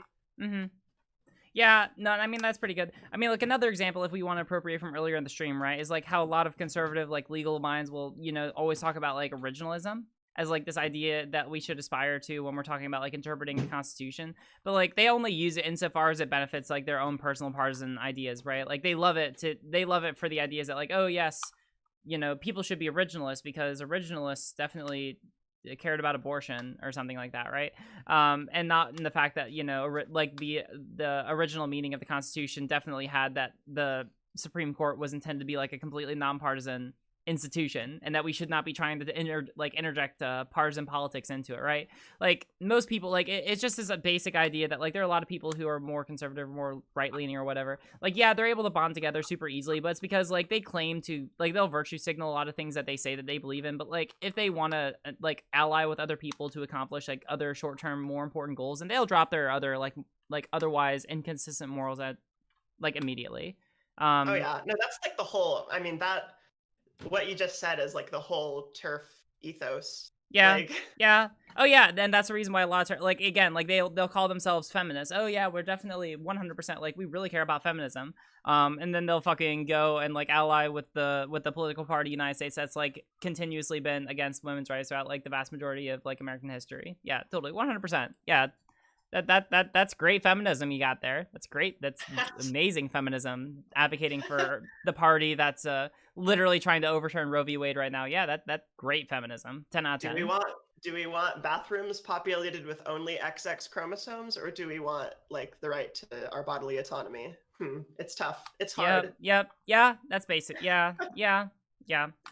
So, no, I mean, like, I don't know. I look at a lot of those people and I'm like, okay, you're all a bunch of fucking hypocrites. And I, you know, if I ever debate them, then like, and if they bring that up, then usually I'll just laugh at them and I'll make it pretty apparent to the audience how like big fucking hypocrites they are. But you're a legal student, right? Do you keep up with like laws that are introduced that are specifically like trans situations? To the extent I'm able to. I mean, like, a lot of them, like, don't necessarily apply to me or my situation, but I mean, like, I try to keep up with it as much as I'm able to. Usually it's pretty hard for me to escape it because, I mean, like, I'm in so many, like, LGBT legal organizations that, like, and, like, fuck, like, I have friends in the ACLU, I have friends in the LGBT bar, like, if something major happens, I'll usually, like, when Bostock v. Clayton County happened, like, that morning I woke up and I had, like, 3 different texts from different people telling me, so I assume about that it. you've heard about, I assume you've heard about the Idaho laws that got shut down recently by the ACLU. Wait, no, I didn't. Sorry, what was that? Oh, really? Yeah, Idaho introduced, there was one law that was, you can't change a gender marker. And wait, a gender marker on what? Like, what kind of legal document? I think it's on your, it's not on your birth certificate because that makes like marginal sense. I think it was on your like driver's license. I think you can't change your gender marker on your ID. That would have been fucking ridiculous, but okay. Yeah, it was that, and then there was a trans athlete law. There was like a, it was like in athletics they will determine by biological sex, and the wording of the law got to me because it almost seemed like it could be interpreted as like the coach has to look at your genitals, and like a lot of people took it that way. Like it was a really like strangely creepily worded law, and I'm not one to throw around. I don't throw around the pedophile accusation. I think that's cringe, but it just seems really like it seemed like that could do extremely more harm badly than good. worded. Extremely You know what I mean? badly worded. Yeah, I got you. It just passed because it said like trans people bad. That's it. Fuck. And so the ACLU got it overturned. They got it overturned. Yeah, Idaho is still I mean, it's not like the safest place in the north, but it's still it's not like that yet. There, you can still theoretically do track as a trans person in high school. Nice, that's awesome. All right, I think I gotta move on. Do you have any? Oh yeah, no, sorry, I won't waste any of your time. Follow me on like Twitch or YouTube or whatever. It's just Marcy Fish, self-plug. That's probably cringe, but I do it. No, that's totally fine. Yeah, it's totally fine. Yeah, everyone go follow. That'd be great. Yeah, there's your link in the chat. Oh my god, thanks, Shelly. You're like my favorite turtle. Okay, I'll talk to you later. Bye. Bye. How do I? Now you're gone. I think I got enough for one more in me. Shelly, good turtle. Shelly is good turtle. Boom. Hello. Hello? Hey. Oh, also, hold on. Jangles, subscribed with Prime. Thank you. Lexidor, more. Thank you. Subscribed with Prime. Ami Hamani. Thank you. Subscribed. Thank you. You all are amazing. I deeply appreciate you. I'm sorry. I'm so out of energy. How are you doing? I'm doing pretty well. I honestly forgot that I was waiting. But I have a question. Where do you think the place of parody comedy in the left, like, where is its place? Like parody comedy? Pardon me, I'm sorry, I just got flustered. You're all good. So like, what do you so... think that sorry, go on. people like parodying the left, like a Sam Hyde figure, but for the left, how Sam Hyde is to the right? I'm not familiar with Sam Hyde. Can you explain a little bit? Just like parodying the ideologues and all that stuff, like saying, like, making parody video essays or something like that. Like, I'm sorry if I'm coming off very so like bad. Yeah, I just want to make sure. So like, what's the intent? Like, what's the intended effect on the audience of the videos? Like, just to kind of like, I mean, I would just say just to make them laugh. I think, you know. Okay, I well, think I mean, like, that there's room for like memes. I don't know, like, yeah, there are plenty of like dank leftist memes and all of that. Like, I think it's fun. It's just like the main issue you want to avoid is like sometimes, like, there's a very thin line between like laughing with someone and laughing at someone, and if you're not careful, then you might end up making like anti-propaganda or like parody, or I mean like I guess it would be parody, right? Like, parody is usually like it's usually taken to be like a criticism of something, right? And I think that you just have to be kind of careful when you do that kind of content, because like, especially when we're talking about like making fun of someone for political ideas. Here's a really good example. All right, and I'm gonna use a Vosh example because I think it's I don't know. I watched too much of him and I got Vosh brain. There was the Vosh bad song that everyone fucking thought was hilarious who was watching it with them on stream. I feel like that was a pretty good example of like parody, where it's like you're making fun of someone, but it's also like you're clearly making fun of the fact that there are a lot of people who have like a lot of very irrational reasons why the person is bad, and so it ends up coming off like super fucking funny. And like, yeah, like the words of it are technically like disparaged, like they're technically critical of him, but like in such a way where they're actually like making fun of the people that make irrational criticisms of him, right? Yeah. So I think like the thing is, with that kind of content and with that kind of comedy, you just got to be careful, because like it's super hard to pull off effectively, but like if you can, then I feel like that there's an amazing place for you. Like, I feel like you can just like shoom, super take off. Maybe the proper or sorry, go on. Yeah, I think there is like a way to like be like kind of making fun of, like, you know, like say people who do video essays, like make a parody video essay, but also like, you know. Yeah, that would be funny. I would watch that. That sounds like it would be funny, right? Yeah, no, I think it'd be fine. It's just like the thing that you want to avoid is just like, I guess like maybe this is the line. I think it's fine as long as you just make fun of them personally, but don't make fun of their ideas, right? I think as long as you're able to like navigate that line, like I guess if you want to make like a video like trashing on like video essays, like that could be fine. Just don't like squeeze in like some like criticism of like ideas, because I feel like then you kind of like walk this weird line of like, oh well, what is it criticizing, or what is it trying to like parody? Yeah. But I also don't want to sit here and act like I'm the paragon of what is funny and what is humor and what is comedy, because I'm not a comedian. I don't think I am. Do I make people laugh? Maybe I'm actually the joke. Oh no. Yeah. But yeah. So I've heard people say that a lot. That's like, you know, you gotta. The most important thing is the impression that you're leaving people with, you know, because that's like the most important thing of comedy. Really, if you're trying to deliver like a message, it's just what people are going to think walking away from it. Yeah. No, I definitely, and I think I share that impression. I think it's that goes back to my question of like, well, what's the intended effect of your comedy? Yeah. And yeah, if your intended effect is just to make people laugh and not necessarily like to criticize an idea, and that's what you're based on the presentation that you have in the execution, that's like what your audience receives and walks away with, then yeah, it sounds like it's good comedy. I think that could be, yeah, it sounds good in principle. I would love to see like a video on like making fun of like video essayists. I would love to see one making fun of like debate bros or gals. Hi. Yeah. I'd love to see one making fun of like talk show radio hosts, like secular talk and all of that. I'd love to see one making fun of like super woo safe space kind of people. I'd love to see one making fun of like Like there's a whole bunch. I don't know. There's a lot of material that can be done there. That could be funny. I would like that. Yeah. As well as it's one quick question is, do you think there is any like merit to trying to convince like people from the right to moving them further left, but coming from like a position where they would understand, coming to them from like the ideas that they hold and moving them further left? I mean, from like like using their type of language and how they would think about things, going through it in their mind and why they should be left.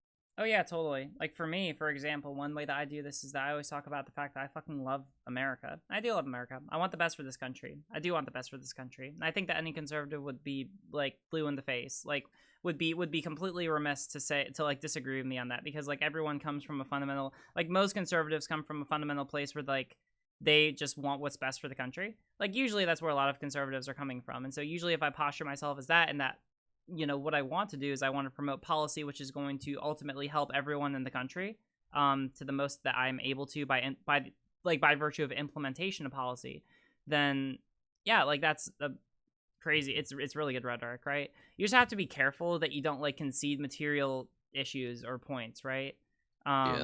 Yeah, like, all right, hold on. Don't y'all respond. All right, come on, cut me some break. But anyway, so like that's an example, just saying, and maybe like you don't even necessarily have to believe it, right? Like maybe, or actually I don't know. Like if we were talking about people who, generally speaking, want to be able to implement a society that is geared towards the maximalization of happiness and well-being of everyone in the country, right?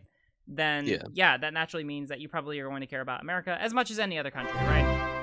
Yeah, I just think that's like a thing that I see on the left, is that people sometimes will just come at it from like their point of view is the best and all that stuff, which it might objectively be, but people aren't going to be really receptive to that. I think people should come out to say, hey, these are our goals are similar, but this is how I wish to get to those goals. Maybe you could agree with me in that regard. Yeah, well, I mean, like, fundamentally, that's the way that I posture all my rhetoric. Like, I do fundamentally, like, all right, here, if we want to talk about ideology, right, at its most basic, every ideology is someone's view of the ideal world, and their view of the ideal world, meaning the world that they would want to see, where everyone is able to achieve the maximum, or everyone that they care about is able to achieve the maximum amount of happiness, right? Now, you run into an issue where you're talking to someone who has just, like, a higher order, like a lesser higher order higher order priority, that like they don't really care about like everyone having the best quality of life, but rather only like specific groups of people. But like fundamentally, as long as you're talking to people who do genuinely agree that like we should have systems which maximize the health and well-being of everyone in the world in as fair a way as possible, then like you should be able to operate from there pretty free, easily, right? If I may say, I think even that those people who have like different ideas where they don't view everybody as equal, that you could still convince those people that like equality will benefit them more so than not. If you want to use like a very secular argument, sure, right? Like, for example, with issues of immigration, right? Like all prevailing evidence shows that like, more immigration is going to benefit economies, it'll benefit like the country as a whole in like every conceivable metric, right? Like, yeah, like there are secular arguments, sure. I think it's also just a matter of like picking your battles. Like, yeah, like I think that there are rhetorical ways to be able to win those people over. But generally speaking, like if you're talking to someone who fundamentally does not believe that like brown people are people that are worth the same moral consideration of anyone else, I'm usually not focused so much on reaching them. I'm trying to reach what I would define as like the reasonable person in society, or who, broadly speaking, are not going to be people who hold those kind of views. I mean, I'm maybe just myself. I think that even those people could probably be reached to at least come to similar conclusions. I totally agree with you that they can. I think it's also just for me. Maybe I'm not responding to the question, and when I say this, right? For me, it's like I fundamentally believe that if you can't, like, there are a lot of people who you may be able to reach, and if you want to devote your time and effort to reaching those people, then I would advise you to go ahead and do it. There are plenty of ways. Like, you can do a lot of things with rhetoric, how you phrase what you say. Like there are a million ways to be able to go about accomplishing those kind of things, right? For me, as a content creator, I generally don't try to get so bogged down in those kind of arguments, because I know at the end of the day, like, even if I'm able to convince those people, those are like such a small minority of the population that like most people will already basically agree with me on that. And I'd rather focus on issues that like can afford me the most possible gain as far as being able to radicalize people or be able to move people over further to the left, right? Going back to what I was saying earlier in the stream, I kind of see what's happening in America as like a race to get to as many people who are non-radicalized as possible. I see I see the country's polarization kind of increasing more and more over time, and I think that's important just to recognize that like the right is recognizing this and they are racing to get as many of those people as possible. And you know, I want to get to some of those people first, because I do think that like once you become radicalized, especially to the right, it becomes really hard to like undo those hooks. Not impossible, it can be done, but it becomes exponentially more difficult. Yeah, I mean, I think that people who are radicalized to the light, like Nazis or something, I believe they can I believe there's a way to make them come to the similar conclusions. So they might be coming to those conclusions, or advocate for similar goals. So they might be advocating for the goals for different reasons. I think if they're still advocating for the goals, then it's better than not, you know? Yeah, I mean, I guess. I don't know. This is all right. So here's the thing about that. And this is the other reason I want to be careful. Nosballs are a thing. All right. And there are a lot of things that they will advocate for that I will agree with them on, like especially on like, you know, things like universal healthcare, social benefits, like those kinds of government kind of institutions. Like me and Nosballs will agree on a lot, but they just want it for they just want those things, but for white people. And so I want to be very careful when I concede that I can get some people who have different views than me to agree with me on certain things and not others, because I think that can come across, especially as me as a large content creator, as a tacit endorsement of all of their views to people who otherwise are not as knowledgeable on the subject. And let's be clear, viewers, just because a Nosball can make good economic arguments does not mean that they are fucking good people. All right? Don't get that. Don't fall into that. That's the honey fucking trap. Don't buy that shit. Yeah, that's what my friends have said to me whenever I had my ideas. As well. Yeah. Yeah, just one last question. You can cut me off if I'm going for too long. But do you think it's more? Oh, or sorry, I mean like you can ask the last question. Do you think it's more important to move people? Do you think it's more important to? Would you rather move more people left economically or socially? I think it's strategically better to start with social things because it's easier. I think that social issues are a lot more relatable to the average person, and it's a lot easier to move people on social issues. That's why I focus exclusively on social issues. I focus on I focus on civil rights because I find it to be the easier battle to be won. I think that if you look at every major quote unquote bread tuber, most of their content, I mean, like, yeah, some of it's critical of capitalism, and that's all well and good, but like their most popular stuff is like critical of like social issues, right? And like the way that they're handled in larger society. I think that what often happens is that people will pretty easily recognize first that there are people of various like social backgrounds, whether it's by virtue of, well, first it'll start off like people will recognize the, like here's like the chain of the mental chain, right? First, people will accept or like see the arguments that like people of certain intrinsic qualities or backgrounds are disparagingly treated by virtue of belonging to those backgrounds, right? LGBT, racial, ethnic, so on, minorities, right? Once you get to there, then it's a lot easier to sell people on the intersectional argument, which is and so now you have people acknowledging like, okay, so you can be from like a variety of different kinds of backgrounds that will all, you know, in some way either negatively or positively affect someone, right? And then from there, you start with social issues and then intersectionality. Well, then it becomes really easy to bring in the intersectional issue of how class affects someone. And that's when you get people starting to really consider economic issues, because what do you have? Well, you know, you can look at like, for example, if you have like two white people, one of whom is, well, actually, no, let's make it like two black people, right? So two people who we've already established in this hypothetical person are disparagingly treated by virtue of the fact that they belong to that category in our society, right? Well, it's also very hard for a lot of people, and this is the reason why we bring up like the LeBron Jameses, right? Well, we can look at like people of the same category who come from different classes, who have different experiences in life, right? And that's because class is also an intersectional issue. And then once you start bringing in class issues, well, now you can bring in all the economic arguments, right? That's a whole nother chain of, but that's why I focus on social issues, is because I think that's like the easiest to kind of like get people down that line of thought, right? You start with social issues, then you bring in intersectionality, then you bring in class, boom, you're at criticisms of capitalism. I do think that's a good idea for generally, but I think there should, I mean, maybe people could go about it in both ways, you know? Some people would bring people over from the more economic side, and some people would bring people over from the more... I mean, like, I'm just talking strategy, right? Like, people, like, I'm always for a variety of tactics, right? This is just kind of what I do with my platform, right? That's just what I found to be the most successful based on my observations, based on my trial and error. I just find that to be like what works the best, because it's both worked from my personal experience and just also seeing what's worked broadly for like the larger creators on the platform. But yeah, I mean, like, if someone wants to like take a more like economics based argument, then yeah, you're more than welcome to try that. I just don't see it working as often.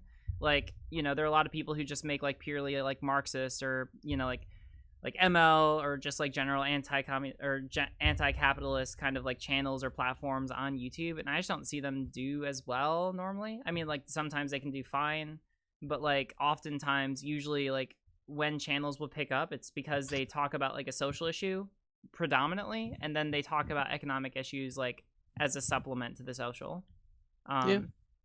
That's just kind of what I observe. But yeah, if people want to try like an alternative, then I'm all for it. Like, ultimately, it's not like I'm married to a particular position. I just want to I just want to employ the tactics that will win, you know? Like, that's all I care about. I just want to win, damn it. That's all I want. Yeah, I think that's basically it. Yeah. It's been a pleasant conversation.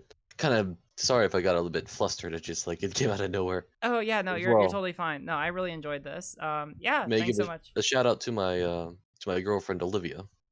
Aw, yeah. Oh my god, you're both in the server. That's so cool. Yeah. Aw, that's amazing. Yeah, that's really cool. We actually met in the server, actually. Wait, what? Are you serious? Oh my god, that's so cool. Oh my god, my heart is melting. All right, I think I'm gonna end also because I have plans for tonight. So it's 9 o'clock my time. I'm gonna end it on that, and that's a fantastic note to end it on. So goodbye, stream. All right, bye. Thanks so much for that. Thanks again. Bye. Oh, okay. All right, fam. Chat, recommend me where you want me to send you rating. Otherwise, I don't see anyone really good off my top recommended ideas to send you to. So yeah, go ahead and recommend me some people. I'm sorry, yeah, I didn't get to everyone. Listen, I'm not gonna call in every single person. I'm sorry. So go ahead and tell me who you want me to send you to. Hassan or Polar? Polar streaming? Oh yeah, we're 100% Polar. All right. But I'm gonna play it. I have like, all right, I have like a defined outro song. All right, we're gonna go with the defined outro song. So no Hassan, only Polar. Yeah, no, we're gonna go to Polar. All right, I'm sending you all the Polar. No, that would be amazing. Especially after I shouted out Polar and talking about crazy earlier. And yeah, if you want to go to bed. So yeah, all right, this has been great. I've really enjoyed this. Thank you so much for being here, and thank you so much. As a serious note, I cannot express enough how much I appreciate you all. I do really enjoy this. I genuinely meant it earlier when I said that I do this purely for fun. I do it because I enjoy it, because the rest of the time I'm working all the time. And this is both the thing that has gotten me through the pandemic, and I don't know, it's by far the coolest thing that's happening in my life right now. So thank you for being here with me, and hey, here's to this absolutely crazy journey that we've been on. Thank you. Have a good night.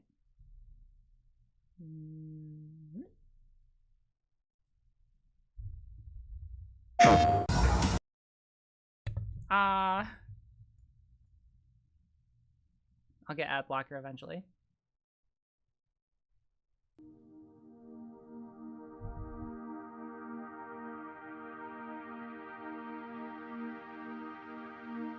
I don't need you to respect me, I respect me. I don't need you to love me, I love me. But I want you to know you could know me if you change your mind. If you change your mind. If you change your mind. I don't need you to help me, I'll help me. I don't want you to say that you're sorry. But I want you to see you could see me if you change your mind. If you change your mind. Yeah.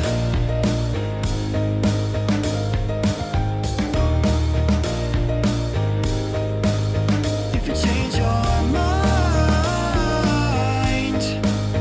If you change your mind.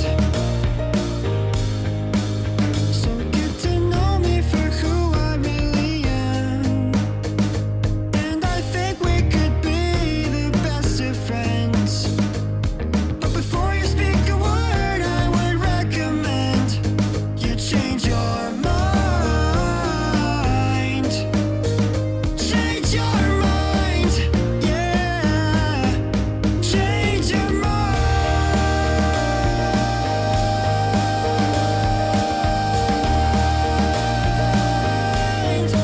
Change your mind.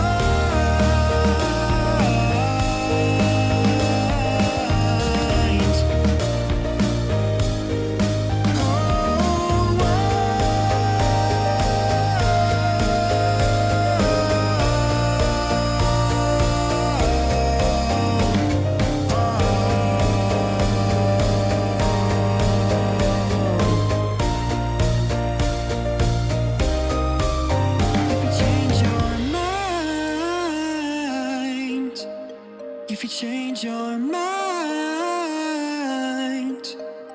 if you change your mind.